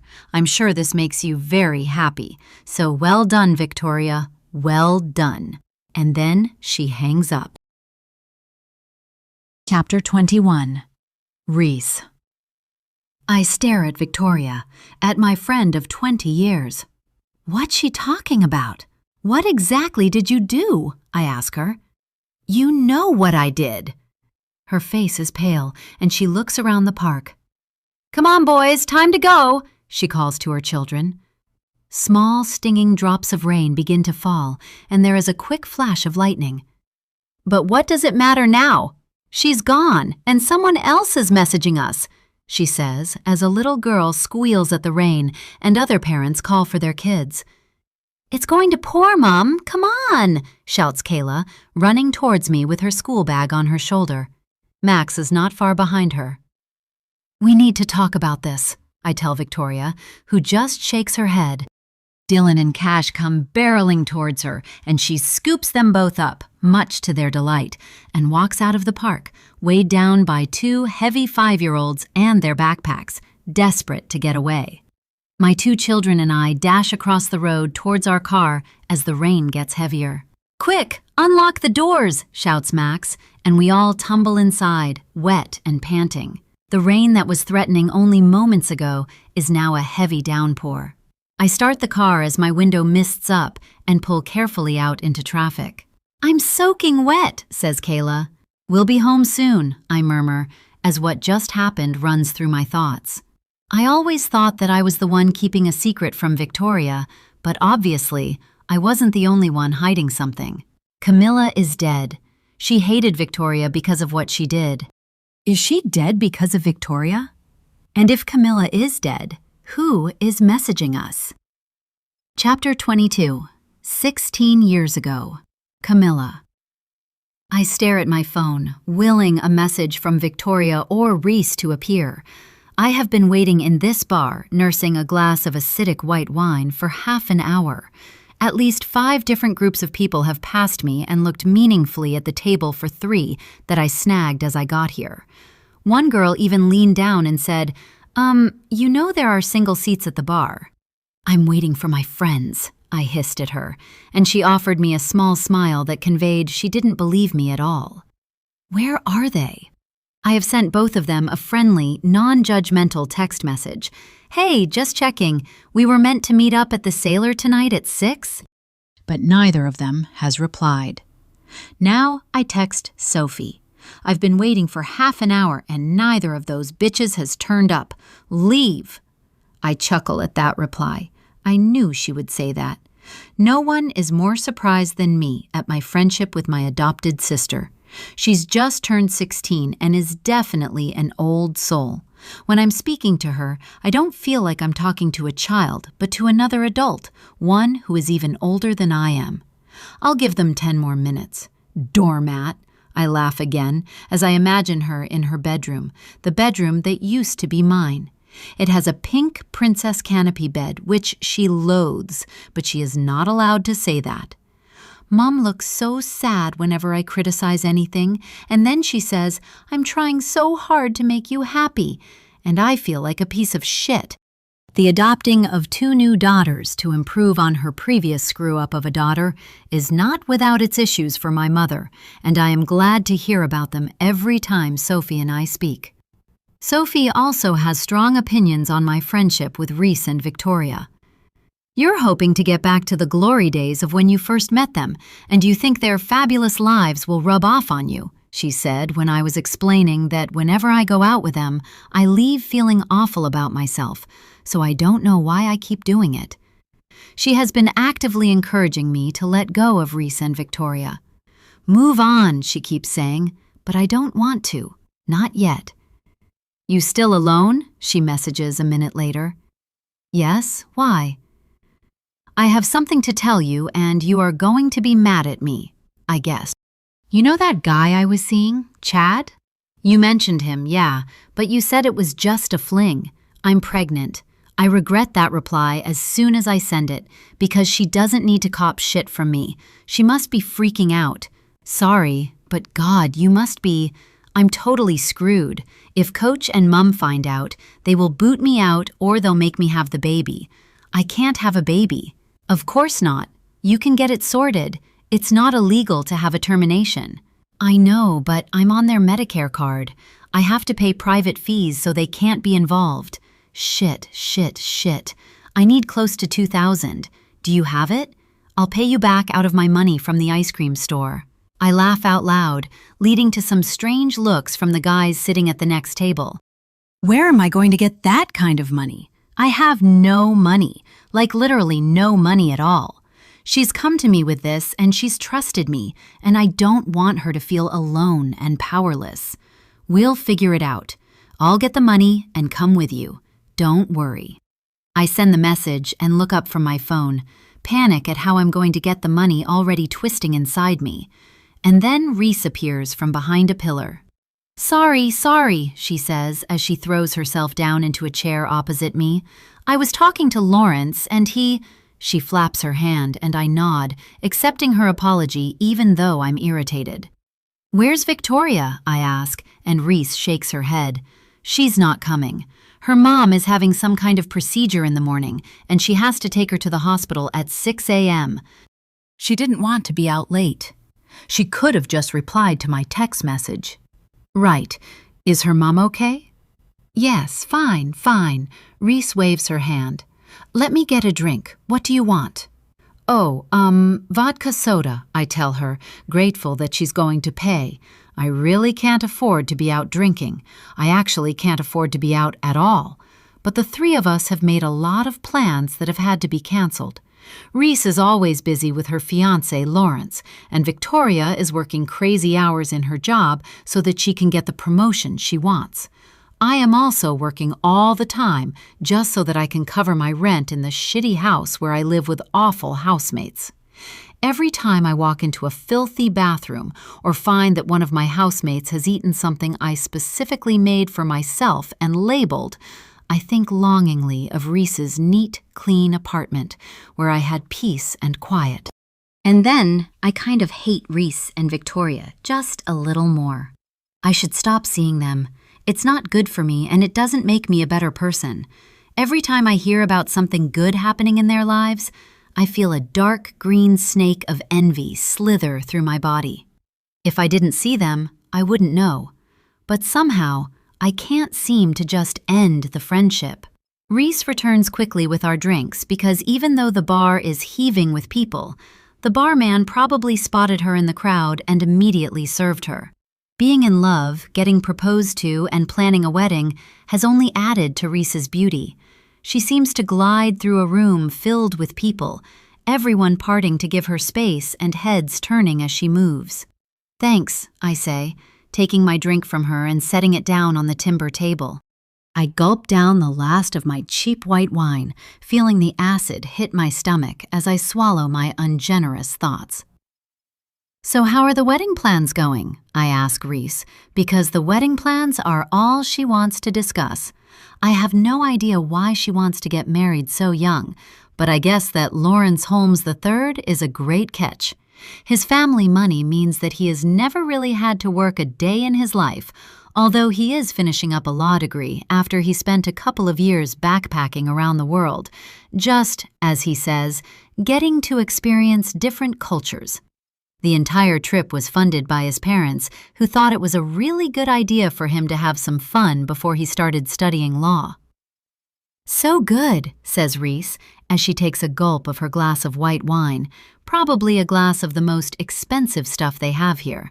The cake is going to be absolutely divine because I've asked for it to be chocolate ganache with a layer of raspberry in between each of the tiers, and it's going to be so beautiful because it's decorated with fresh flowers.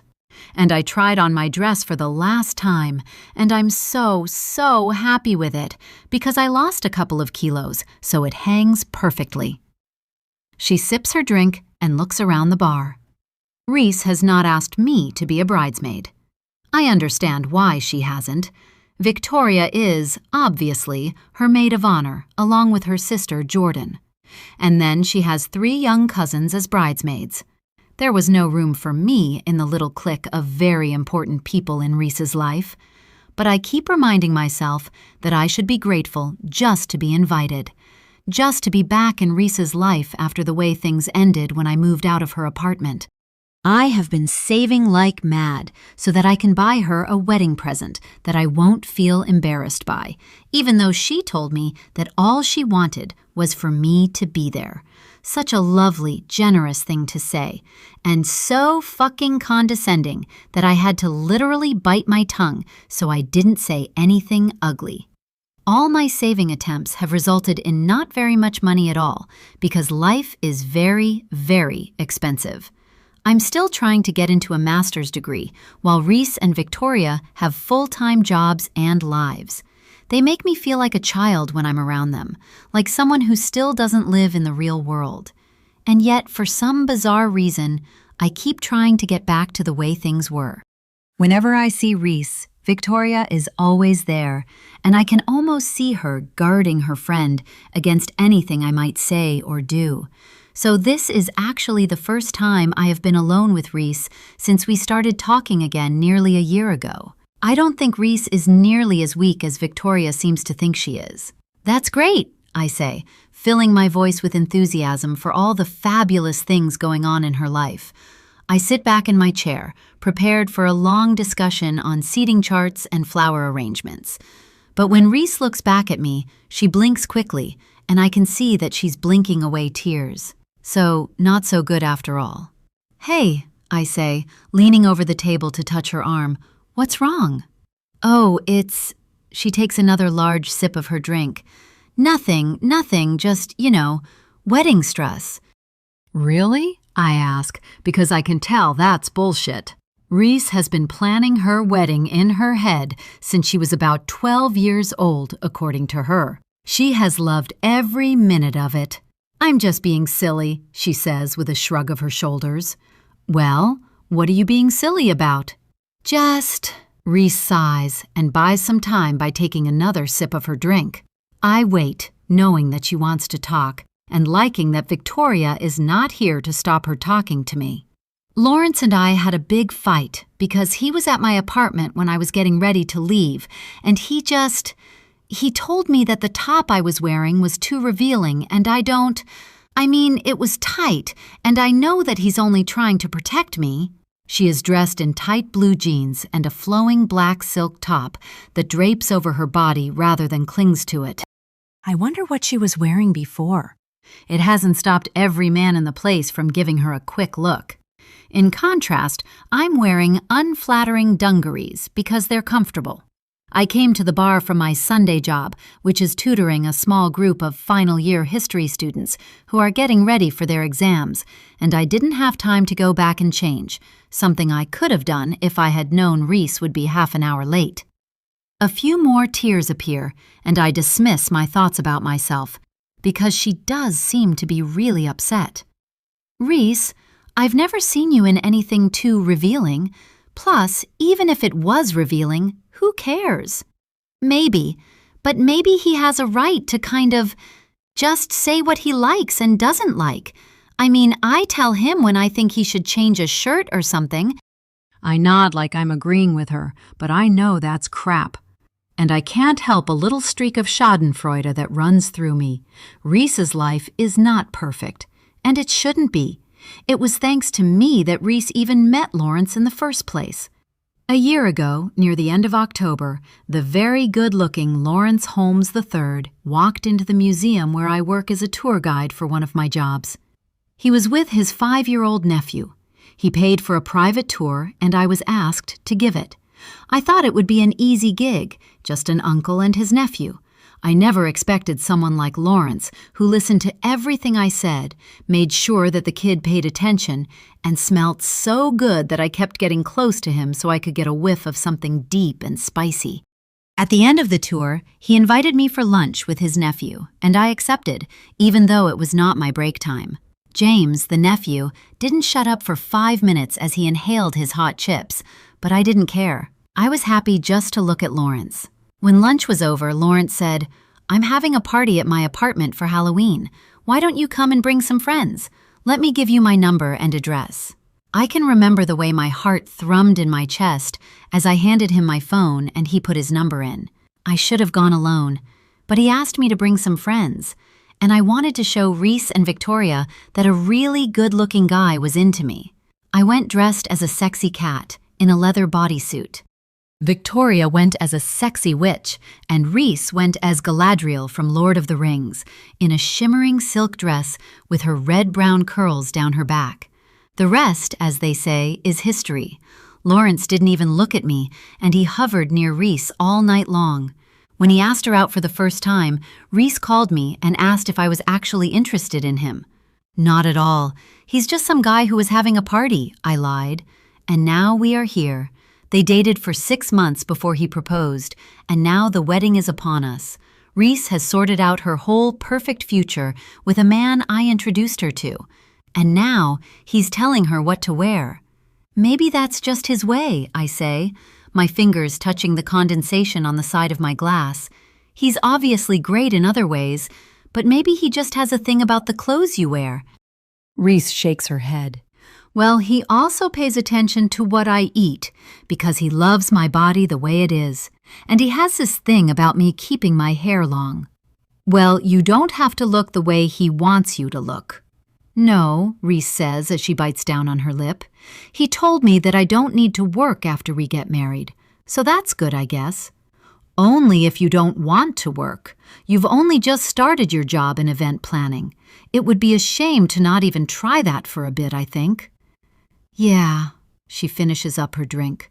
Another one? She asks, and without even waiting for my reply, she gets up. When she returns, she is carrying a whole tray of drinks with 4 shots and another wine for herself, another vodka for me, and a number she places on the table. I got us some tequila and food, she says with a smile. Tonight feels like a different kind of night. Something has shifted in Reese. Something is different. I've never seen Reese drunk. She's gotten tipsy, as we all have, but she always seems to pull back just before she gets to a point where she may embarrass herself. I'm so glad Victoria isn't here to stop her, because I can feel a fun evening ahead. Wow, planning on getting really drunk tonight? I say, laughing.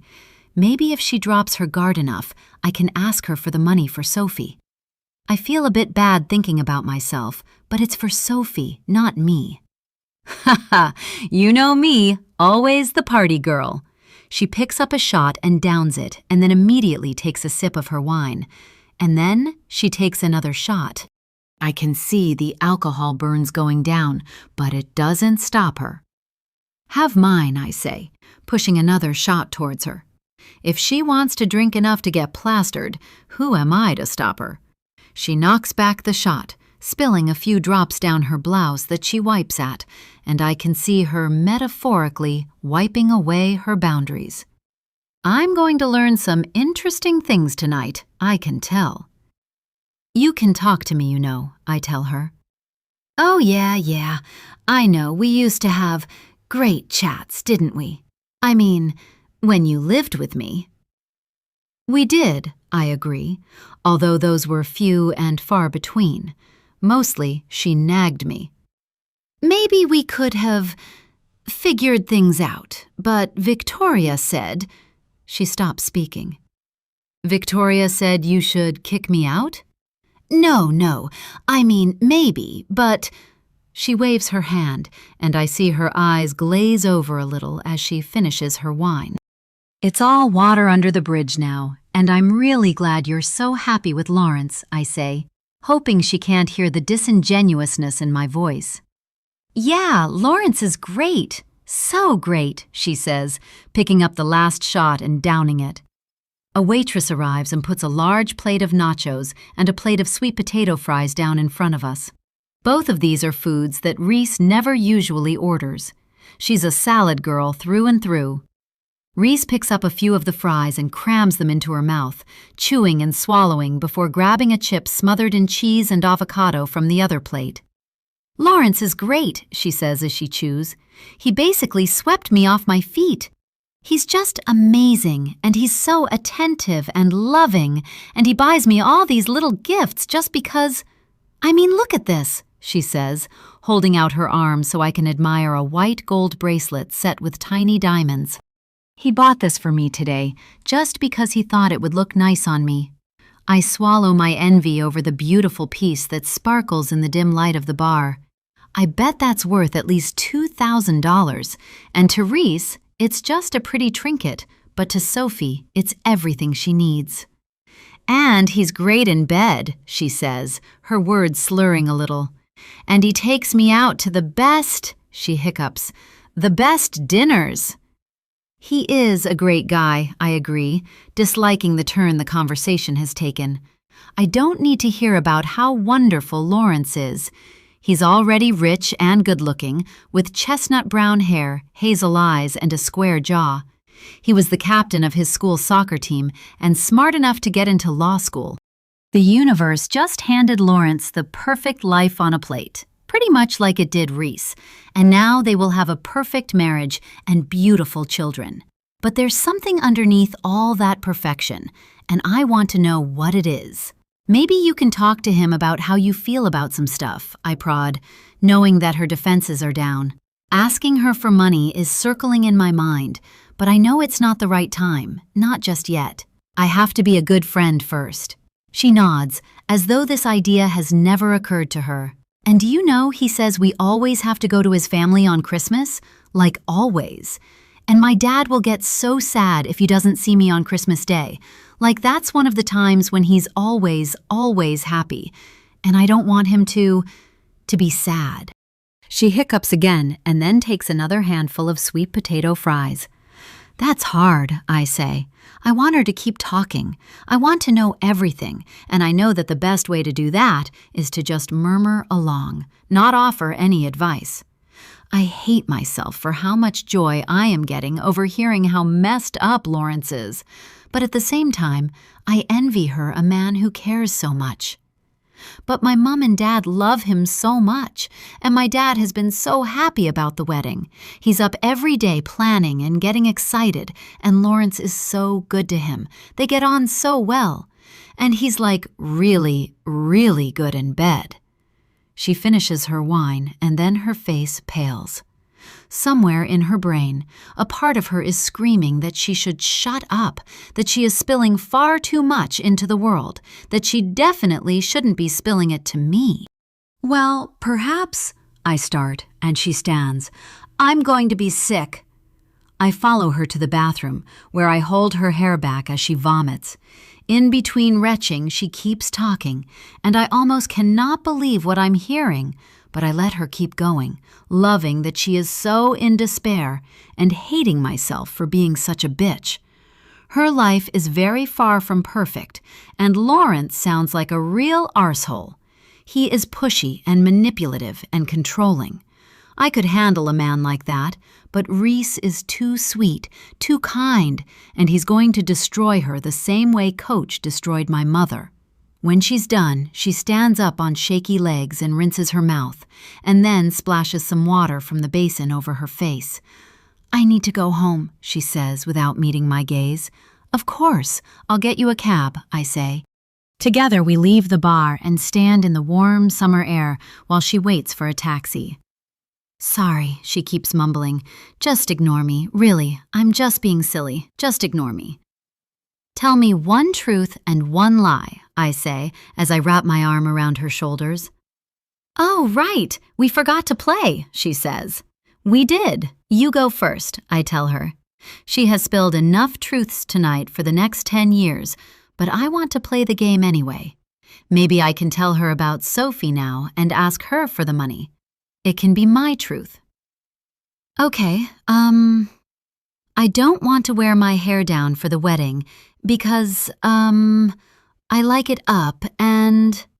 The taxi pulls up, making me want to scream because I won't get to ask her for the money. But perhaps I can remind her what a good friend I am tomorrow when she's sober. I step forward and open the door. Before she gets in, Reese leans down and whispers something in my ear, and then she slumps into the back seat. I feel a ripple of shock through my body at what she has just said. Really? I laugh. You're joking. Nup, nup, nup, she sings, and then she covers her mouth with her hand. The man driving the cab says, "Let's go, girlie, and you'd better not throw up in my cab." Is that really the truth? I ask. Yes, yes, she says. I promise, promise, promise. That's my truth. She nods, grabbing the door handle and pulling it towards her. I believe her. I believe she just told me the truth. The moment the door shuts, the taxi roars away. I walk home to my shitty house where my housemates, 2 guys and a girl, are smoking weed while they play their music at some revolting volume. I don't bother with my usual lecture on what the neighbors will say.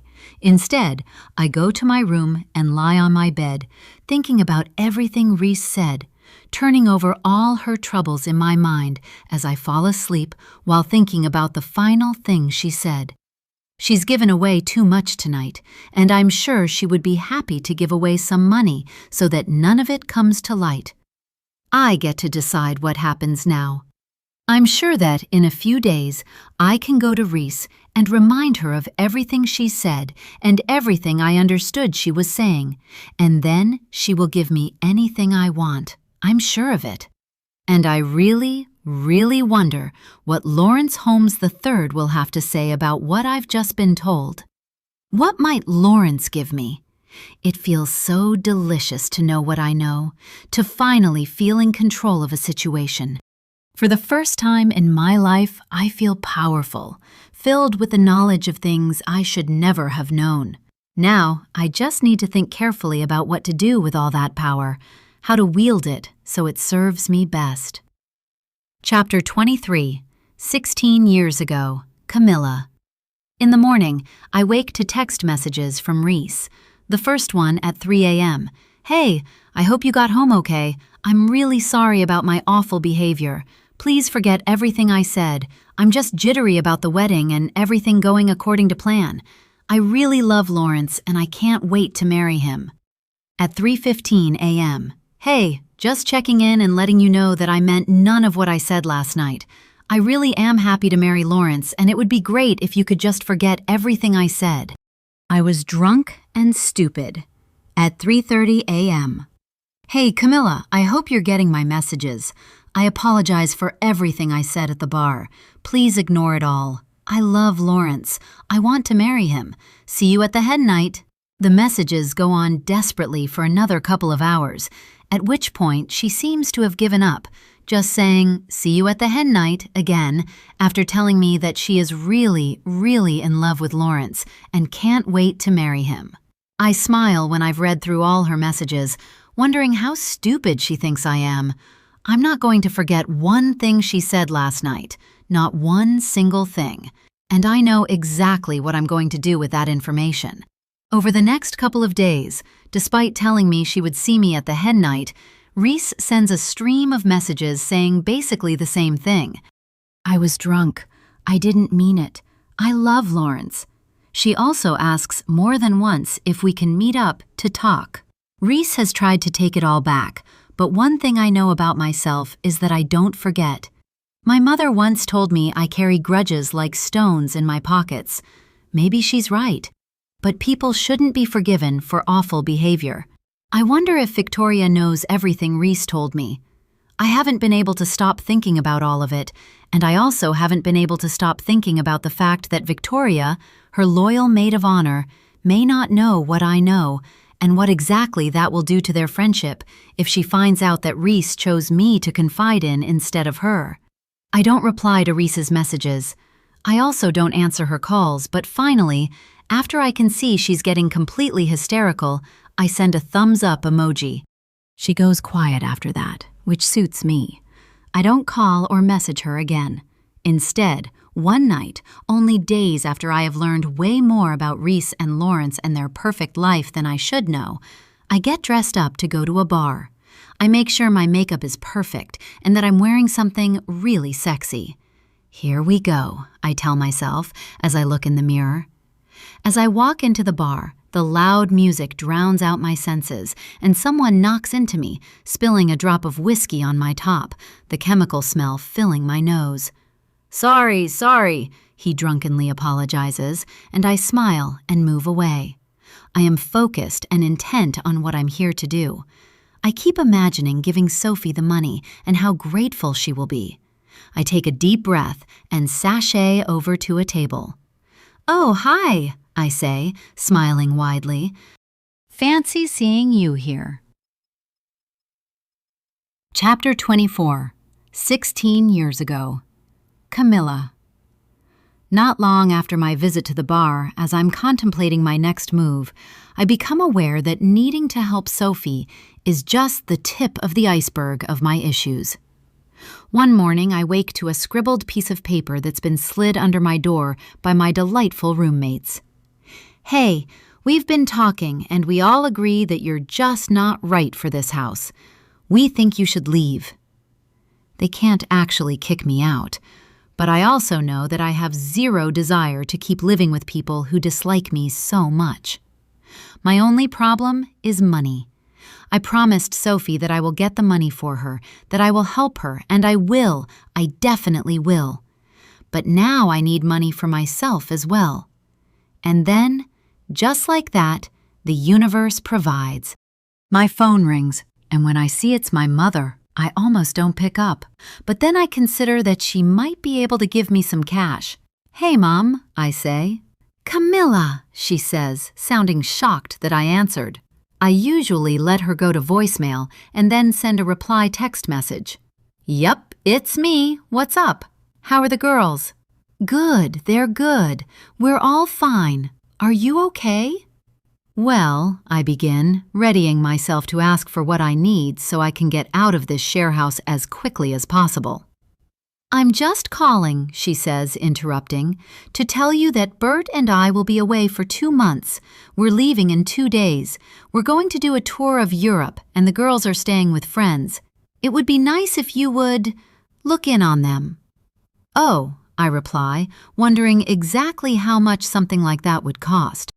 Yes, we've been saving for years, and it's something we've always dreamed of doing, and the girls have lovely friends to stay with, and I'll text the addresses, but of course, they have their phones. It will be so nice if you could just check in on them every now and again.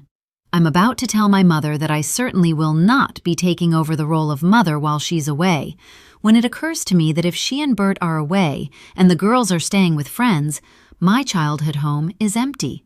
"Sure, absolutely," I reply. "You have a great time. You deserve a holiday." "Oh, Camilla, thank you. I really appreciate that. I'll bring you back souvenirs from everywhere." "Can't wait," I reply. She says goodbye, sounding happy, if a little flustered. "I'll be out in 3 days," I write on a piece of paper and stick it on the fridge. And then I spend the rest of my time in the house packing. 2 months rent-free. Amazing. When I'm sure they're gone, because my mother says goodbye one final time, I splurge on a cab, load it up with my stuff, and go home, or at least to my mother's house. It hasn't felt like home in years, but it's empty, and it's free. I believe that by the time my mother and Coach return, Sophie's problem and my problems will be sorted, and I'm actually feeling really positive for the first time in a long time. Thank God no one thought to take away my key. The house still looks the same as it did when I was last here, although Sophie and Leah's rooms have garish pink and purple princess canopy beds. And there are pictures everywhere of the 2 girls and my mother and stepfather. Sophie is scowling in a few of them, which makes me laugh. Leah is an artist and on the swim team, so she is definitely the favored daughter, and I can see a lot more pictures of her with her medals and her drawings than I can of Sophie. The desire to set the whole place on fire and just walk away is almost overwhelming. But then I remember, free rent. I still don't have a full-time job, but at least I still have my part-time job at the museum and my tutoring job. I didn't care when I originally took those jobs because I thought it was temporary and that my life would be very different. But now. Sometimes when I step back and picture my life, I see it as a tower of disappointments, piled one on top of the other, threatening to topple over and squash me. I have recently added another terrible disappointment to the list, something I had wanted forever. But instead of thinking about it, instead of letting it consume me, I send a message to Reese and Victoria. Hey, let's celebrate Reese's last few days as a free woman. I'm staying at my parents' house and would love to see you guys on Friday night. Mexican food and margaritas provided. Please, please come. I text both of them, hating how desperate and pathetic I sound. I wait, unpacking a little but not too much, and ordering myself a pizza to pick up from a place close by. They're talking to each other, I know they are, wondering if they can tell me, no thanks, politely. I'm getting ready to message Reese and remind her that I know an awful lot about her and that it would be great if we could just get together when a message comes through from Victoria. Okay, we'll be there. I have to swallow my bitterness at her speaking for the both of them. The next day, I use the last of my money to buy some snacks and alcohol. My next paychecks can't come soon enough. I know I'm going to enjoy this evening with Reese and Victoria, even though I feel I have been forced into doing what I'm going to do. I resolve to think about everything else tomorrow, when I know that my life will be very different. By 5 p.m., I've made margaritas and nachos and have a chocolate mud cake, only from the supermarket, but good enough. Reese will bring some elaborate dish she's made, and I'm sure Victoria will bring some wine because she considers herself a connoisseur, despite the fact that no 24-year-old drinks wine with any seriousness. When the bell rings, I've already had 2 margaritas, so I'm pleasantly woozy. Here comes the bride, I sing as I fling open the door to find them both standing there. Reese giggles and ducks her head like she's embarrassed. I brought lasagna, she says.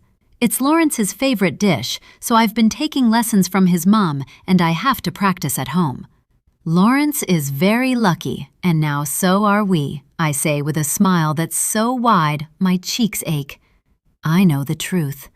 I know more than even you know. I brought a bottle of Cabernet Merlot from France, so you'd better appreciate it, says Victoria. Wow, expensive, I reply, hating how boppy I am forcing myself to sound. Well, in 8 days' time, Reese will be Mrs. Lawrence Holmes III, and that's something to celebrate. Come on, let's get some drinks into us, I say. When we're all settled in the living room, on the floor, not the sofas that I know are still in pristine condition because Bert is obsessed with them, I smile at my 2 best friends, or used to be 2 best friends. Probably were only ever best friends in my imagination, if I think about it. Is everything organized for the wedding? All the final details in place? I ask. Just about. The hen night is tomorrow night, as you know, and Lawrence is having his bachelor's the same night, so we've agreed to meet up afterwards, just because that seems like a fun thing to do. It does, I agree. Pathetic. I'm not so sure about that, says Victoria. I wanted it to be just girls. You need to get a little wild in your last few days as a single woman. Bet you don't know how wild she got when we met for drinks, I think, as I smile at Victoria. Oh, you know me, says Reese, ducking her head again and blushing. I'm just so ready to be a wife, and maybe even have a baby. But you're only 24, I protest, thinking of everything she told me in the bar. I know, but I feel like Lawrence and I have so much, and we've been so lucky. His mother says that these are the best years to get pregnant, and Lawrence really wants a baby. She smiles and nods as she speaks, like she thinks the whole baby in your early 20s thing is a good idea, but I sense that she's not completely on board. Things are not rosy in the marriage-to-be garden, but of course, I know that already. Well, maybe a year or 2 of working before that, says Victoria. I'm willing to bet that Victoria has been encouraging her to get a few years of experience in the workplace before she ties herself down with a baby.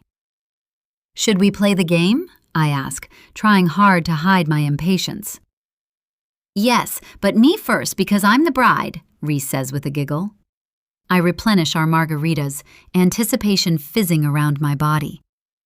Of course, you first, says Victoria with an indulgent smile.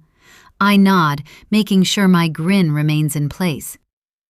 Okay, says Reese. Yesterday, Lawrence surprised me with a trip to Tahiti for our honeymoon, flying first class, even though we were going to travel around Australia in a camper van. Lawrence and I are going to spend a year in London while he works for a friend of his father's. Wow, I say, Tahiti. Like they were ever going to slum it in a camper van. And Reese giggles. I cannot imagine a world where I get to travel to Tahiti, let alone first class.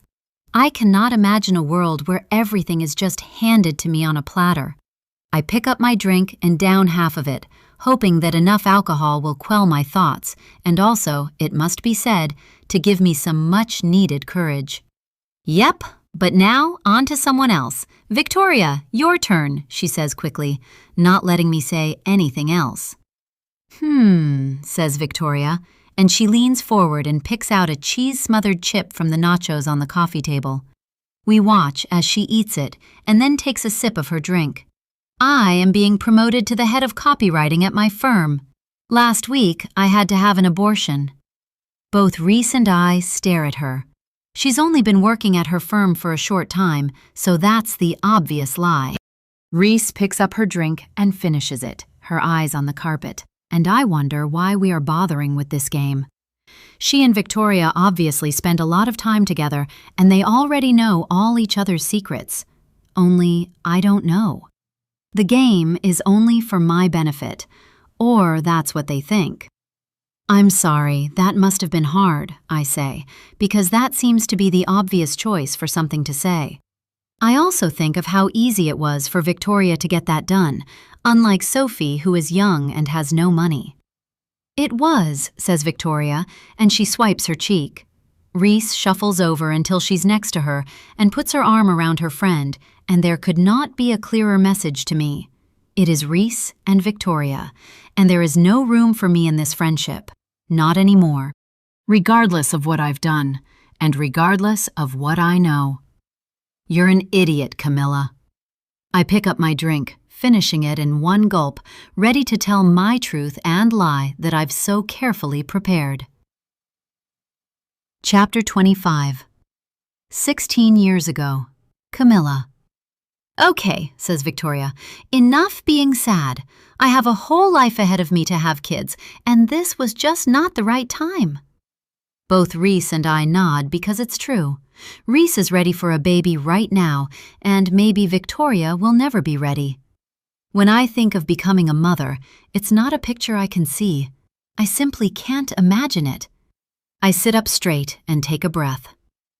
I got into Cambridge University in England for my master's in ancient history for next year with a full scholarship, so I just have to get a part-time job and I'm set. Both of them look at me, and I can see a glimmer of excitement in Reese's eyes. She wants to jump up and congratulate me, but that isn't the game. She has to let me say the next thing first. I take a deep breath. Lawrence and I had sex. I say the words slowly, carefully, making sure that I cannot be misunderstood. 5 days ago, I add, just in case she thinks I'm talking about a long time ago, like maybe before he met Reese, when he was supposed to be mine. Just for a moment, it feels like the air had been sucked out of the room. Victoria's brown eyes widen as her face grows pale and she shakes her head. I feel the alcohol in my stomach start to spin, and I bite down on my lip. There is a beat of complete silence, and then Reese bursts out laughing. Oh my God, Camilla, that is such a tasteless joke, she giggles. How drunk are you? She looks at me as she shakes her head. I stand, feeling myself sway a little. I really have had a lot to drink. I make my way to the kitchen, leaving the two of them in silence. There I grab the bottle of wine and open it. I'm surprised I managed to operate the corkscrew as my head spins. When I walk back into the living room, they are whispering to each other and immediately shift apart when they see me. I pour myself a glass of wine and slump down onto the carpet again. Reese is pale. That was a cruel joke, says Victoria. It's obviously the lie, but it was cruel. Surely you would want us to celebrate you getting into Cambridge. It's all you've ever wanted. Why screw it up with that disgusting lie?" Her jaw is tense, and I watch as she places a hand on Reese's arm. She wants to hit me. I can see that. I've hurt her friend, and it's Victoria's job to protect little, innocent Reese. I shrug, take another gulp of wine. Cambridge rejected me. That was another disappointment to add to my list of many, many disappointments. That's the truth. My grades were all messed up because you, I point at Reese, threw me out, and I had to scramble to find somewhere to live and work, and I needed more than one job. My GPA dropped, and now I finish my wine, feeling disgustingly queasy. I will never get to do the one thing I have always dreamed of doing. But, I shrug, I'll tell you what was not disappointing, and that was sex with Lawrence. You're right, Reese. He is really, really good in bed. I smile. I can see Reese is going to throw up, and I know that Victoria can see it too, because she stands and grabs Reese, pulling her up and towards the bathroom. And then I sit and listen to Reese vomit everything we have eaten and drunk into the toilet, even as I keep swallowing so I won't do the same thing all over the living room floor. They were supposed to spend the night. I know Victoria drove them here, and the drinking wasn't going to be an issue because they were staying. Looking around the living room, I can feel the emptiness of it, even though I am here. I am here and not here. I exist and don't exist. You've really screwed up now. Have I? This was the plan, wasn't it? Well, not quite. This is what I was forced to do. None of this is my fault. Reese and Victoria come back to the living room, and I can see that Victoria is clutching her keys in her hand. I can't believe she's going to drive. She's had way too much to drink. Reese is pale, tears streaming down her cheeks. She doesn't look at me, just picks up her bag. "You won't be forgiven for this, you know," says Victoria. "Spare me," I say, not wanting to hear what an arsehole I am from her. "Oh, I won't," she says. "I won't spare you what's coming, Camilla. You will regret this forever." Her brown eyes seem darker as her face heats up with anger. I believe she would kill me right now if she could. I am statue still as they leave, slamming the door behind them, and I don't move until I hear the squeal of Victoria's tires and then the sound of her car roaring away. Maybe they'll both crash and die. And only then do I run for the bathroom, where the acid smell of Reese's vomit is all around. All I can do is add to that, as everything I have eaten comes up, and all my words are covered in bile. Chapter 26. 16 years ago. Victoria. "Oh God, oh God, oh my God," she keeps repeating. Her voice is muffled because she has her head between her knees so she doesn't throw up again. I can't imagine there's much left anyway. I drive with an unreal feeling of hyperconcentration, aware that I should not be in a car. I have had way too much to drink. I keep checking to make sure I am going the exact speed limit, that I'm doing all the right things as my eyes flick up to the rearview mirror over and over again while I scan for a police car. 15 minutes after we have left Camilla's house, or at least her parents' house, Reese sits up, her nose running, her eyes red. "She didn't mean it, did she? I mean, it's not possible." "It's not possible, is it? Lawrence wouldn't do that, would he? Please, tell me this is not possible. My parents, oh God, my parents have spent so much money, and my dad, it was making him so happy. Oh God, pull over, pull over." I swerve to the side of the road, grateful we are in the suburbs, and Reese grabs at the door handle, getting it open just in time so she can retch onto the sidewalk. I lean over, rubbing her back, still scanning for police. Finally, she sits up again and closes the door.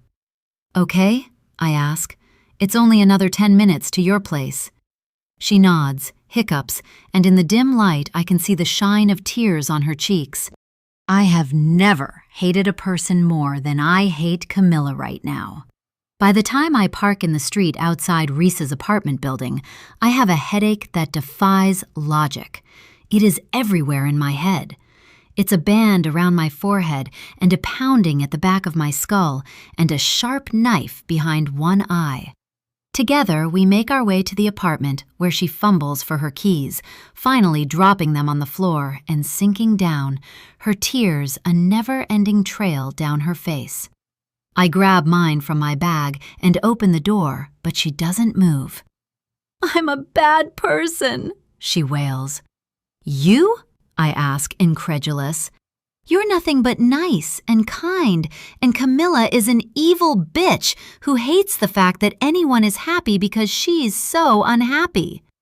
"No, no," says Reese. She's hysterical and drunk and in despair. I said mean things about Lawrence, and so she knew that I didn't deserve him. I grab her arm to get her to stand, and finally we are inside, safe, home.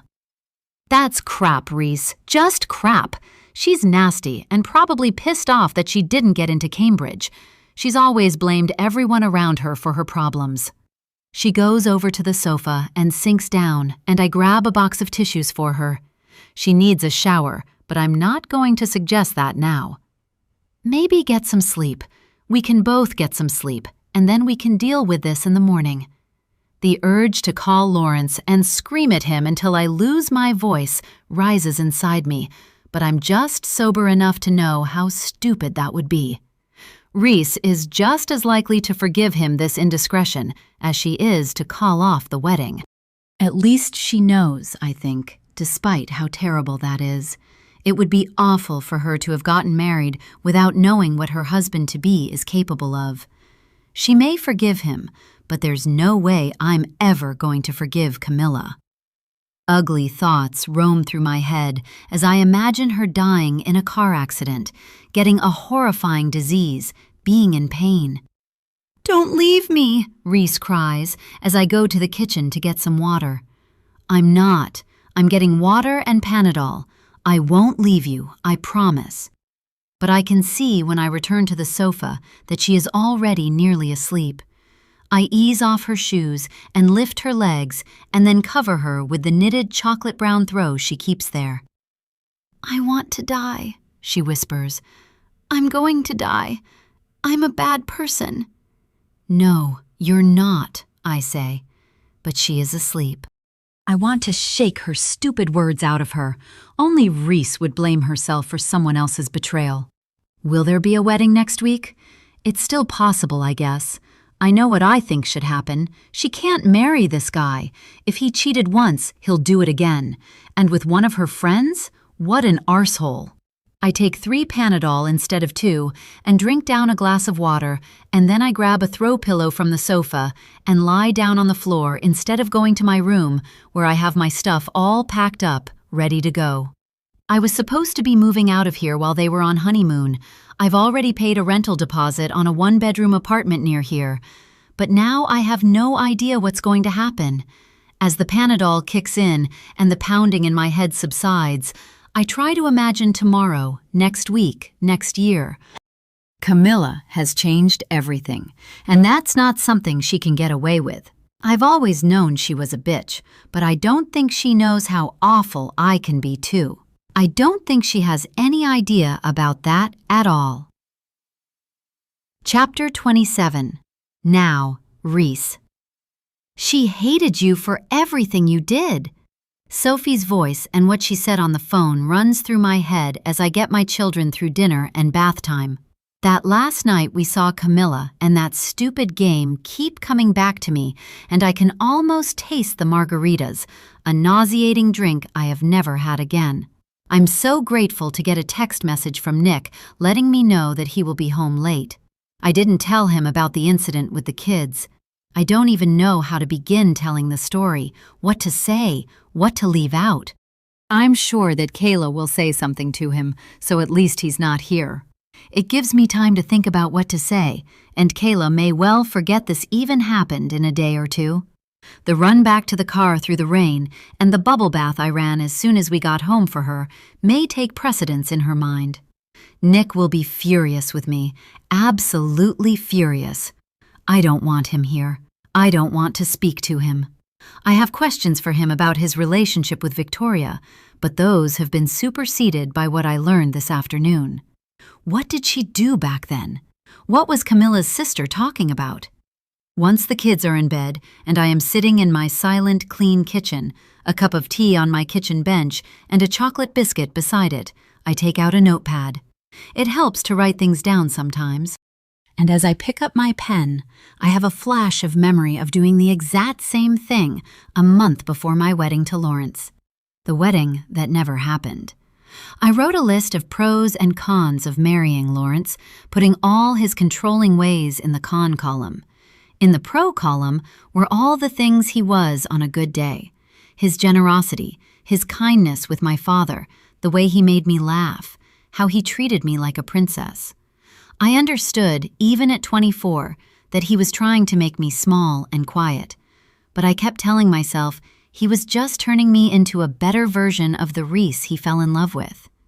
The night I met Camilla at the bar, when I spilled a lot of secrets that I never thought I would tell anyone, was a mistake.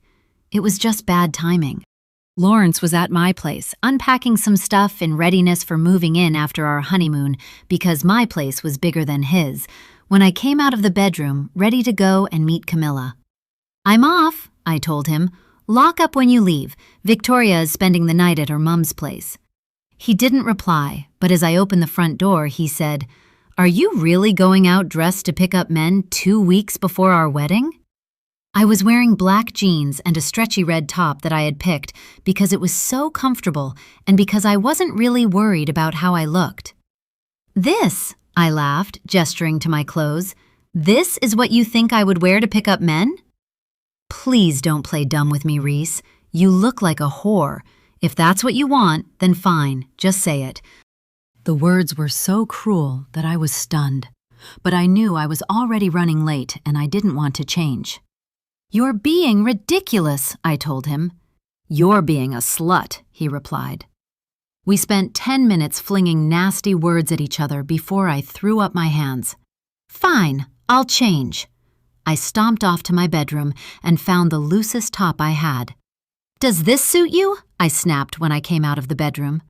"You look lovely," he said, all trace of arsehole Lawrence gone.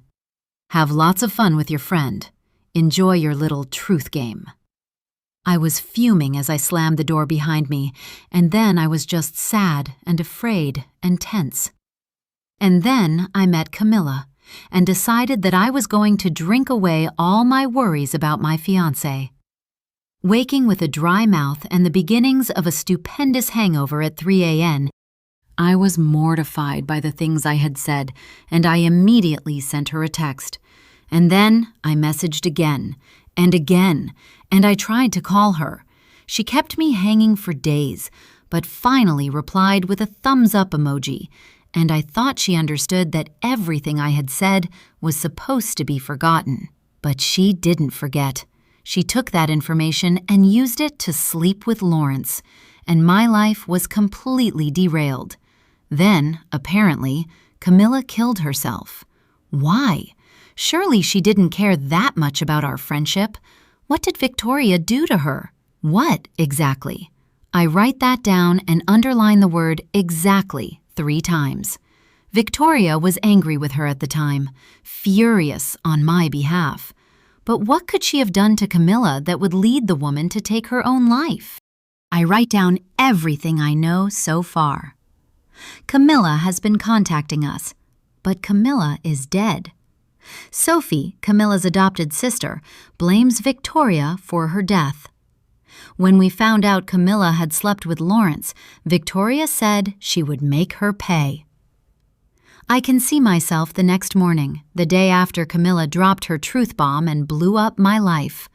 I woke up early with a splitting headache on the sofa, Victoria asleep on the floor next to me. I knew what she would say, and I didn't want to talk to her. Instead, I got up quietly and tiptoed through my apartment to the bathroom. I showered and sipped water as I got dressed, unable to tolerate anything else. I made sure that I had done a reasonable job with my makeup, and then I drove over to Lawrence's house, a large mansion on the leafy North Shore. He had moved out of his place and was staying with his folks before the wedding. In my car, I texted him that I was outside, knowing that even though it was 8 a.m. on a Saturday morning, he would be awake because he liked to go to gym early. "Can we talk? I'm heading out to gym, Reese. You know I go to gym on a Saturday morning. I'll see you later when we meet up. Have fun tonight and behave. Remember, you're going to be Mrs. Lawrence Holmes. I'm outside your house. We need to talk now, right now." I waited for his reply, but it never came. I expected an angry text back, but he must have known something was going on, because after 5 minutes, the automatic gates swung open and he came out of the house. I didn't get out of the car, and he waved his hands at me. "What are you doing?" I shook my head, and he opened the car door and slid into the passenger seat. "Reese, what the hell are you doing? What do you want?" "I saw Camilla last night," I said. "Yeah, I know, and you look like shit this morning, so I'm assuming you got drunk. And then tonight, you're going to get drunk again, I assume. That crap stops when we get married." I waited, my heart racing and my palms on my steering wheel damp. "She says you slept with her." I have no idea what I wanted in that moment. I couldn't actually form a coherent thought. My stomach churned, and I was too hot, and I could smell his musky deodorant that he had obviously only just applied. He didn't reply, so we sat in silence, and even though, in every argument or discussion we ever had, I always jumped in, bumbling my way to an apology or explanation, this time I was quiet. Lawrence sighed. "So apparently you went out with Camilla last week and told her I was a controlling arsehole." Camilla hadn't forgotten everything I said. She had gone to my fiancé and told him everything. She received my texts asking her to forget everything, and she didn't reply. Not because she understood, but because she had no intention of doing as I asked.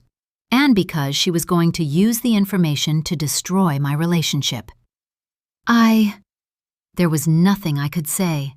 I knew the moment I woke up after my drunken night with Camilla that I should never have trusted her.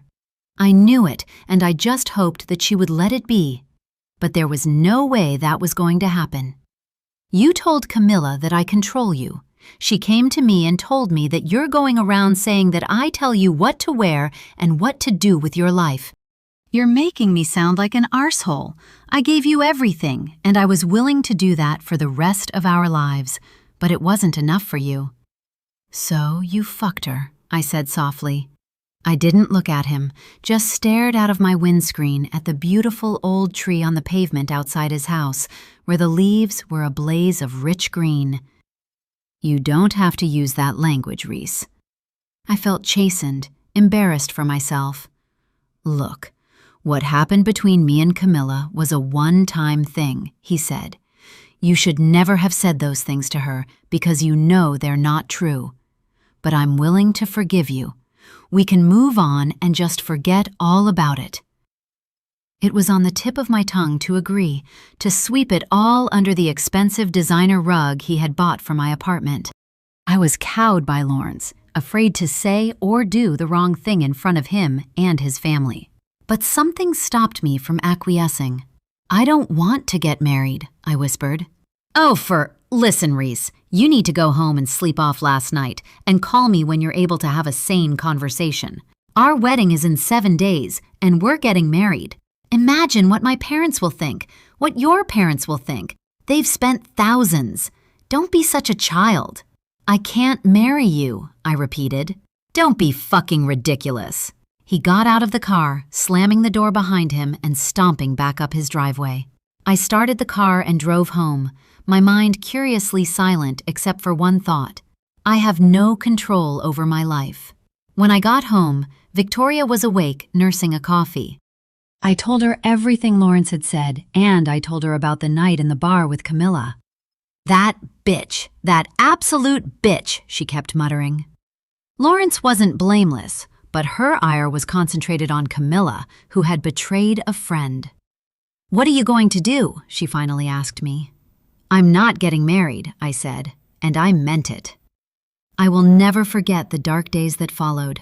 I went home to tell my parents, and then I went to bed in my childhood bedroom, and that's where I stayed. I got into bed and didn't get up for 2 weeks. My mother brought me food that I didn't eat, and then she brought in a doctor who brought in a therapist, but I had no interest in talking to either of them. I was already on leave from my job, but I never went back, and I never even gave the event planning firm where I had been working the courtesy of an explanation.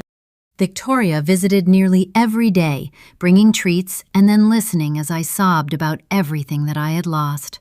"She won't get away with this," Victoria kept repeating. Camilla never made contact. She never called or came over. She just dropped out of my life. Lawrence's parents came over one night, and I heard them talking to my parents, asking them to get me to speak to Lawrence, to give him another chance. But my father threw them out, shouting about how they had raised a bad man. My 25th birthday came and went, and I refused to celebrate it. After 2 weeks, Victoria arrived with a box of my favorite caramel-filled chocolates and handed them to me as I lay in my bed, enveloped by a sour, unwashed smell, my hair limp and my skin dry and flaky. "Get up and have a shower, eat these, and let's go out."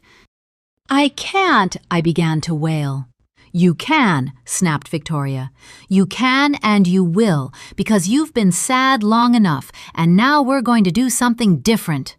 "What? What can we do?" I cried. "Don't you worry," she said. "We can get even." Her tone was filled with vitriol. "And that's what we're going to do. I've already—" She stopped speaking, and I didn't ask her what she was going to say. I didn't care. I was only thinking about my own pain. I didn't care about getting even. I wanted to stay in bed forever. She left in a huff, but I didn't care about that either. And then, 2 days later, my father had a stroke, and even though the doctors told us there was no reason for it, I knew it was the stress. I was lying in bed when I heard my mother screaming, and I jumped up, racing to her bedroom, where I saw my father almost gasping for air.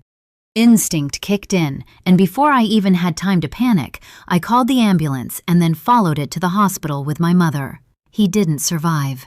My mother and I came home 10 hours later with a funeral to plan. I had to call my sister and listen to her howling her distress over the phone.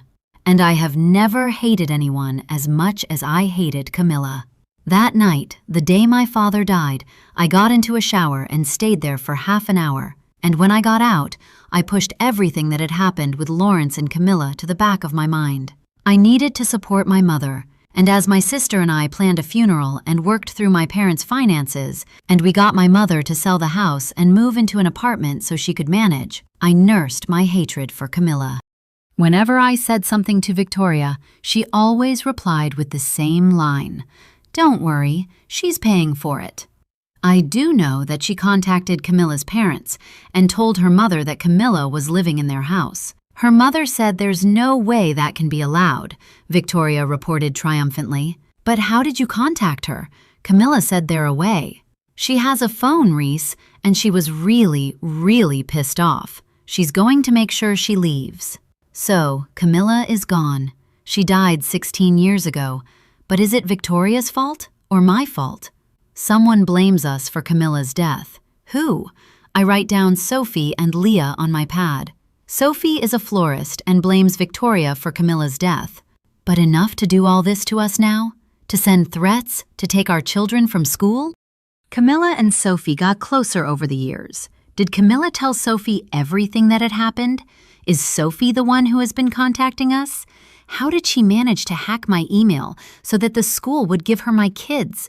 She's a florist, not exactly the kind of person you expect to be an expert computer hacker. There are so many questions.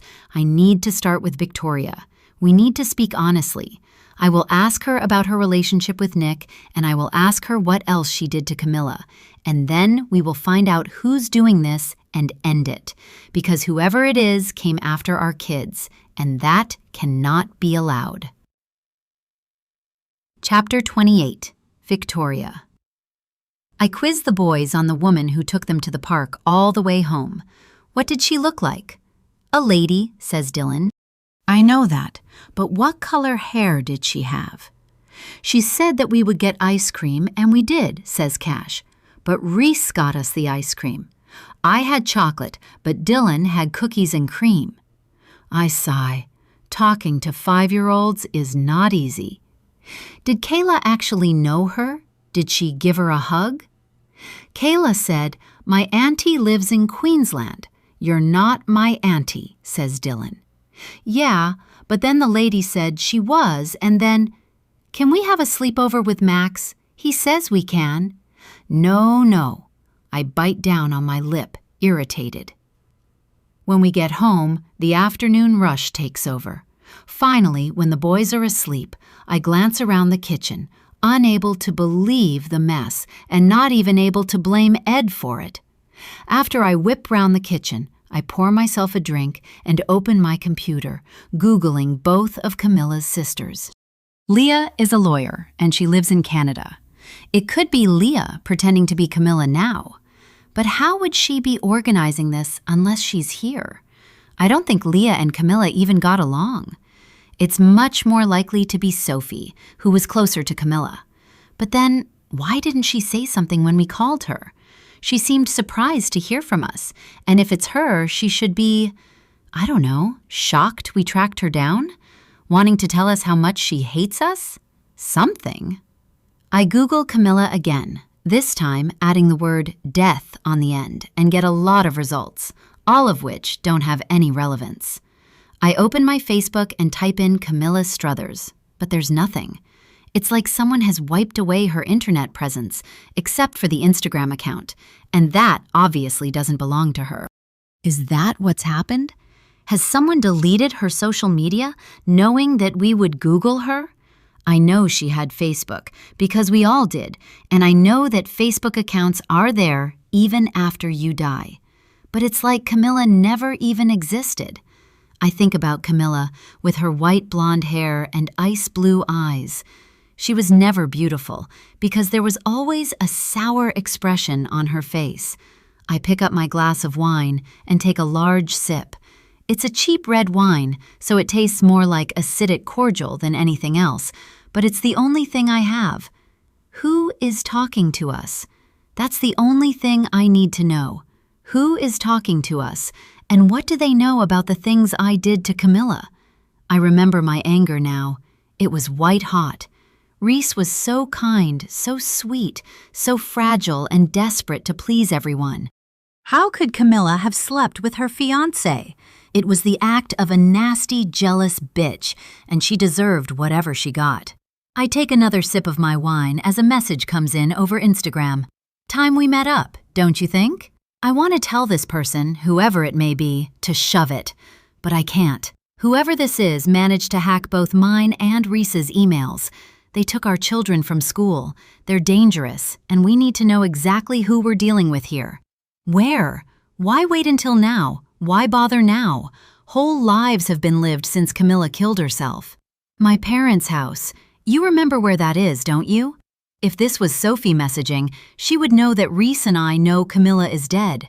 If I close my eyes, I can see the small weatherboard house. I know it was about half an hour's drive from where Reese's apartment was, but I'm not sure of the actual address. No, 27 Sutton Place, Woodville. When? Tomorrow night, 8 p.m. Bring your best friend Reese. Tell no one else. You won't get away with this, you know. Maybe, but that's not important. The important thing is that you don't get away with what you did, Victoria. I don't reply to that, but I'm obviously going to go. What choice do I have? What choice do we have? Chapter 29. Reese. I'm staring into space when my phone rings and I see it's Victoria.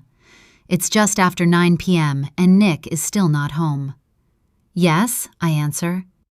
Listen, whoever this is wants to meet at Camilla's parents' house tomorrow night at 8 p.m.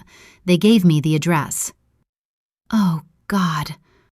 Look, we just have to figure out who this is, and then we'll know what to do. The four of us were meant to go out together anyway. We can just tell Ed and Nick that we want a girls' night out. I want to ask her about the picture of her and my husband. I want to ask her what she did that made Camilla hate her so much, that made Camilla kill herself, actually take her own life. The idea is too horrifying to contemplate. I can't seem to wrap my head around the idea that someone would do that. When I learned that she had slept with Lawrence and had to cancel my wedding, I was devastated. And then I was angry and sad, and I became depressed, but I never thought about taking my own life. I couldn't do that to my parents. Camilla should have been ashamed. I know Victoria kept telling me she was going to get even with Camilla, but I never questioned what she did. I was too busy being sad and then trying to help my mother deal with my father's death and pick up the pieces of my life. Camilla became the least important thing. Even Lawrence's betrayal wasn't something I considered anymore. He cheated. I found out before I married him, and I was glad of the escape.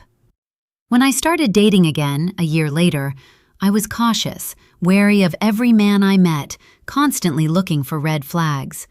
I never thought I would find someone until I met Nick. Have I missed the red flags with Nick? Let's go then. We'll meet them there, I reply to Victoria, because what else can I say? We need to figure this out, and then I will be able to ask my questions. I'll pick you up, she says. Okay, I agree, as I hear the door from the garage to the kitchen open. Nick's home. I'll see you tomorrow. Don't say anything to him, and I won't say anything to Ed until we know exactly who this is, she says, and then she hangs up. Sorry, graduate screwed up a contract. Client went ballistic and, says Nick with a sigh as he drops a kiss on my head. Sounds like a bad day, I murmur. Yeah.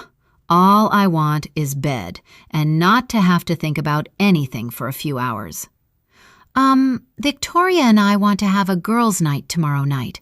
Are you okay to stay with the kids instead of going out? I almost hope he says no. I don't want to know what or who is waiting for me at Camilla's old house. Absolutely. You deserve a night off to have some girl time. I open my mouth to thank him, but then don't say it. Why should I thank him for taking care of his own kids? He doesn't notice anyway, just leaves the kitchen. And a minute later, I hear the shower running. I should go to bed, but I can't seem to move. Instead, I sit in the kitchen while my tea cools beside me, wondering exactly what my husband and my best friend have been up to. There's one person I can ask. Whoever is pretending to be Camilla. They know. And tomorrow night, I'll know as well. 16 years ago, Camilla.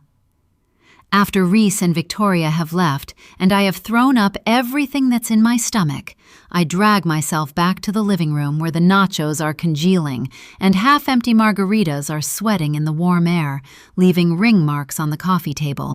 I know I should clean up, but I can't keep my eyes open. Have I made a terrible mistake? I thought I had this figured out, but do I? Dropping onto the white sofa, without caring about the possibility that I may stain it, I fall asleep in moments and only wake because I am sweating in the hot sun, coming in through the living room windows the next day. Groaning, I sit up and drop my head into my hands. Get up, tidy up, I exhort myself over and over again, until eventually I'm able to move. Once the house has been restored, I stand in a hot shower with my phone close by. Reese hasn't called, and neither has Victoria. But I don't need to hear from them. I'm waiting for Lawrence. After an early dinner, I sit on Sophie's bed with my phone in my hand and message Lawrence. Hey, think you should know that I told Reese about us last night? I don't get a reply for half an hour, and then it's just 2 words. Fuck you. He's angry. Okay, I get that. Things are going to be complicated, but he wasn't the man for Reese. I knew that, and she knew that. He's not a good person, that's clear. He would have destroyed Reese, erased her the way my mother has been erased. But he can't hurt me, no more than I have already been hurt, and he has money, so much money. If he and I had gotten together, my dreams of studying at Cambridge could have become a reality. Do I love him? Absolutely not. Do I like him? Not really. He's a true arsehole. But do I need him? Yes. And I'm capable of at least pretending I like him to get what I want. I had no choice, and I would like the chance to explain.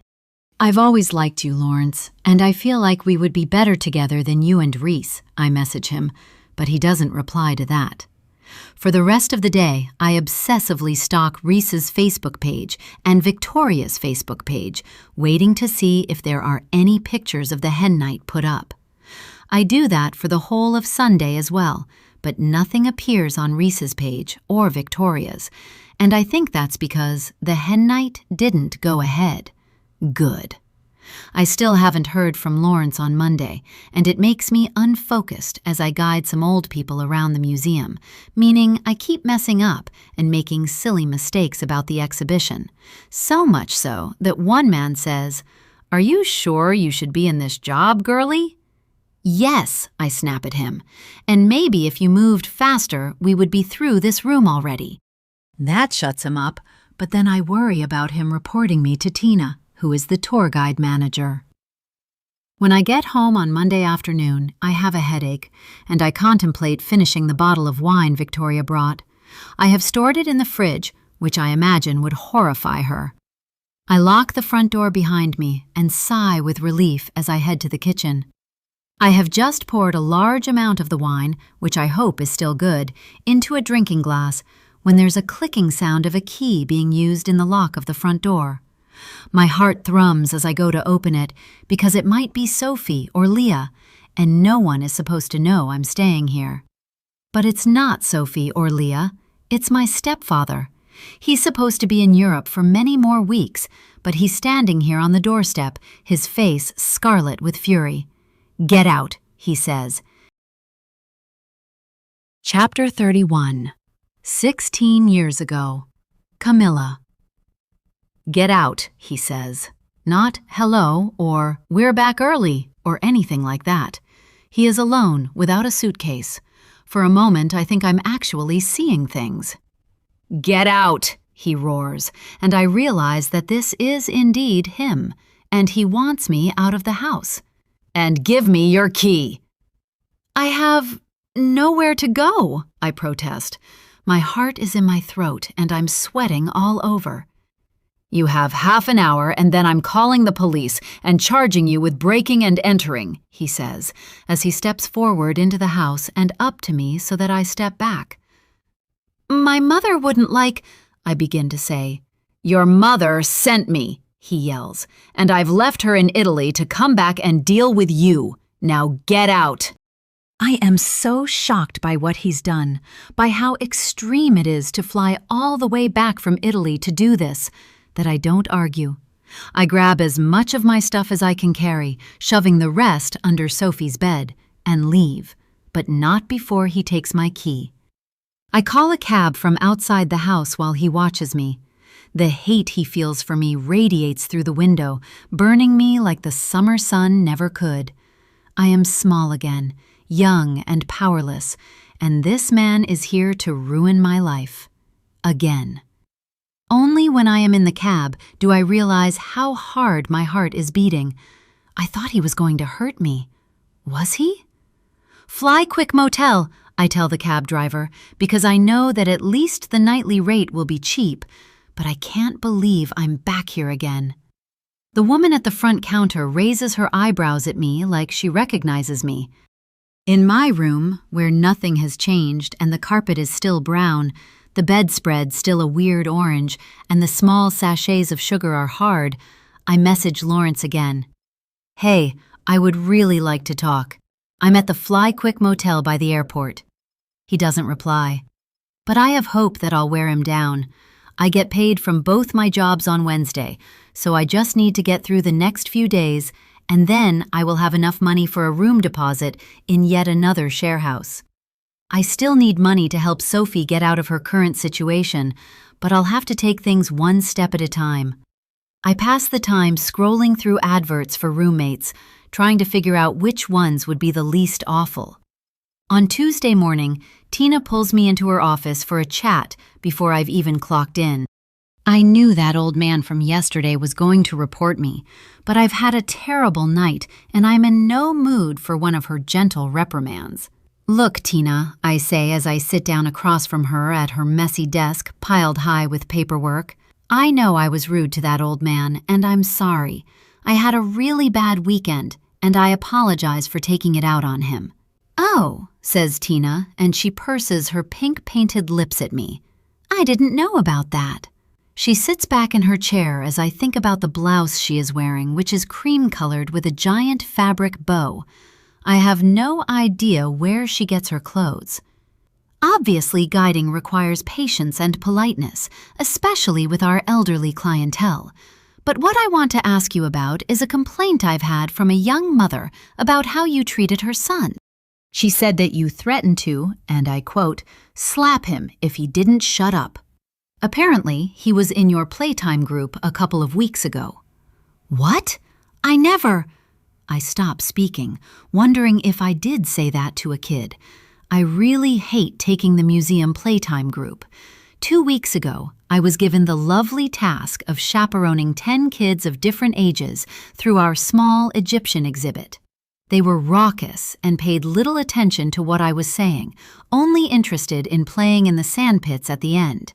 I remember complaining about it to Reese and Victoria in a text conversation. I never said that. The woman is lying, I reply, knowing that offense is the best form of defense.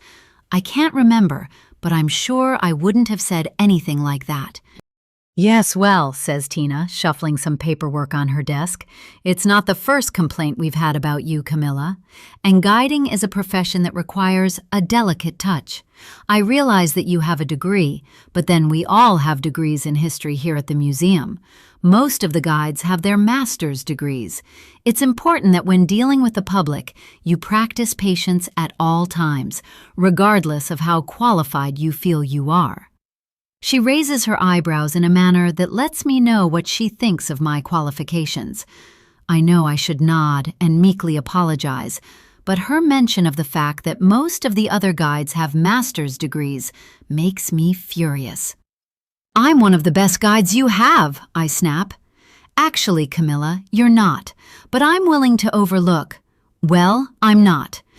You've taken the word of some idiot woman over mine. I quit. I stand up and storm out of her office, slamming the door closed behind me. I don't need her and her stupid job. I still have my tutoring students, and we're getting to exam period. I can make hundreds by taking on more kids now that I don't work at the museum. Once I'm out of the museum, I cross the street and go into the park, where I find a bench and sit down. Taking my phone out, I message Brad, who is the head of my tutoring agency. Hey Brad, just letting you know that I have a lot of free time over the next few weeks, so I can tutor as many kids as you want. Sign me up for everything. I finish with 2 smiling emojis. 5 minutes later, Brad messages me back. Yeah, thanks for that. But actually, we're moving some things around, and we won't really need you anymore. Thanks for all your work. What? You can't just let me go.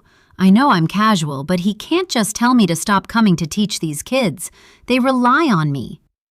Okay, really don't want to get into it, but we've had 3 anonymous complaints from parents on our website over the weekend that you're actively rude to kids and that they don't want to come anymore. Sorry, but we have to put the kids' needs first. Good luck with everything. What is happening? What the hell is happening? Chapter 32. 16 years ago, Camilla. I can't believe what's happened to my life since that night with Reese and Victoria. Lawrence refuses to speak to me, and I've lost both my jobs. I feel like I've been cursed, literally. And I can't help picturing Reese and Victoria bent over a picture of me, sticking pins into my life. I bet Victoria had something to do with me losing my jobs, but I have no idea how to prove that, and I have little interest in trying to explain this to Tina and Brad. They can both go to hell. I have my final paychecks, so I have enough money for another month of living in this motel. But then I am screwed. I'm lying on the bed, scrolling through job ads, when Sophie calls. Hey, I say when I answer her. I didn't tell her I was living in the house in case she blabbed to Mum and Coach, so I have no idea how they found out, unless there's a hidden camera somewhere. Hey, how've you been? She asks. Yeah, I'm okay. Had to move out of my share house because my housemates are just not worth my time, but I'll find something soon. Oh, right, she says, and the way she says it makes me certain that my mother has told her what happened with Coach flying back to kick me out of the house like some deranged lunatic. How are you? I ask, hating that I sound so stilted, but then so does she. Well, dealing with this. Mom will be back in 4 weeks, and I really need to have this sorted. I can't go to her, Camilla. You know I can't. I really, really need to get this abortion, and you said you would help, so can you? Can you spare the money? I promise I will work to pay you back. It's not a gift, it's a loan, but I really, really can't be pregnant anymore. My heart breaks for her because I can hear she's crying, and I'm trying to imagine how hideous it is for her and how scared she must be, but I can't help her. Right now, I have to focus on myself and getting my life together. Nothing has worked out like it should. I took a night at a bar with a drunk friend and turned it into something it wasn't. Instead of disregarding everything she said, I acted on her words, and now I'm screwed. Look, Soph, I know I said I would sort it, but I can't manage that now. I lost my jobs, and I still don't have another one, and I need to find a place to live, and it's just not a good time, I confess. Can't you ask Reese? She's got plenty of money. If you ask her, I'll pay her back. I'm sure she'd want to help. She's nice, isn't she? Sophie is desperate, and I can hear that. Reese and I aren't talking. I kind of screwed up with her and Victoria. What did you do? It's complicated. Well, just call her and tell her you're sorry, and then ask her, please, Camilla, I really need to get this done. I'm sorry, she won't take my calls. I haven't actually tried to call Reese or Victoria, but I'm sure if I did, they wouldn't take my calls. I have no desire to humiliate myself by prostrating myself at Reese's feet for money. But why? Didn't she welcome you back after she kicked you out of her apartment? She'll accept your apology no matter what you did. Didn't you say she's a bit of a doormat? I slept with her fiancé, I snap. I can feel myself getting irritated with her. I've told her I can't help and she just won't leave it. Sophie is silent for a second before she speaks again. What kind of a person does that? I don't reply, just hold the phone against my ear, feeling the heat from the screen and hating my life. Finally, she says, Look, I don't know why but it doesn't matter. I just need you to help me, and you said you would. I can't, I say, and then I repeat it. I can't. Mom's right, says Sophie, all trace of distress disappearing. You're a selfish bitch. And then she ends the call. I'm so stung by the words and by the idea that my mother has said this to my adopted sisters that I don't try to call back. I don't message her either. Why won't she understand? One of the things that my mother used to say to me that irritated me beyond belief is, there's always a reason for everything. And the words still irritate me because if they're true, then surely the reason that I am living the life that I am currently living is because of something I did in a past life. Don't discount all the shit you've done in this life. There have been times, since my mother got involved with Bert, the arsehole, that I have thought, oh well, at least it can't get any worse. And each time I have thought that, things have gotten a lot worse. After the night Reese and I spent in the bar, I called Lawrence and told him I needed to tell him something about his beloved bride-to-be. He was shocked to hear from me because we hadn't really talked since the party when he picked her over me. There had been a few dinners out in a group, but we hadn't had an actual conversation, just the two of us. What exactly, Camilla? He said. I have work to do, and really, we're getting married soon. You want to hear this, I promise. We can meet somewhere. I knew he had moved back in with his parents in anticipation of moving in with Reese after the wedding. "Fine," he sighed. "Where?" I mentioned a bar close to my house, and then I got dressed up and went to the bar where he was waiting. "Well, hi, fancy meeting you here," I joked when I saw him. I watched his eyes light up at the way I looked, at my outfit, and I knew I had him. He drank beer and I sipped wine. He was wearing jeans and a white t-shirt, and he looked as good as he ever had. He's not a good guy, but I could handle him, and it would have been so much better for everyone if I was the one marrying him. I looked good, and I knew it. I made sure my hair was perfectly straight, and I was wearing more makeup than I usually did. We talked in circles about general things until he said, "Look, can you just tell me why you asked me here?" I looked around the bar. "I think maybe come back to my place. We can have a drink, and I'll tell you, but I don't want to talk here." I could feel his frustration, but he agreed. I took him up to my room and opened a bottle of vodka I had, mixing it with tonic. And then I told him that Reese had called him a controlling arsehole, that she said she wasn't sure she actually wanted to get married, and that she found his mother irritating. I told him everything, throwing in a few lies for good measure. Quite a lot of lies. "She says she's not really attracted to you. She says that you're not smart enough to be a lawyer." A more mature man than Lawrence would have called his fiancée and checked on the things I said. He would have realized that there's no way she would have called him stupid. He would have left me and gone to have it out with her. But Lawrence just sat there, listening and drinking, and listening and drinking. And then he was fuming. "I don't think those things," I told him. "I think you're amazing, and Reese is so lucky to have you. I've always been attracted to you, and I would never have treated you this way." It was inevitable that one thing led to another, and I sort of regretted it afterwards. But not really. Lawrence should have chosen me. Cambridge should have chosen me. My mother should have chosen me. I was so sick of not being chosen, of being the person that everyone was happy to reject. I waited for 2 days afterwards for Lawrence to say something to Reese, for her whole perfect life to come crashing down. But he didn't say anything. The wedding plans continued, and Reese even posted a picture on Facebook of a scrap of lace from her wedding dress with the words, "Can't wait for everyone to see this beautiful creation." I realized that Lawrence wasn't going to tell her. I had to do it myself. That's when I planned the margarita evening with the two of them, the night before Reese's hen night. I wanted to blow the whole world up. I reasoned that I might as well start with Reese's marriage to Lawrence. But now I'm here and everything sucks.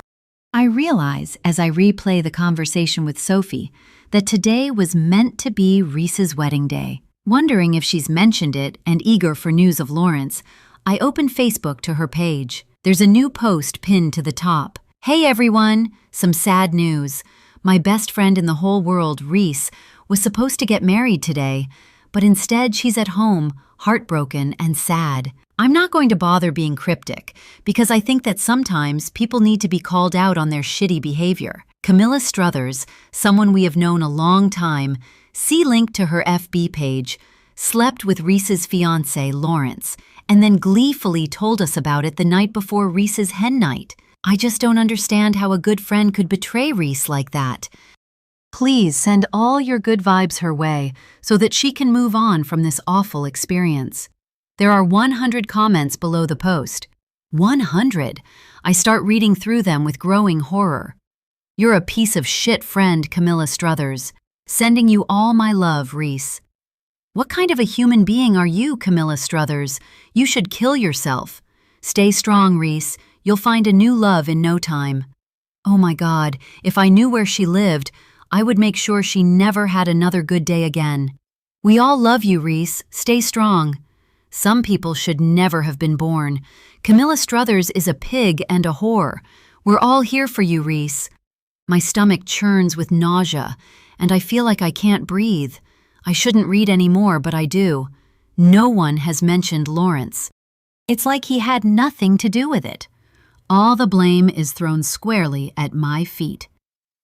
When I can't bear reading any more of the comments, I click on the link to my own page that Victoria so kindly posted for everyone who wants to hate me.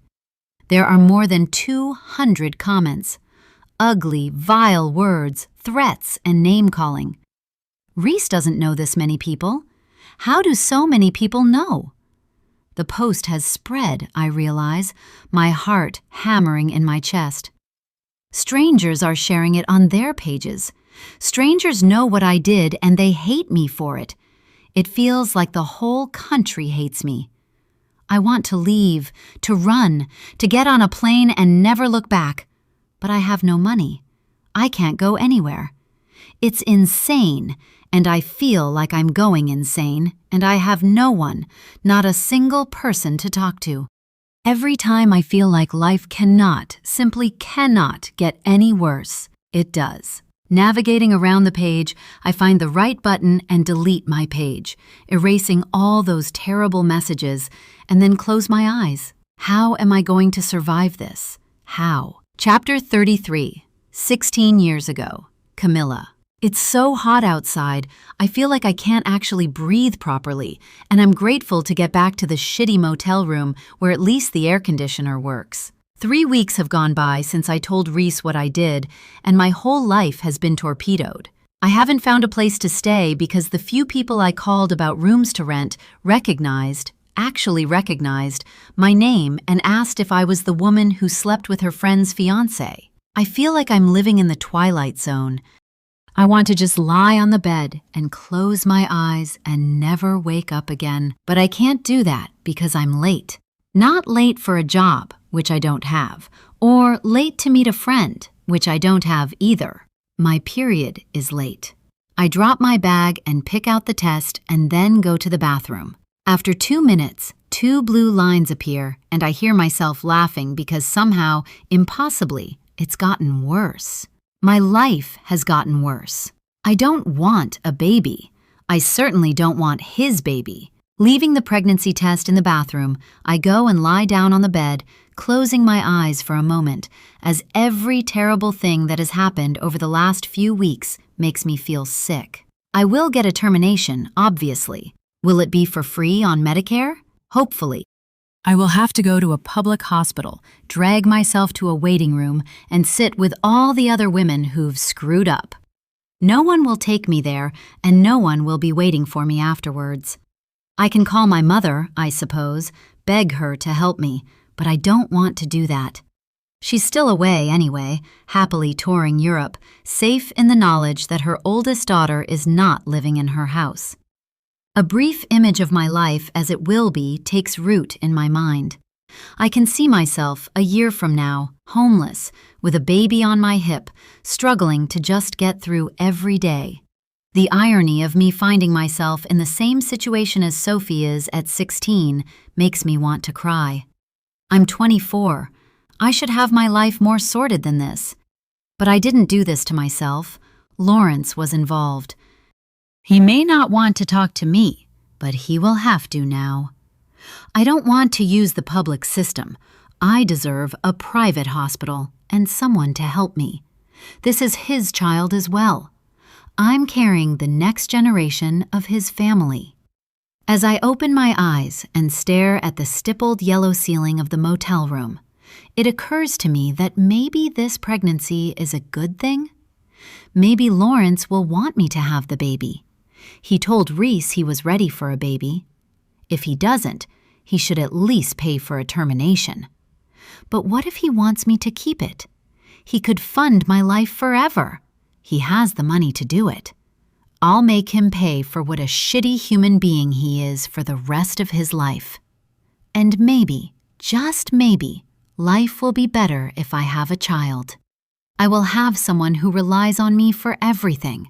Someone who arrives conditioned to love me. I won't be alone anymore. I feel a smile on my face. This baby is a good thing. It's going to change my life, and it will allow me to finally get everything I wanted.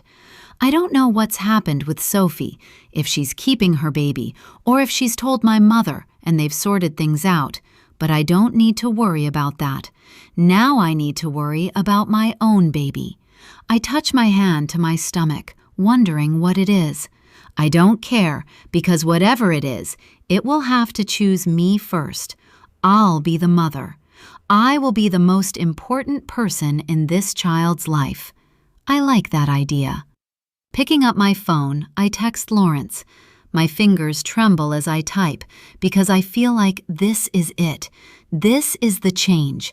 This is things turning around for me. Hey, I know this is not the best time, but I'm pregnant and it's yours. Chapter 34. Now, Victoria. Have a good time, Ed calls as I leave the house. Thanks, I reply, as everything I am not telling him and the truth about where I'm going tumbles through my mind. Who is waiting for us in that house? I've told Reese to dress all in black. I have no idea why, but something makes me feel that if we are able to blend into the dark, it may be better. I fetch her at 7 p.m., knowing the drive will take at least 40 minutes. She slides into my car without a word, and I start driving as silence fills up the car. We are both worried, both nervous about what we might find at the house where we were all together for the last time, 16 years ago. I wish we knew something about her, says Reese finally. I know she's gone, but I would like to know when she died, how long after that night when we last saw each other, when she told us about sleeping with him. It's like Reese doesn't want to say Lawrence's name. I know, it's like someone has made sure that we couldn't find any information about her. I feel, she stops speaking. You feel? Bad. I feel bad. I mean, she did something awful to me, but she must have been very hurt by what happened afterwards. You told her mother that she was living in her house, and I'm sure she kicked her out.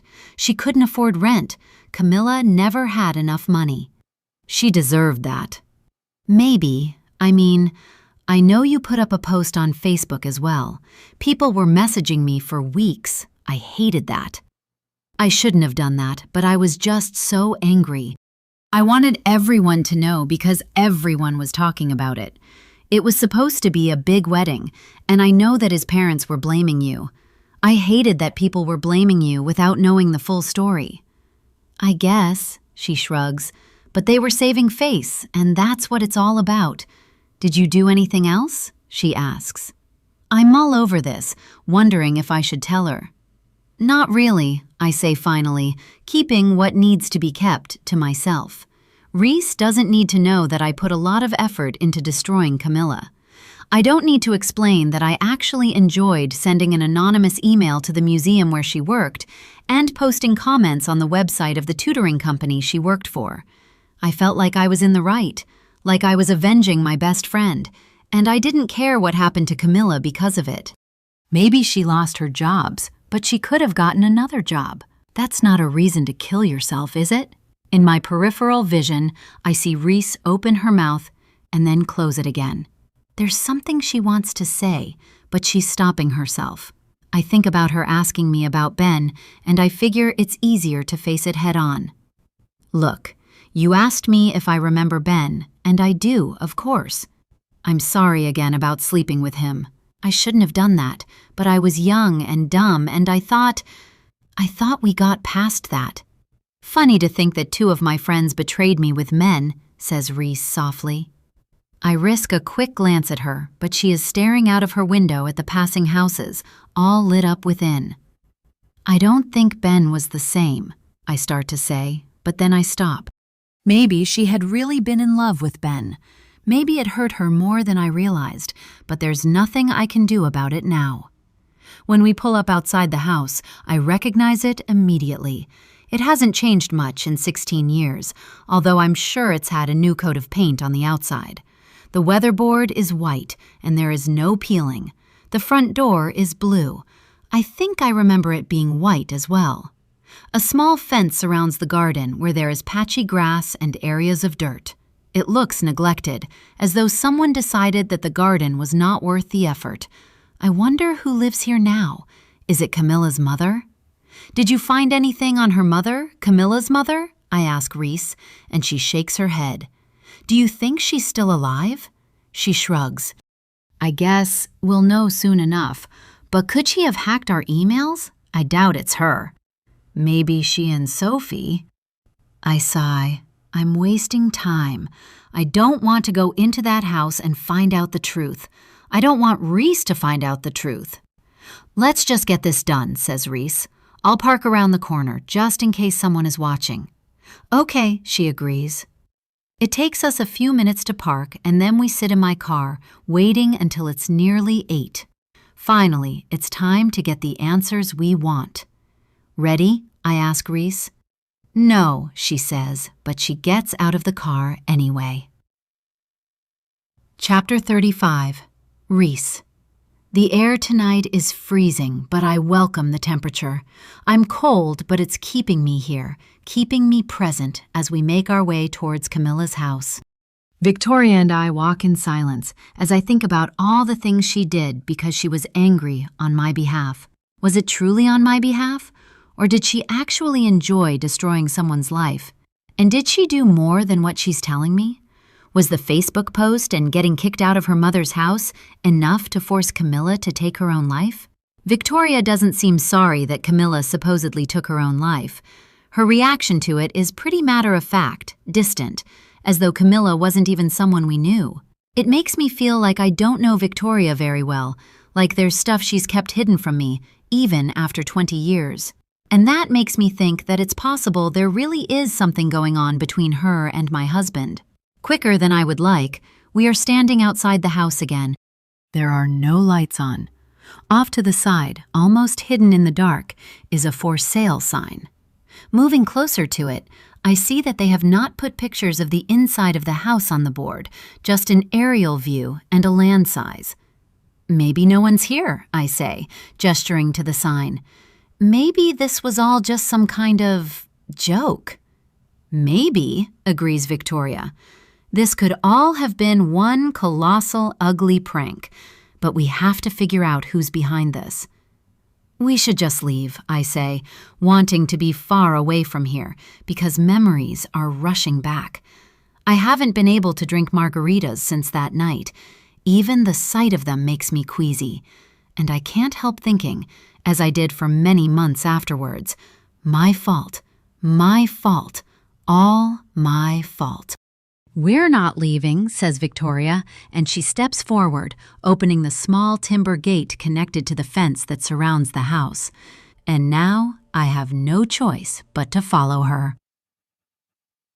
Chapter 36. Victoria. I know Reese is thinking about that night, the last night we were here, because how could she not? And I'm willing to bet that she's trying to find an excuse for Camilla's behavior then. She always wants to see the best in people, still, even after everything that happened. But exactly who is in this house, and will it be someone Reese can see the good in? We need to end this now, I tell Reese, who nods her head. I'm scared, she says. I'm not, I reply. Whoever is in that house should be scared. I throw my shoulders back, thinking about the woman who took my sons to the park. She has no idea who she's dealing with. Camilla deserved what she got, and whoever this is getting what they deserve as well. Chapter 37. Reese. I admire how brave Victoria is, how strong. I wouldn't be here if not for her. I would have gone to the police and been dismissed as some hysterical woman, but I'm terrified of what we're going to find in that house. According to Sophie, Camilla is dead, but what if she's not? What if she's waiting for us and she has more planned? What if Sophie lied for her? What if this is Leah, who is a lawyer? What more could she have planned? Do you know what I was thinking while I threw up in that bathroom that night? I ask her because my mind is back at the last night I spent in this house, the last time I saw Camilla. What? And that I deserved it because I had thrown my happiness in everyone's face. Oh, Reese, she says, edging closer and putting her arm around my shoulders. That was not true. I know, I sniff as I remember my shock, my horror at Camilla saying she had slept with Lawrence. I know that now, and I know that she was just not a good person. She got rejected from Cambridge and decided to blow up my life. Who does that? What kind of a person does that? I don't know, says Victoria. What if it's her? What are we going to do? Maybe she's still alive. Victoria takes a deep breath. Let's cross that bridge when we come to it. We walk up the uneven brick front path, and Victoria knocks on the door, sharp, quick raps with a closed fist, the sound loud in the quiet night air. Bats suddenly shriek through the sky, making me jump as my heart races.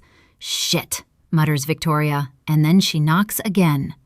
I want to turn and run, away from my past, away from what awaits us, but Victoria won't let me. I know she won't. Chapter 38. Victoria. As we wait at the door, Reese seems to shrink into herself, her shoulders hunching and her head dropping. At least she's here, when I know she would rather be anywhere else. When no lights come on and there seems to be no movement from inside the house, I rap again, for a long time, ending with a few kicks for good measure, not caring about my boots scuffing the blue paint. But there is still no answer. Let's just go, says Reese, and I can hear the relief in her voice. She wants this to have been some game that simply ends now. Screw that, I say, and I give knocking again one more try, and then I grab the door handle and turn it, expecting nothing. But it turns and the door opens. You can't do that, whispers Reese frantically. It's been left open for a reason. I have a momentary vision of police jumping out of the bushes, guns pointed at us because of what we are doing, but I dismiss that thought. Whoever is here wants us to come inside. I go first, stepping into the dark house. This is mad, Reese says, but I wave my hand at her. I switch on the torch on my phone, shining it down so that I can see where I'm going. We walk around the house with slow, shuffling steps, moving carefully in the dark, expecting someone to jump out at us at any moment. It's so quiet, I can hear my own breathing, can almost hear my own heartbeat as I move along the carpet. I don't completely remember the layout of the house, but it's simple enough. We walk into the living room from the front door, and off to the side is a hallway with 3 bedrooms and a bathroom. The kitchen is on the other side of the living room, along with a laundry room and another bathroom. We stop every few seconds to listen for sounds. We hear the screech of the bats in the distance and the wind blowing in through a gap that we can't see, but nothing else. No one stops us as we make our way slowly around the small house. After a few minutes, I realize why. The place is empty. It's filled with the smell of stale, unmoving air and only the hum of an old refrigerator. No one's here, I whisper. Yeah, let's go, Reese whispers back. Odd that we feel the need to speak quietly. No, I want to see more. Using my phone to find the light switch, I flick it on and a dim light fills the space. Looking up, I can see that only 2 of the light fittings are working in the living room. What if someone sees the lights on and calls the police? Reese sounds panicked. I shrug. I'm not going to stand here discussing what-ifs. I need to figure out what's going on. There are 2 sofas in a rich blue, and I remember that they used to be white. The coffee table is different as well. It's white timber, and I know the last one was a dark honey color. But the carpet looks worn, so it may be the same one that was here all those years ago. Looking around, I see pictures of Sophie and Leah, just like there was the last time I was here. But as I go closer to them, I see some have been added. There's a picture of Leah in a graduation cap and gown with Camilla's mother and stepfather, both of them beaming with pride. And there are more pictures of Sophie, but in most of them, she's with a child, a little girl. She looks far too young to have a child. In one with her and the baby, she looks like she's still a teenager. The pictures of the little girl are everywhere now that I look properly. There are lots of her with Camilla's mother and with Sophie as well. Sophie had a baby, I tell Reese, who is walking around looking at photos as well. She was obviously very young when she did, Reese whispers. Let's keep going. I don't want to get caught here. I feel like someone must be watching us. I switch off the light as I leave and move towards the kitchen. Reese follows behind me, her breathing getting louder the more panicked she becomes. Calm down, I murmur. I just want to go. We should go, she says. The small kitchen is exactly how I remember it, and I'm shocked that it hasn't changed in 16 years. It still has the same old upright stove and gray laminate countertop with pale gray cabinet doors. Victoria, says Reese, just a few more minutes. We need to find out who owns this house now. Maybe we can even find the computer that's been used to send us messages. I turn and Reese follows me. The first bedroom is where Camilla's parents slept. My hand trembles as it moves towards the light switch in case someone is here, waiting, ready to pounce. But then I just flick it and the room is illuminated. There is a double bed covered in a patchwork, hand-knitted blanket, the squares in red and yellow. The cupboard doors are ajar, and when I look inside, they are empty, and the chemical smell of mothballs hits my throat. An old-fashioned dressing table with a yellow fabric skirt is clear, and when I open the drawers, they are empty as well. No one lives here, and, I'm willing to bet, no one has lived here in a long time. Camilla's mother must have moved or died. I can't remember how old she was. We move into the next bedroom, which must have belonged to one of the girls. It has faded purple curtains and a princess canopy bed decked out in the same color. Empty except for furniture, it feels sad, lonely. I'm sure that whoever buys this house will simply knock it to the ground. We stop in the bathroom to find it unchanged as well. I can almost smell the acidic vomit from Reese in the green-tiled room, as though it has lingered here for nearly 2 decades. Finally, we are standing outside what used to be Camilla's bedroom. It became one of her sister's rooms, Sophie, I think. The door is closed. "Don't open it," says Reese, her voice still whisper quiet. But I'm obviously going to open it. It's cold in the house, but my palms are clammy, and I wipe a hand on my pants before I turn the door handle, expecting it to be locked for some reason. But it's not, so I push the door open slowly. If someone is in here, could we run? Could we get out of here fast enough if they want to hurt us, like physically hurt us? A hinge creaks, and I feel acid in my throat. As the door swings open, I realize that there is the same empty smell in the room, and I don't even give myself time to think before flicking the light switch.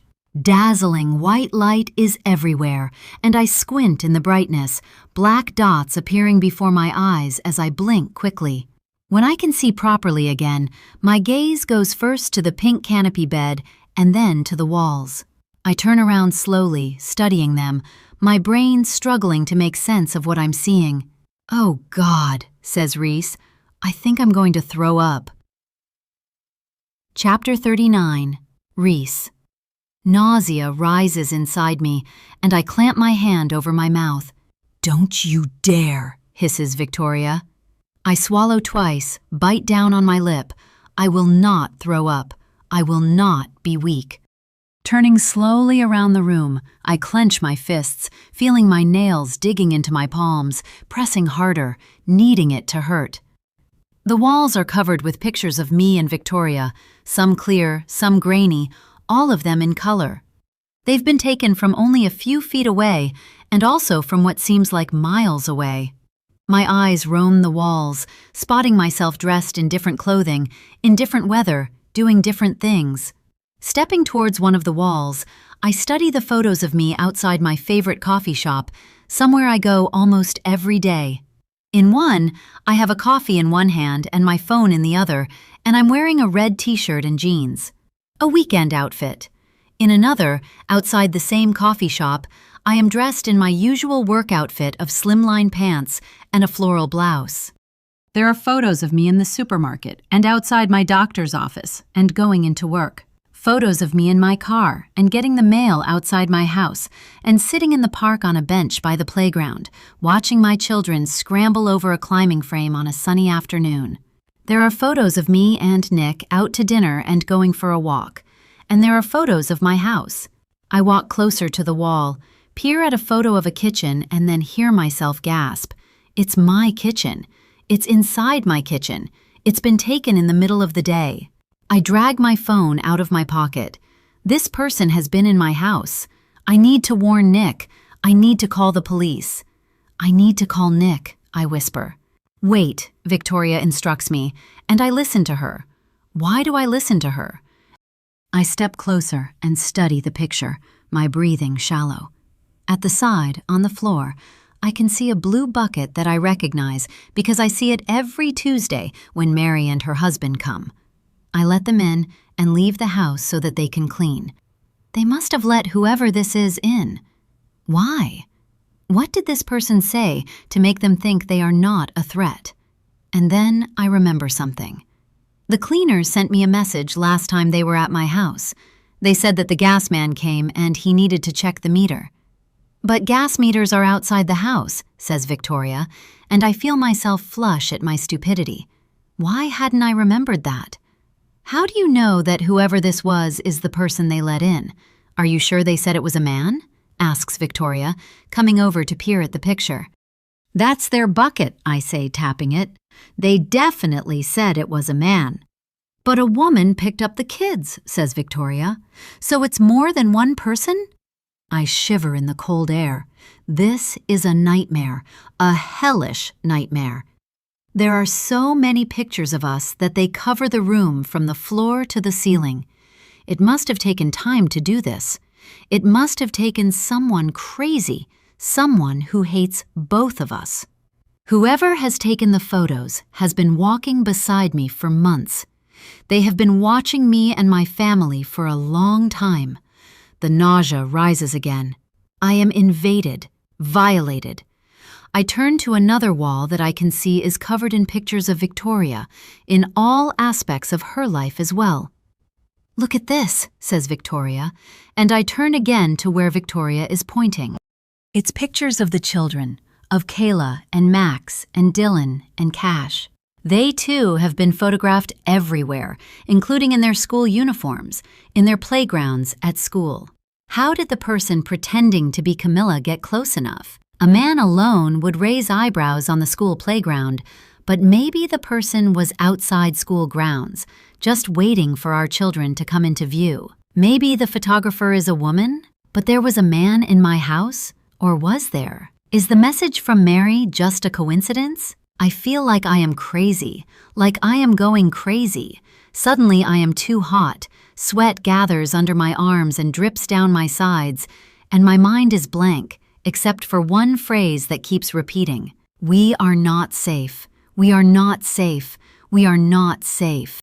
I don't know how she's done this, how this person has done this, says Victoria. Have you seen anyone? Have you noticed someone following you? I don't know how this happened. Shaking my head to rid myself of the repeated phrase, I search my mind, trying to remember if I have ever seen anyone with a camera on school property.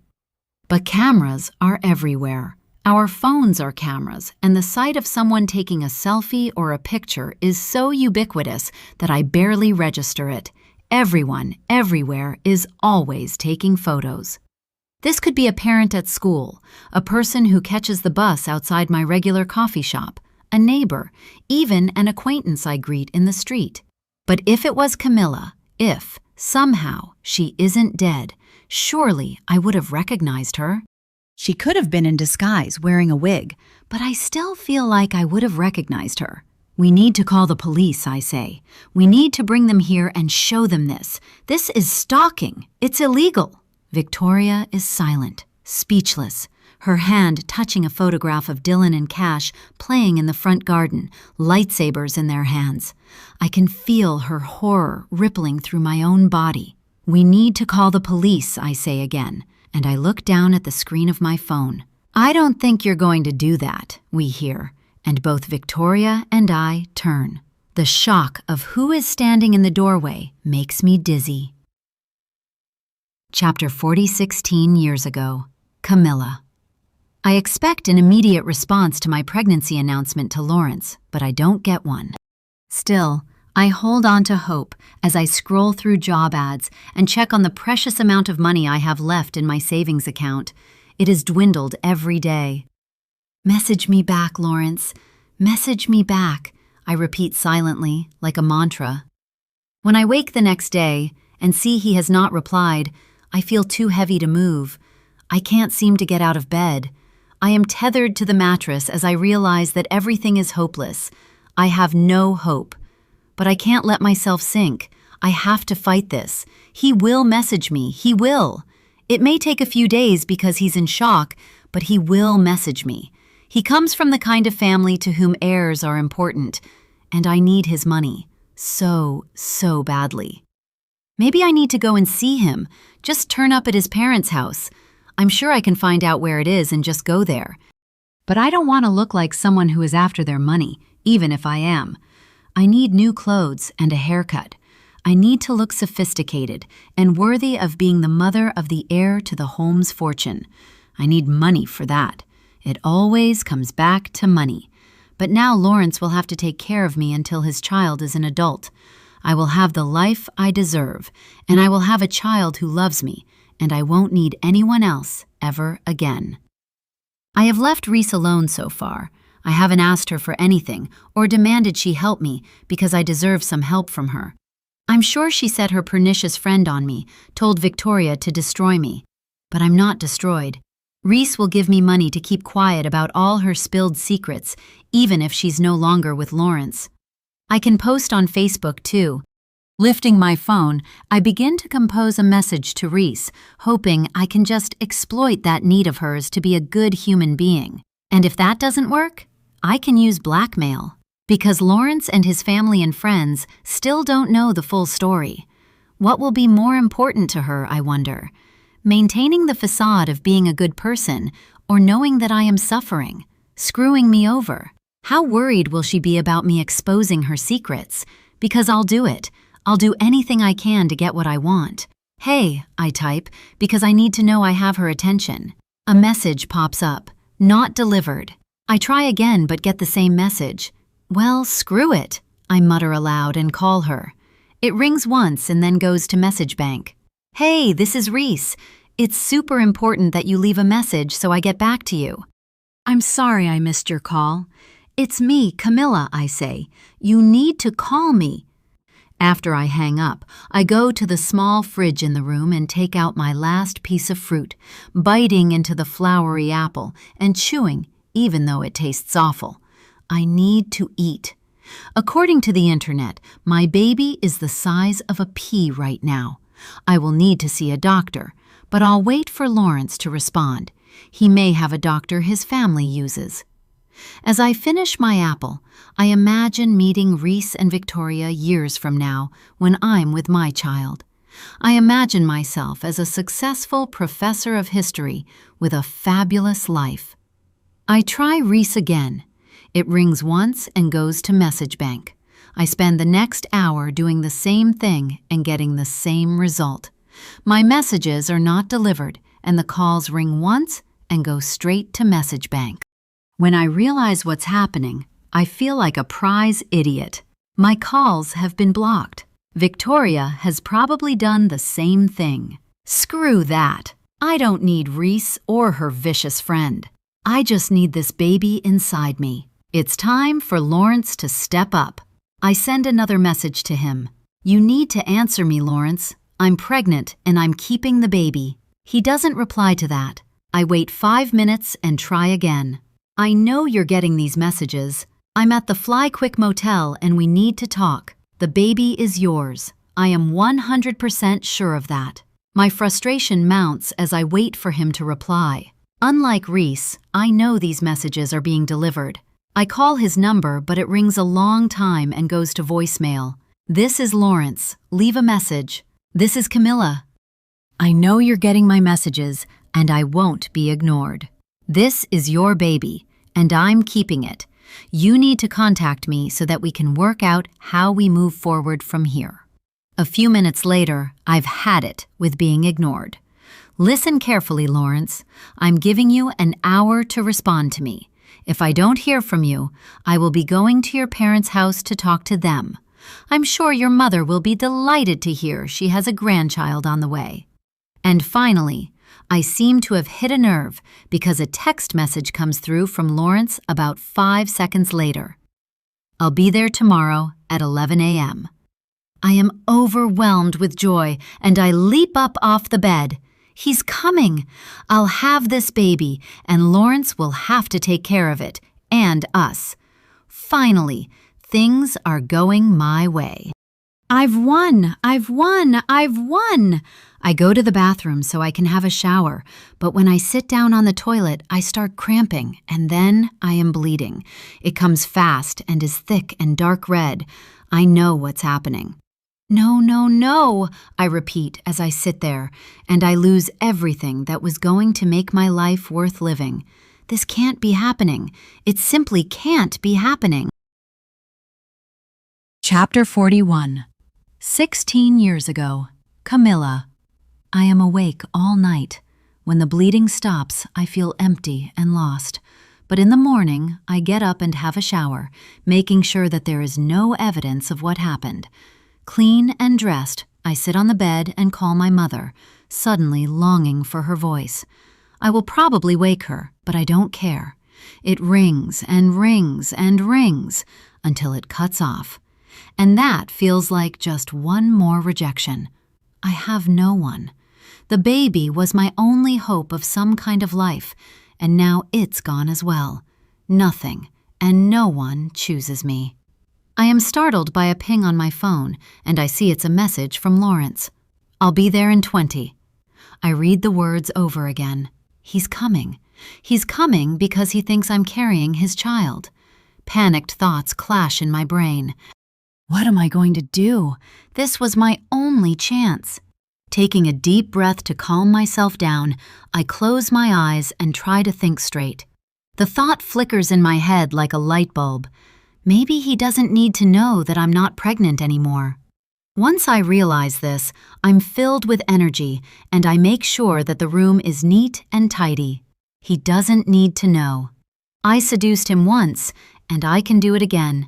It's very early in the pregnancy, and I can fake it until I make it. I need to recover, but in a few weeks, I can try again. That's what I'm going to do, fake it until I make it. By the time there is a knock at the door, I'm brimming with excitement. I can feel the life I want to live in the air around me. Everything is about to change. Lawrence is at the door, a wide grin on his face. He looks so happy, as though I didn't get him here by threatening him. He wanted to have a baby with Reese, but he can have one with me. "You came," I say. "Well, that's my baby you have in there." He laughs. "I'm sorry about telling Reese and everything, but you and she weren't really suited," I say, even though I'm not really sorry at all. "Don't worry," he says. "It's all in the past now." He's holding 2 large cups. I told my parents, and they're really excited. My mother asked me if you were eating right, and I told her we would start today with a smoothie. So here you go, filled with fruit and vegetables and dairy to feed both of you. He hands me one of the smoothies, and I realize that I'm actually famished. "Shall we sit on the bed?" I say, and he nods. "You said you had no choice but to tell Reese," he says. "And honestly, it's okay. I get it, and it doesn't matter now. But why did you feel you had no choice? Just curious." I nod my head as I sip my smoothie. He doesn't sound angry, so I explain. I tell him everything. Well, not quite everything. I keep some stuff back. Lawrence and I are going to be connected for a long time, and he doesn't need to know everything just yet. "Right, I understand," he says when I'm done explaining, and then he's quiet. We finish our smoothies, not talking, just grinning at each other now and again. I wish that Reese and Victoria could see me now. I know they'd be jealous, and I would revel in that jealousy. I don't need anyone but myself. I'll get pregnant again, and Lawrence will be none the wiser. I wanted to talk to you about where I'll live, I say to Lawrence as I finish, a yawn suddenly overtaking me. Tired? He asks, without answering the question. I am so tired, I say, and it sounds like I'm slurring my words. I feel odd. The room is spinning, and I want to throw up, but I can't actually move. I just want to close my eyes. I don't feel, I say. You don't feel? He asks. I can't make the words come, and I flop back on the bed, my eyelids feeling like they're weighed down. You didn't think I was going to let you ruin my life, Camilla, did you? Lawrence says softly. I can't move, can't reply. You screwed up everything with Reese. I was humiliated. My family was embarrassed. All the plans I had are gone. My whole life was perfect, and you fucked that up because you couldn't just keep your mouth shut. I'll never recover from what you did, Camilla, never. But, I start to say, and then I can't think anymore. I am sinking through the mattress, through the floor, into nothingness. Who in their right mind would want a child with you? Are the last words I hear. Chapter 42. Now, Victoria. Lawrence, I say. Lawrence, I question, but it's obviously him, standing in the doorway in Camilla's childhood home. He looks really good. Unfairly good. Reese and I have both aged, and what beauty we have held on to we have fought for. But here is Lawrence, his hazel eyes still bright and his chestnut brown hair still thick, although threaded with a few artful grays. And he somehow looks better than he did 16 years ago. Dick. Vicky, he sneers. Lawrence? Asks Reese, as though she's not sure she's actually seeing him. The one and only, he smiles, and he inclines his head. I can see that he's kept in shape because his shoulders are wide and the bulge of his bicep is obvious on the arm holding the gun. He is holding a gun, an actual gun. But I can't fathom why he is here or why he has done this. He was the one who cheated. He got what he deserved back then. After I was done ruining Camilla's life, I moved on, and so did Reese. The death of her father catapulted us both out of the states we were in. Suddenly, Lawrence's cheating and Camilla's betrayal weren't that important. There was a night, a week after her father's funeral, when her sister had returned home, and we were both sitting in the living room at her parents' house, speaking in hushed tones, because her mother had already gone to bed, despite it only being 8 p.m. We were drinking wine and snacking on nuts, and I was watching Reese carefully, continually encouraging her to eat more because she'd lost enough weight to look gaunt. I think, she said, that I don't want to talk about Lawrence and Camilla ever again. I know you put up that post about her, and I know why you did it, but I don't want to discuss them again. I don't want to give them any airtime at all. Okay, I agreed, although I thought she needed to talk to a therapist. We'll never mention or think of them again. I'm going to block her number and his number. He keeps sending me messages, and I don't want to hear from either of them ever again. I'll do the same, I said. We clinked glasses, and I tried to forget them, to forget what I had done, what they had done. I tried to move on for Reese's sake. I don't know if she managed to actually put that plan into place, or if her mind drifted back to the two of them over the years, but I know that when we were together, we pretended they had never existed. Now one of them is dead, and the other is pointing a gun at us. I should have kept tabs on him, should have made sure I knew what he was doing with his life. Move over to the bed, both of you, he instructs us. I turn to look at Reese. Her mouth is hanging slightly open, as though she is trying to say something. She seems frozen in time, her body stiff. I pull her to the bed, force her to sit down. Lawrence waves the gun around. Good girls, he says, as he throws his shoulders back, and I remember this about him. He likes to be in control. He would have been a terrible husband for Reese. I knew that all along. He would have bullied and harangued her into being a shadow of herself. I watched him do it when we were together. He was only 25, but he was already a manipulative narcissist. I tried to tell Reese, without actually saying the words. I dropped hints, asked questions, checked that she was sure the decision was hers instead of his. But I never actually said, "This guy is an arsehole." She was so in love, so wrapped up in him and his plans for their life that she couldn't see straight. And perhaps I didn't push her as hard as I should have, because there was some leftover guilt about Ben. I wanted her to be in another relationship so that the whole Ben saga could just become a memory. But Lawrence was a terrible choice, and I was not unhappy when it was suddenly all over. The only anger I felt was on Reese's behalf. I hated that she had been let down and hurt. "Where's Camilla?" Reese asks, finally finding her voice. Camilla is dead, according to her sister. Unless that was a lie, unless they are in this together. "You look good, Reese," says Lawrence. "I know you've had kids, but look at how well you've maintained that body." He nods his head as his eyes focus on her chest and legs, and I see her flush. "I was worried that you would run to fat. You always did like your food." I want to claw his eyes out. Reese has always been careful about what she eats. Even at special occasions, I can see her holding back on one more glass of wine or another piece of cake. After each child, she worked hard to quickly snap back into shape, even though Nick never seemed to care, finding her beautiful no matter how she looked.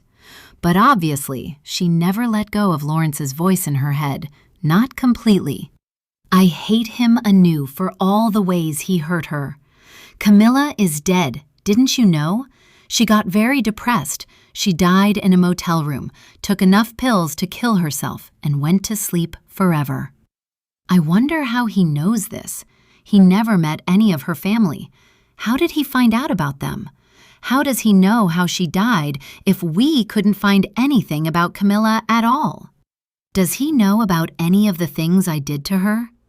Perhaps he saw the Facebook post, but how does he know Camilla was depressed? You never even thought to look for her or worry about her?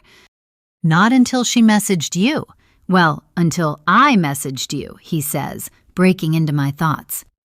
But why? Asks Reese, her gaze on the gun that Lawrence keeps waving around. Why would you do this to us? She cannot understand this, cannot comprehend this cruelty. She's always been like this. Some people are just good and sweet and kind. There's no rhyme or reason why they are.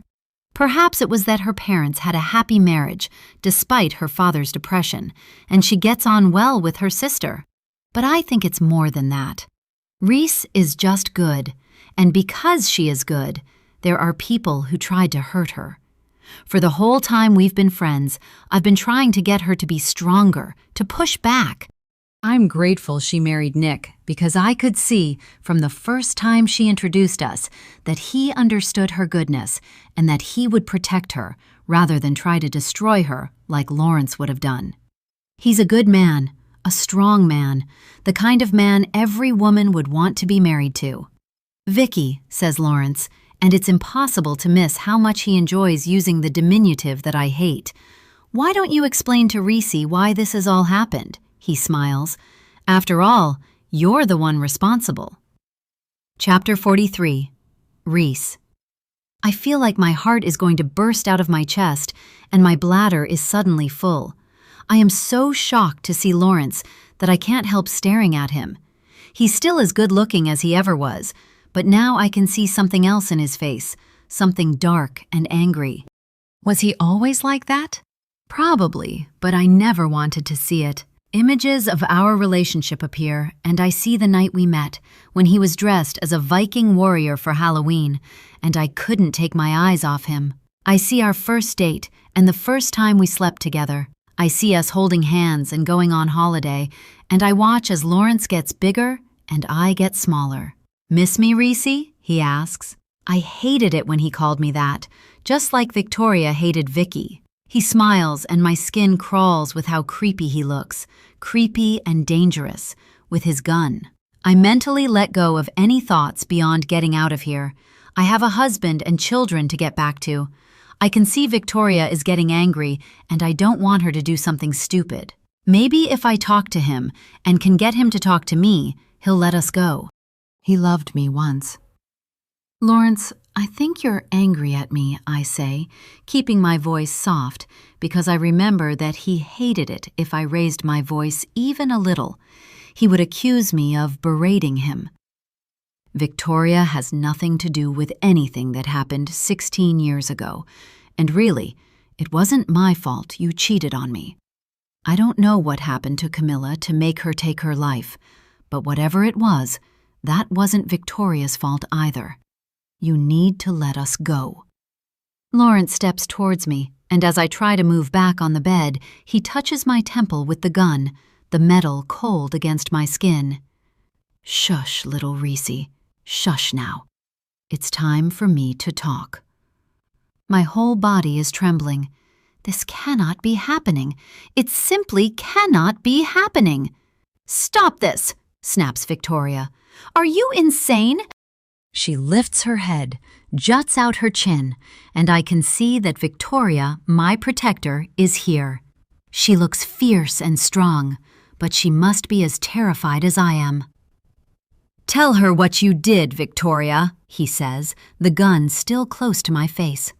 She knows what I did to Camilla, says Victoria. I've told her everything. Camilla's choices aren't our fault. Yes, they are, he roars, spit flying from his mouth, hitting my cheek and making my stomach turn. He sounds insane. Lawrence, please, please, I say softly, looking up at him and resisting the urge to wipe my face in case it makes him even more angry. Can we just talk? Explain it to me. You tell me what you think, what Victoria did. I'm listening. I use the same soothing tone I use when Max is throwing a tantrum. I keep my body relaxed despite my furiously beating heart. Insane people do insane things. She made Camilla confess to you, he says softly. It was a stupid one-time thing. No one had to know we slept together, and you almost deserved it, Reese, for saying all those nasty things about me. I forgave you, and you should have forgiven me.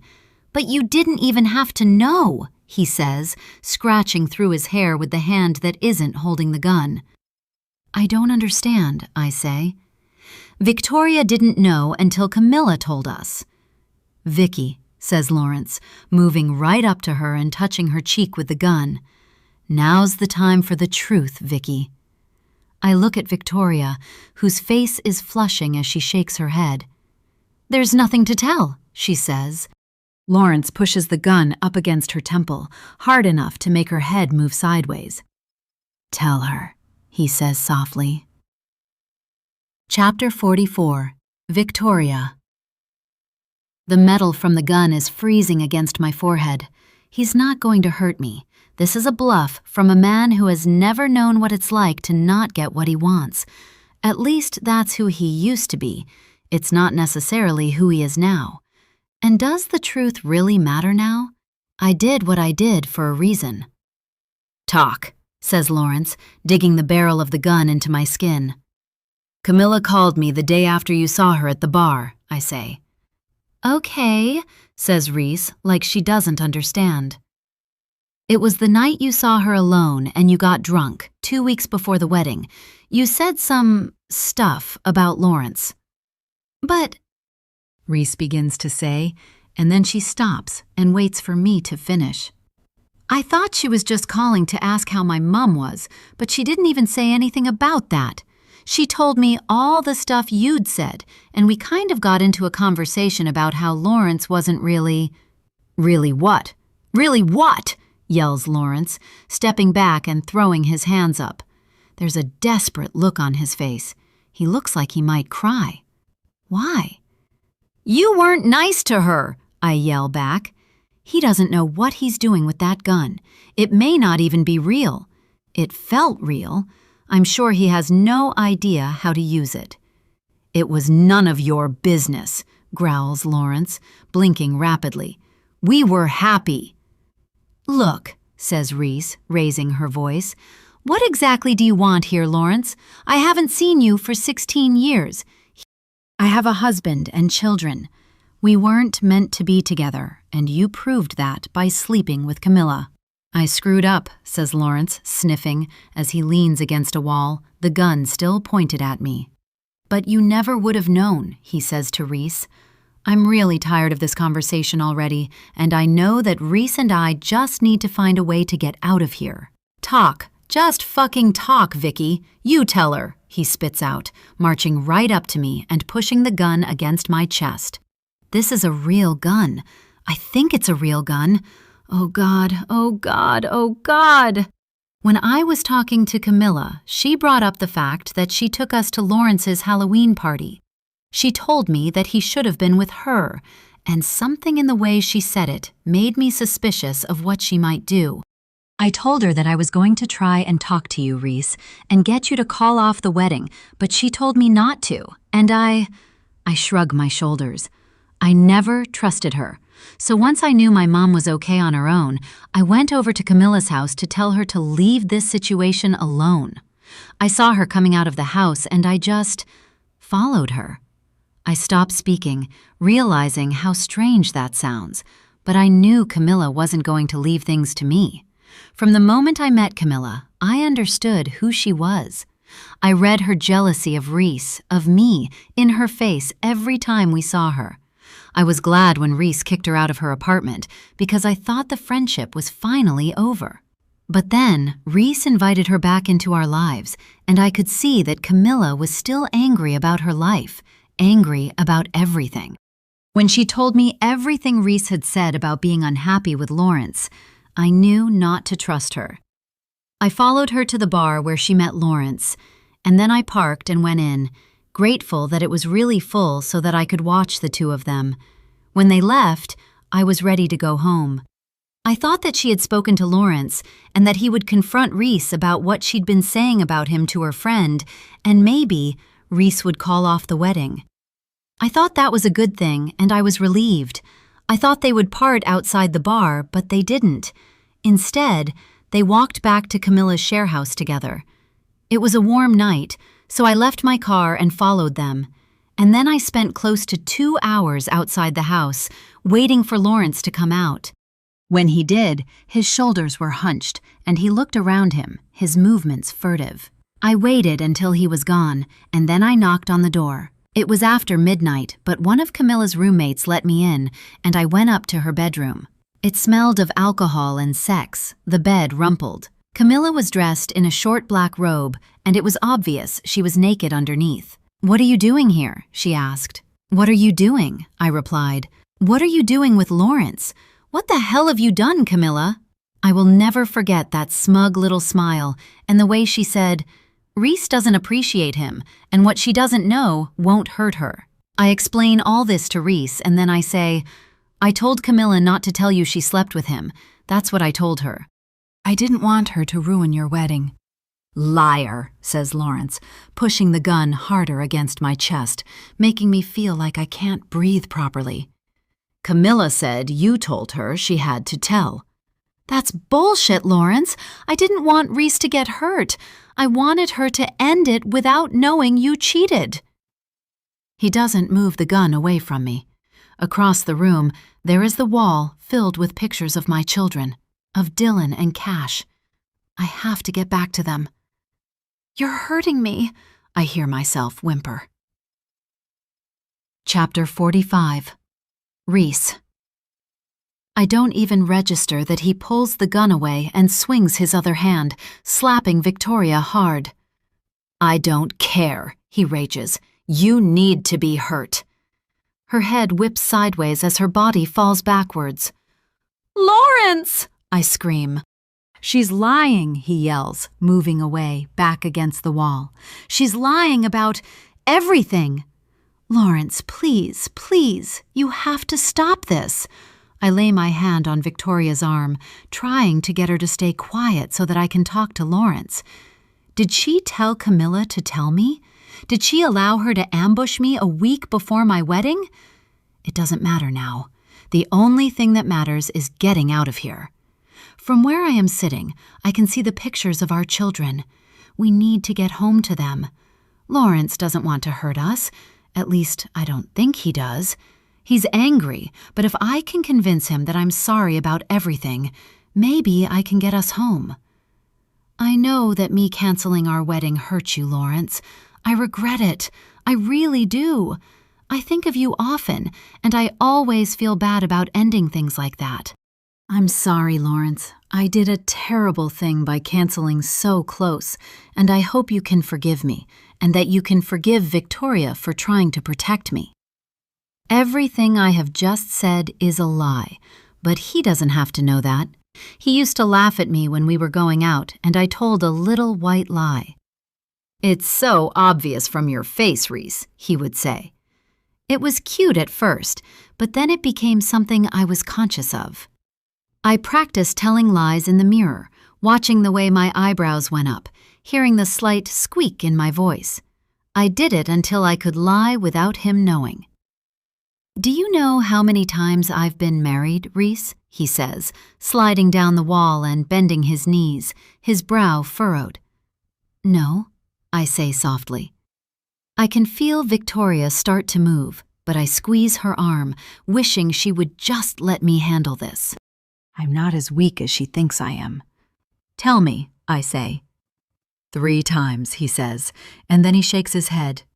He looks bereft, all the anger gone and despair in its place.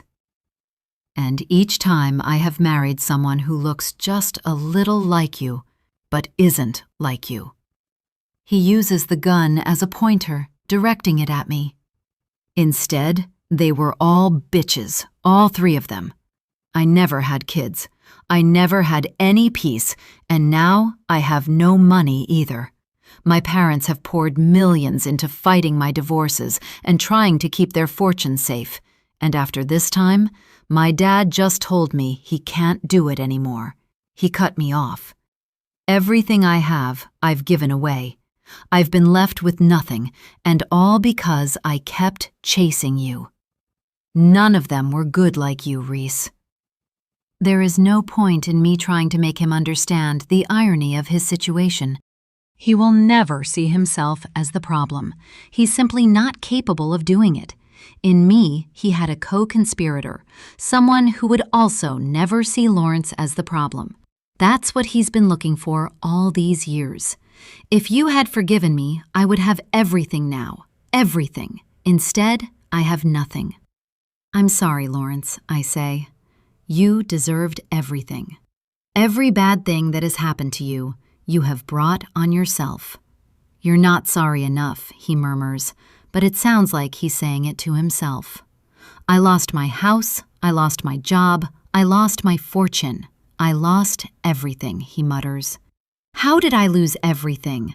I look over at Victoria, who is, thankfully, staying quiet. "I knew you were meant to be my wife, Reese. You were my soulmate." He runs a hand through his hair and then swipes it across his nose. I realize that he's actually crying, but then, clearing his throat, I can see he's changed again. Now he's angry. "And I've been watching you, following you on social media for years. You didn't even care about me at all. You never looked me up, and then you got married and had kids." He stops speaking and looks around the room, and then he stands and walks over to the pictures of Kayla and Max. "We would have made beautiful kids, Reese," he murmurs. "Lawrence, you can still have kids with someone else," I say. "No," he shouts, whirling around and waving the gun at me, fury on his face. "I want you. I've always wanted you, but you were so happy." He shakes his head, disappointed that this is the case. "If I'd had a wife like you, my whole world would have been different." I know better than to say anything to him now. He's wound up and irrational, and I need to let him say his piece. Then I need to figure out how to get him to drop the gun, or at least calm down. My phone is in my pocket, and if I can dial 000, I may be able to summon the police if they can hear what's going on. But he hasn't really looked away from me for long enough. Next to me on the bed, Victoria moves. "Lawrence, you need to let us go now. Our families will miss us soon. Our husbands have probably already called the police," I say, hoping that she understands what I'm trying to say. He's not watching her as closely as he's watching me. I don't think he's listening. He runs his hand over the pictures of our children. "It was so easy to get to your kids, Reese. So easy." One skill I have picked up over the years is hacking. I'm really good at it.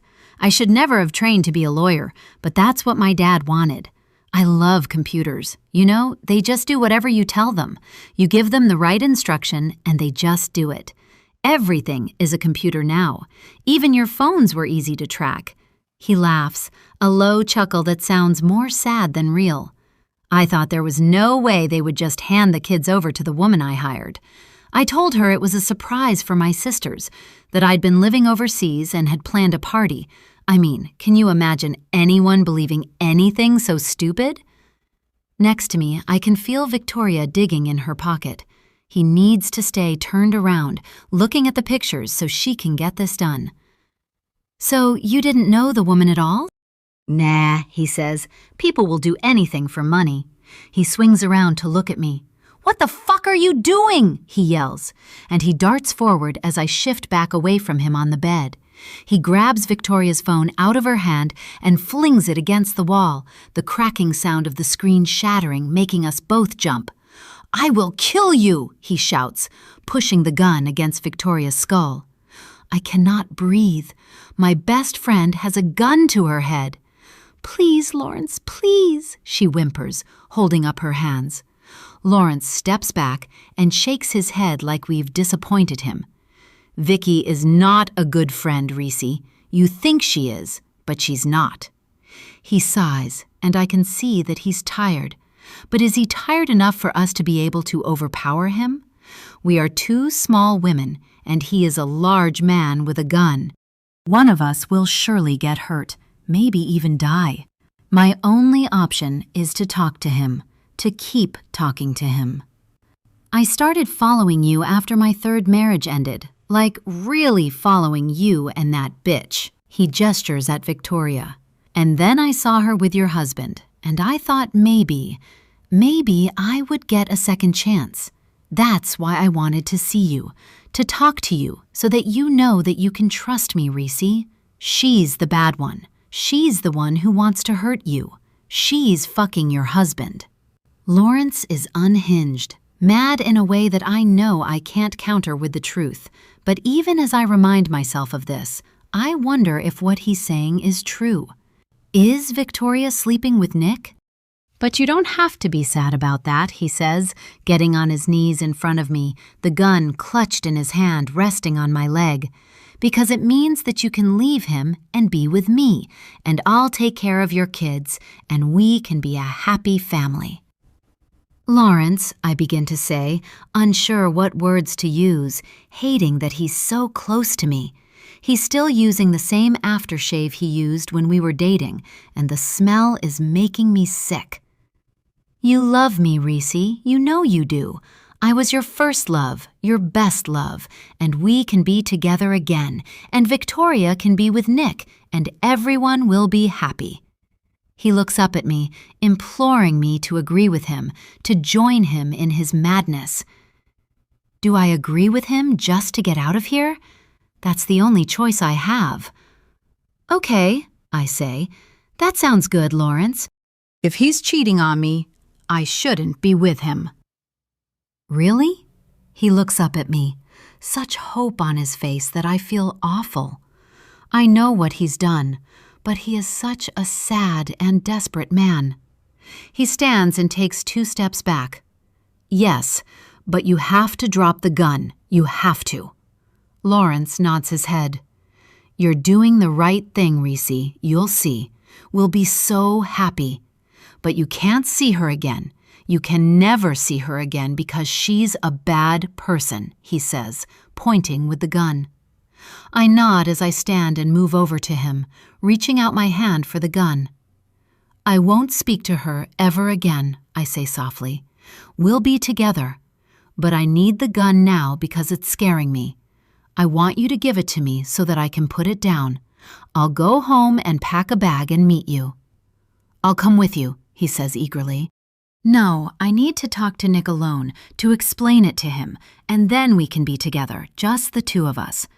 I keep my tone soothing, soft, and I make sure my face is controlled. He needs to believe me. Just the two of us, he agrees, nodding his head, his eyes shining with tears again. He extends the gun, and I prise it gently from his hand, moving it behind my back. Victoria and I are going to go now, but I'll call you tomorrow, I say softly, and he nods his head. I feel suspended in time as I move away from him slowly, taking one silent step backwards at a time as we are all frozen in this moment. But then I feel the gun being pulled out of my hand. Lawrence, no! I hear Victoria yelling, and I turn to look at her as the gun goes off, a loud cracking pop that rings in my ears and fills the air with the smell of burnt metal. Chapter 46. Reese. I swing back around to see Lawrence standing in the middle of the room with his hand over his belly, staring at Victoria. He sways back and forth, and then he drops down onto the floor, lying on his back, his hand clutching his stomach. I rush over to him, laying my hand over his. "Call an ambulance!" I yell at Victoria, who is standing with the gun in her hand, her face pale and eyes wide with shock. "He was going to kill us," she says. "Victoria, just call an ambulance." Blood covers my hands as I push down. She drops the gun and goes over to her phone, picks it up and fumbles with it. "Use mine!" I scream, using one hand to pull my phone out of my pocket as I press down on Lawrence's gushing wound. "Please don't die," I keep saying to Lawrence. "Please don't die." "Help," I hear Victoria say. "Please help." And then she keeps talking, and I know whoever has answered the phone is asking her questions because she is telling them what has happened and repeating the address. "They'll be here soon. They're coming," she says, dropping down beside me. On the floor, Lawrence's eyes are flickering. "Reese?" he says, as though he has just seen me. He sounds surprised that I'm here. "Yes, Lawrence," I reply. "Hold on. Help is coming." "Reese," he wheezes, "I can't wait to marry you." And then he closes his eyes. "Lawrence! Lawrence!" I shout, shaking him, but he doesn't move, and I feel something shift, a momentary movement of air, and I know he's gone.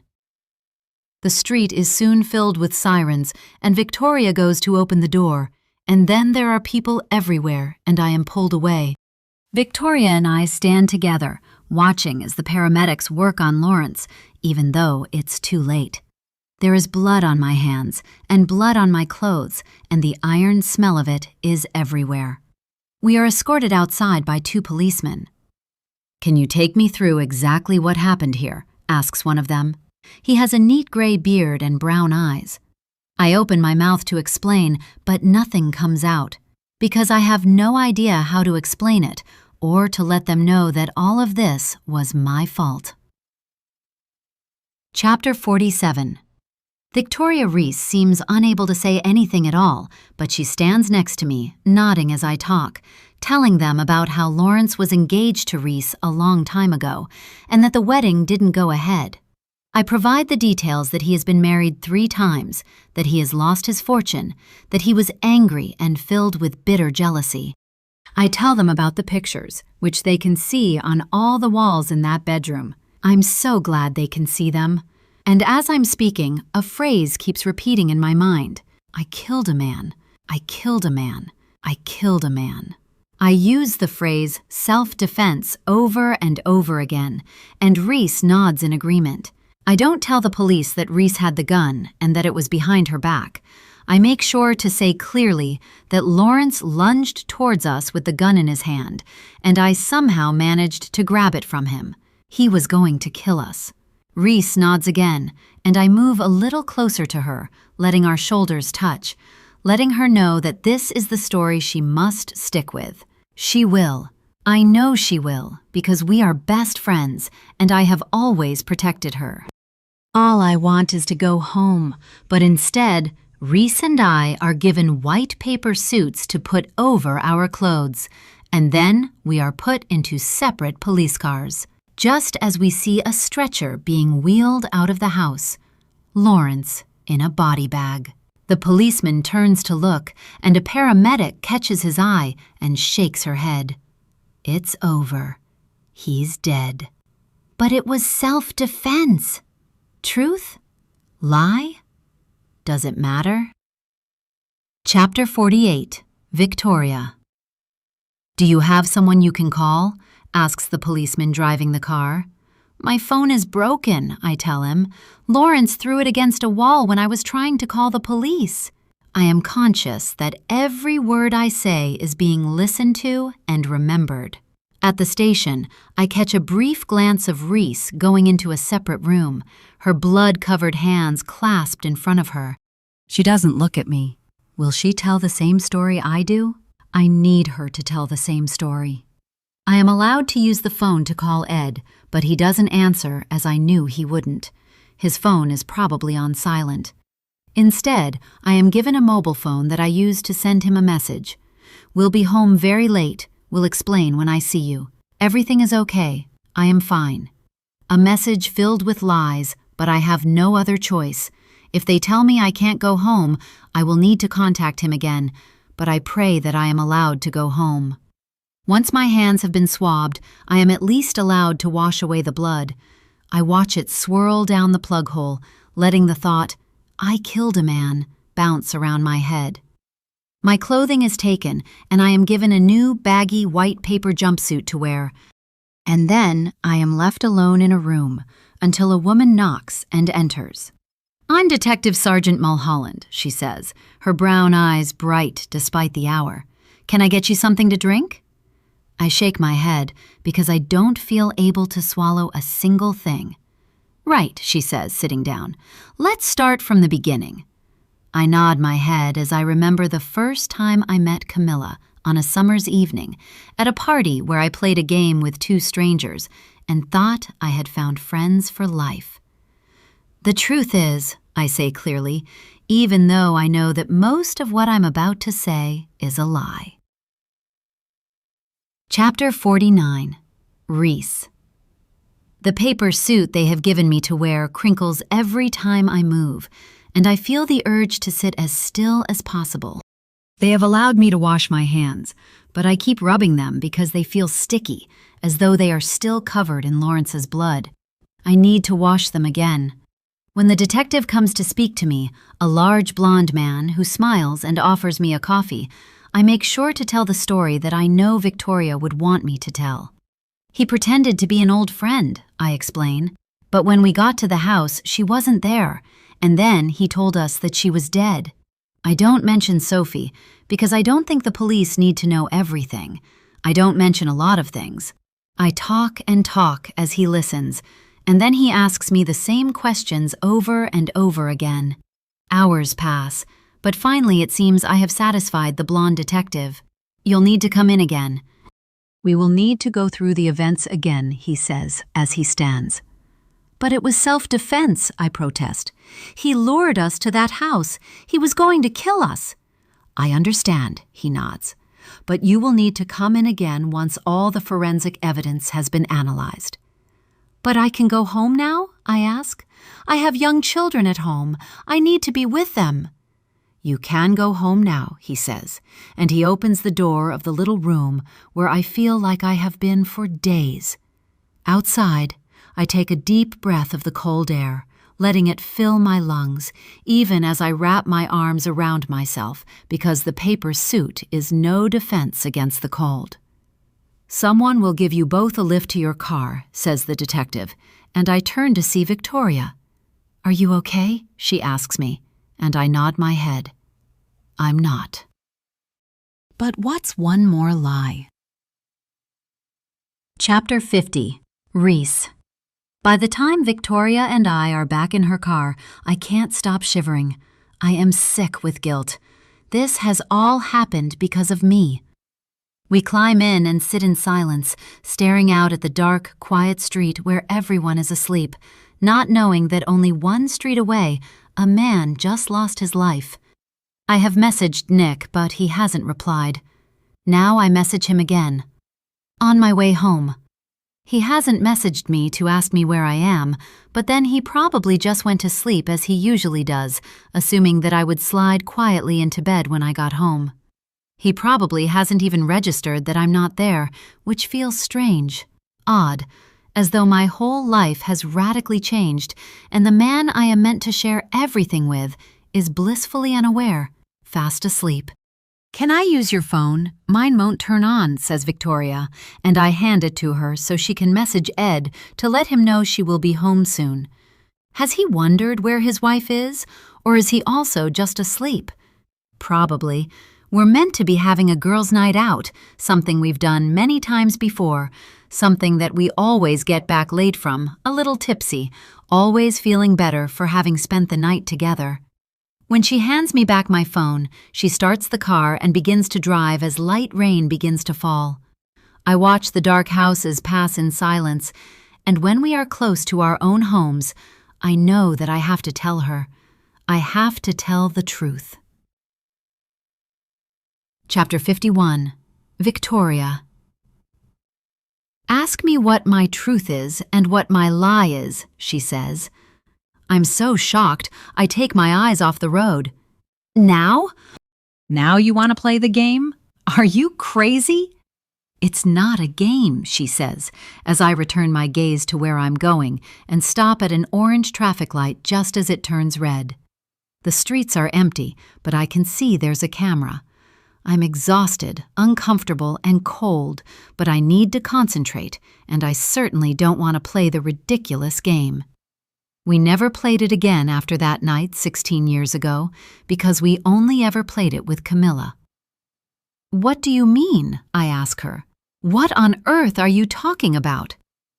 Just please, she says, and it sounds like she's crying. I risk a quick glance at her and can see the shine of tears on her cheeks in the glow of passing streetlights, but I don't say the words.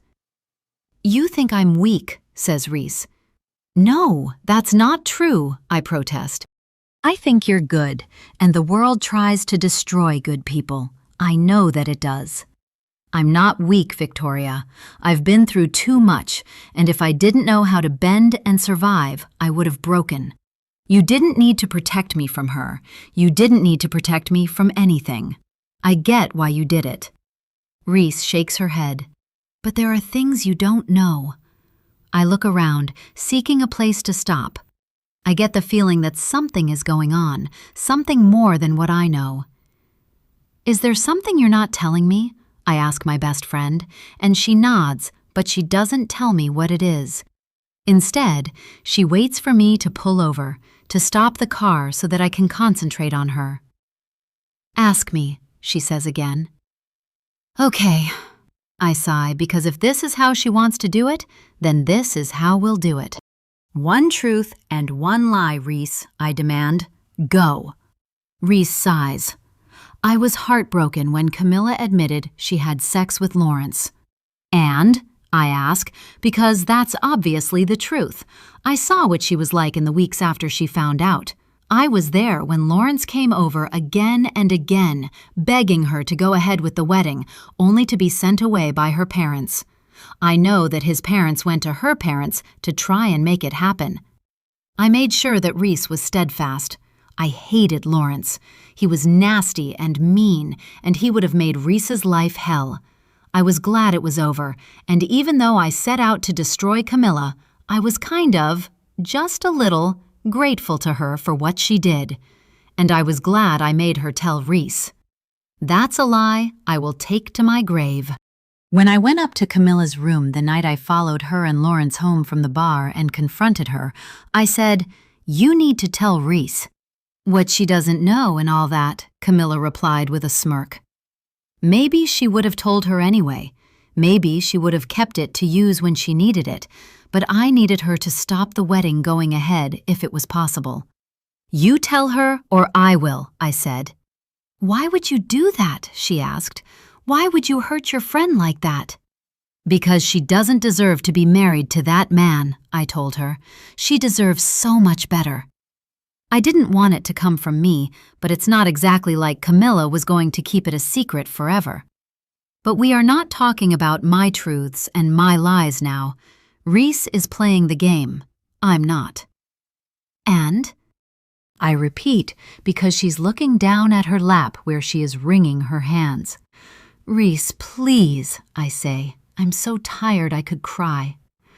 Reese bites down on her lip, and then she covers her face with her hands.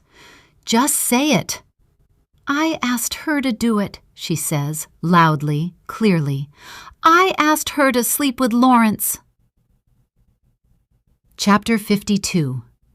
Reese. I stare straight ahead at the road growing slick with rain, where one streetlight is flickering on and off.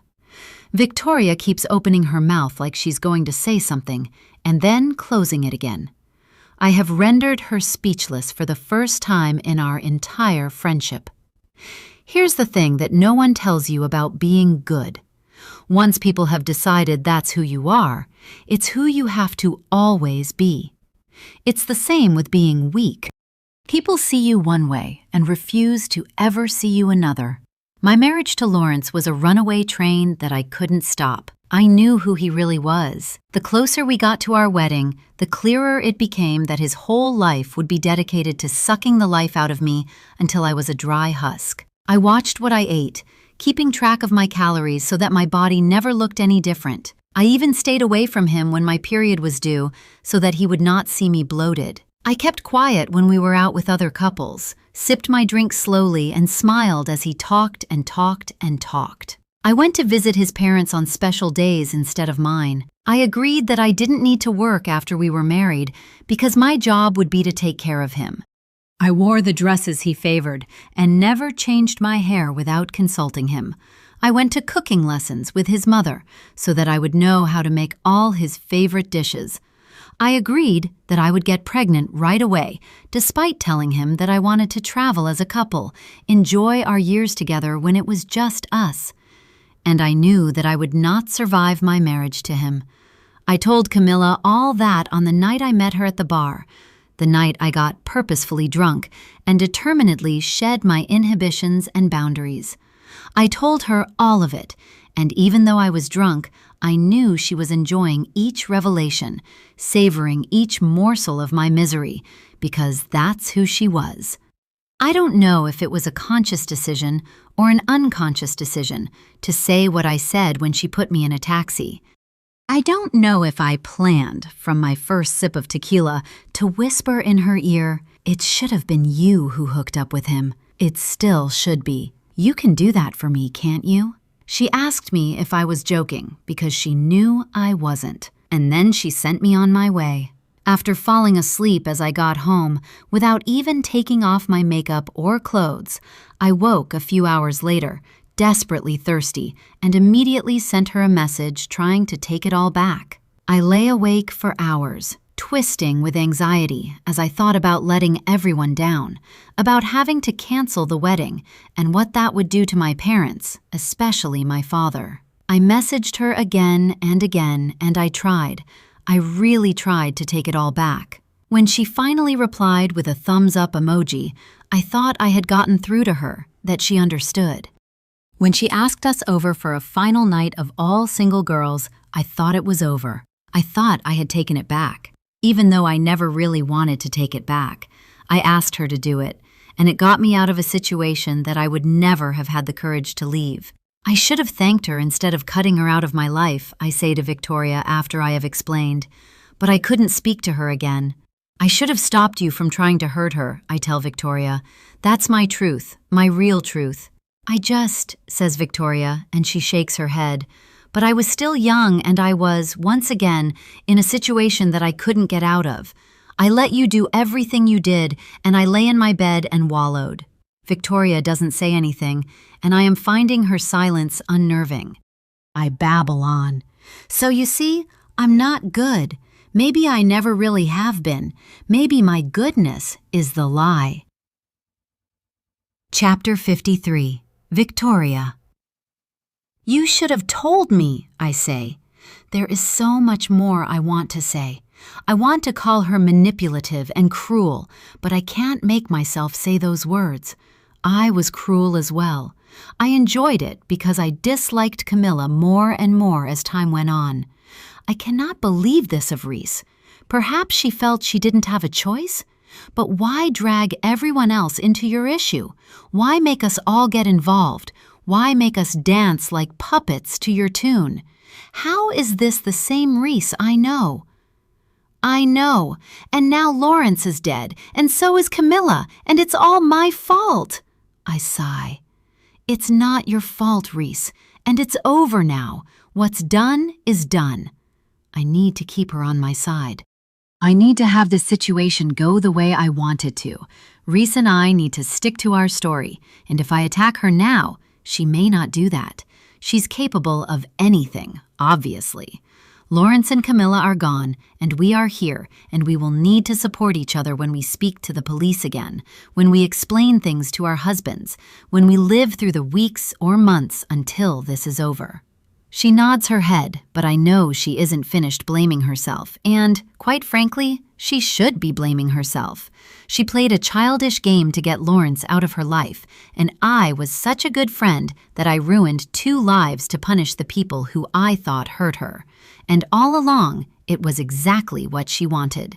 The good, kind Reese who needs to be protected is not who I thought she was. We need to get through this together, I tell her. When it's all over, maybe we can talk about it again, but right now, we need to be a team with the same story. Agreed, she says, nodding. I start the car again and pull into the street, and we drive in silence until we are outside her house. I'll call you later.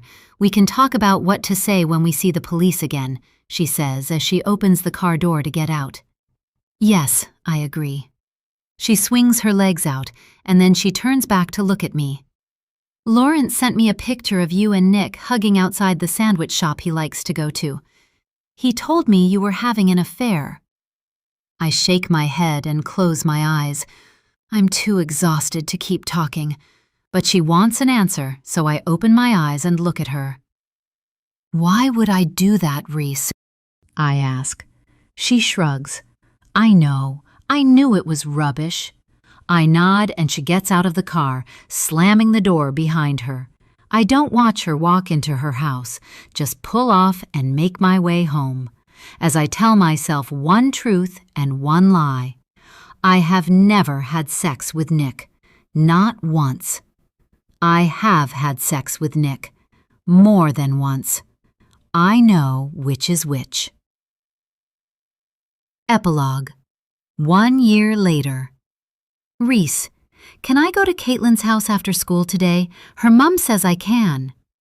Sorry, I tell the baker, where I am tasting cakes in the hope of adding her to our list of suppliers because she has a huge array of vegan options. I just need to answer this. My daughter has embraced the use of her new phone with gusto and will message me whenever she gets the chance about anything. Any thought that pops into her head seems to be worthy of a text message, and I'm grateful she has what is now called a dumb phone. She can't access the internet, but she can contact family and friends. The phone stays in her bag during lessons, but she has it at recess and lunch. Okay, but please send me her mother's number. I don't have the class list on my phone. I need to check for myself. Kayla sends back a heart emoji. She has made friends so easily at her new school. It seems as if she has always been there. But I knew she would be fine. I was more worried about Max because he struggled at his last school. The new school is bigger, and he does seem to have found a little group quite quickly, which I'm really grateful for. The fact that my kids are happy has made everything so much easier, and I'm really pleased that they have both settled in so well.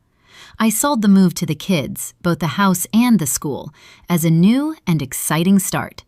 We are an hour away from where we used to live, an hour and a half away from where Victoria and her boys live, too far to see each other often, too far to really be in each other's lives all the time.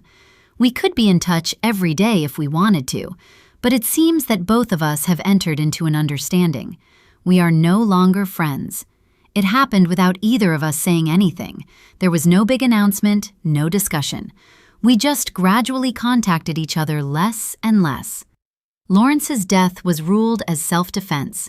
She and I stuck to our stories and we were consistent.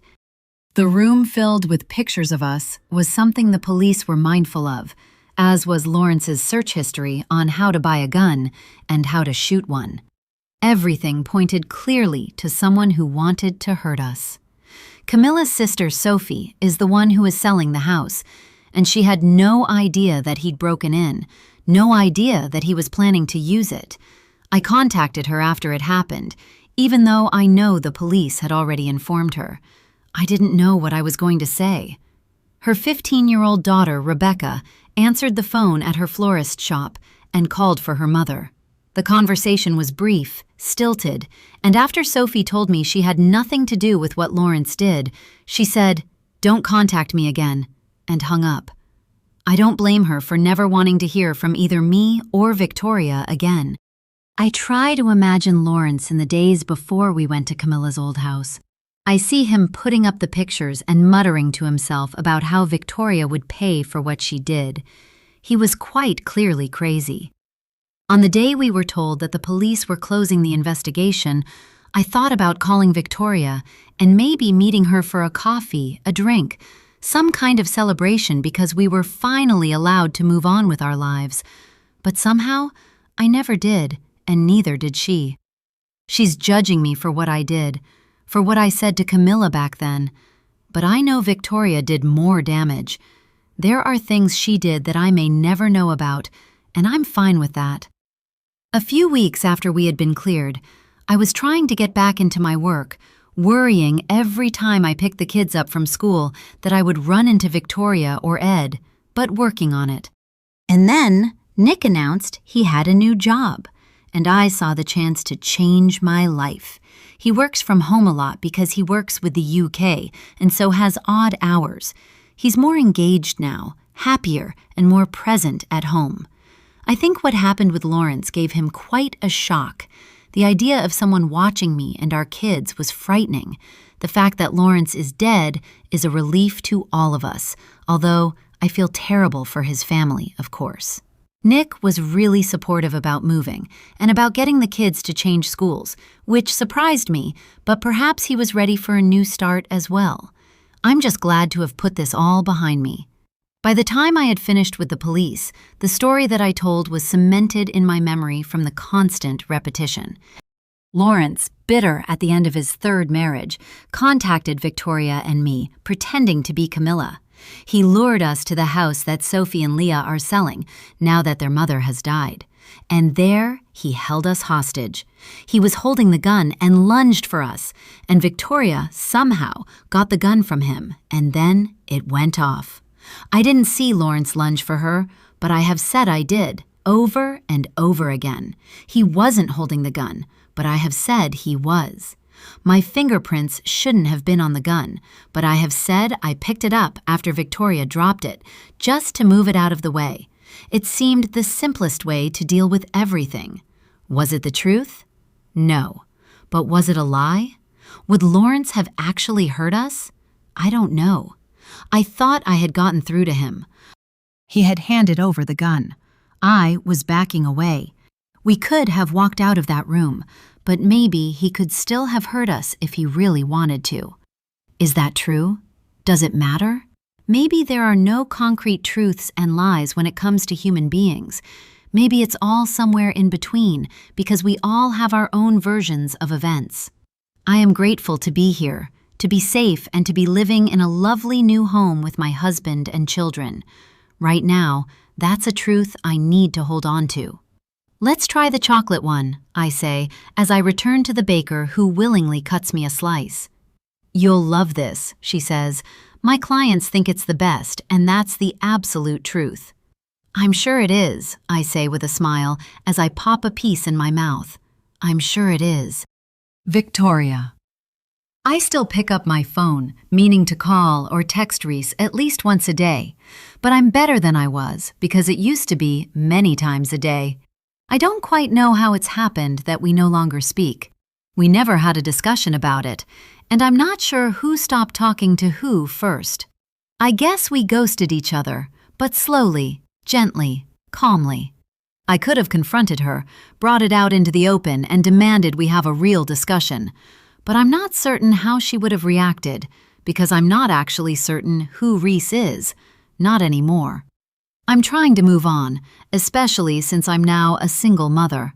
When I asked Ed for a divorce, he seemed more relieved than anything else. From what I gather, he already had feelings for a woman on his course, a 25-year-old woman. She, Samantha, gets on with the boys at least.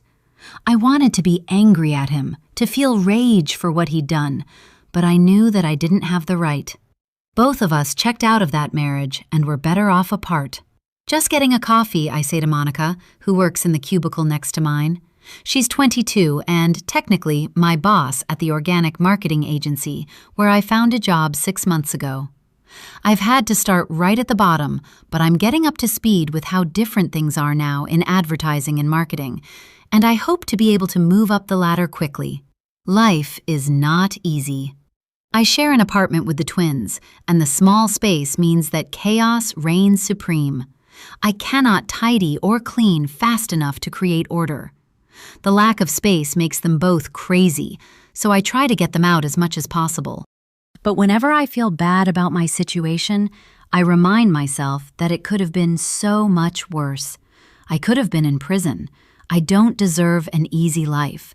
I have done terrible things, and I will never really pay for them. So on days when I am exhausted and lonely and worried about money, I remind myself that I am paying the price for being a shitty human being, and that I deserve it. Lawrence sent one picture of Nick and me together to Reese, but he had many more. Pictures that are damning. Pictures that tell the whole sordid story of our month-long affair, although that's hardly the word for a few bouts of sex, that made both of us feel guilty and sick. Pretending to be Camilla, Lawrence threatened me with that evidence. I never revealed it to Reese because why would I? My guilt is mitigated by the fact that Reese is not exactly who I think she is, but then no one is. It began innocently enough with a chance meeting that led to coffee. I complained about Ed leaving his job and how hard it made everything, and Nick tried to help, to make suggestions. He even offered me money. He was just being a good friend. And then, one night, we were both on work outings at the same bar and naturally gravitated to each other at the end to share another drink. We started talking about Reese, and perhaps he'd just had an argument with her, or he was just having a bad day, but he said more than he should have. She's so uptight about mess and about routine that it makes me a bit crazy, he confessed. Oh, she's always been like that, I laughed. Yeah, but, he sighed.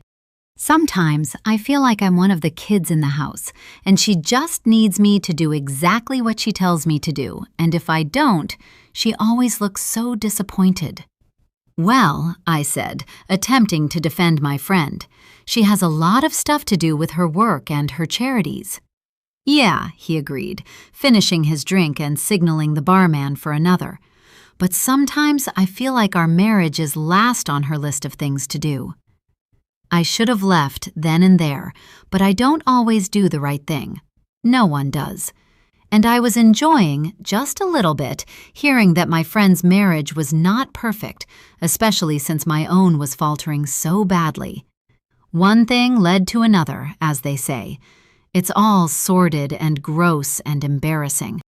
It was only a few times over the month, and then we agreed that it was done and we would never mention it again. Camilla was a bitter, jealous person who resented everything that Reese had, and that's why she acted on Reese's drunken request years ago to sleep with her fiancé. But I was no better when I found myself in a position to seduce her husband. It didn't seem fair that Reese had everything when I felt my life was falling apart. It was a terrible, ugly mistake, and I hope truly that Reese never finds out about it. The police must have found all those photos and evidence when they searched Lawrence's things, but neither I nor Reese have asked to see everything, even though we could have done if we wanted. We both wanted to put it behind us, I guess. Nick didn't want to lose Reese, and I didn't want to lose Reese.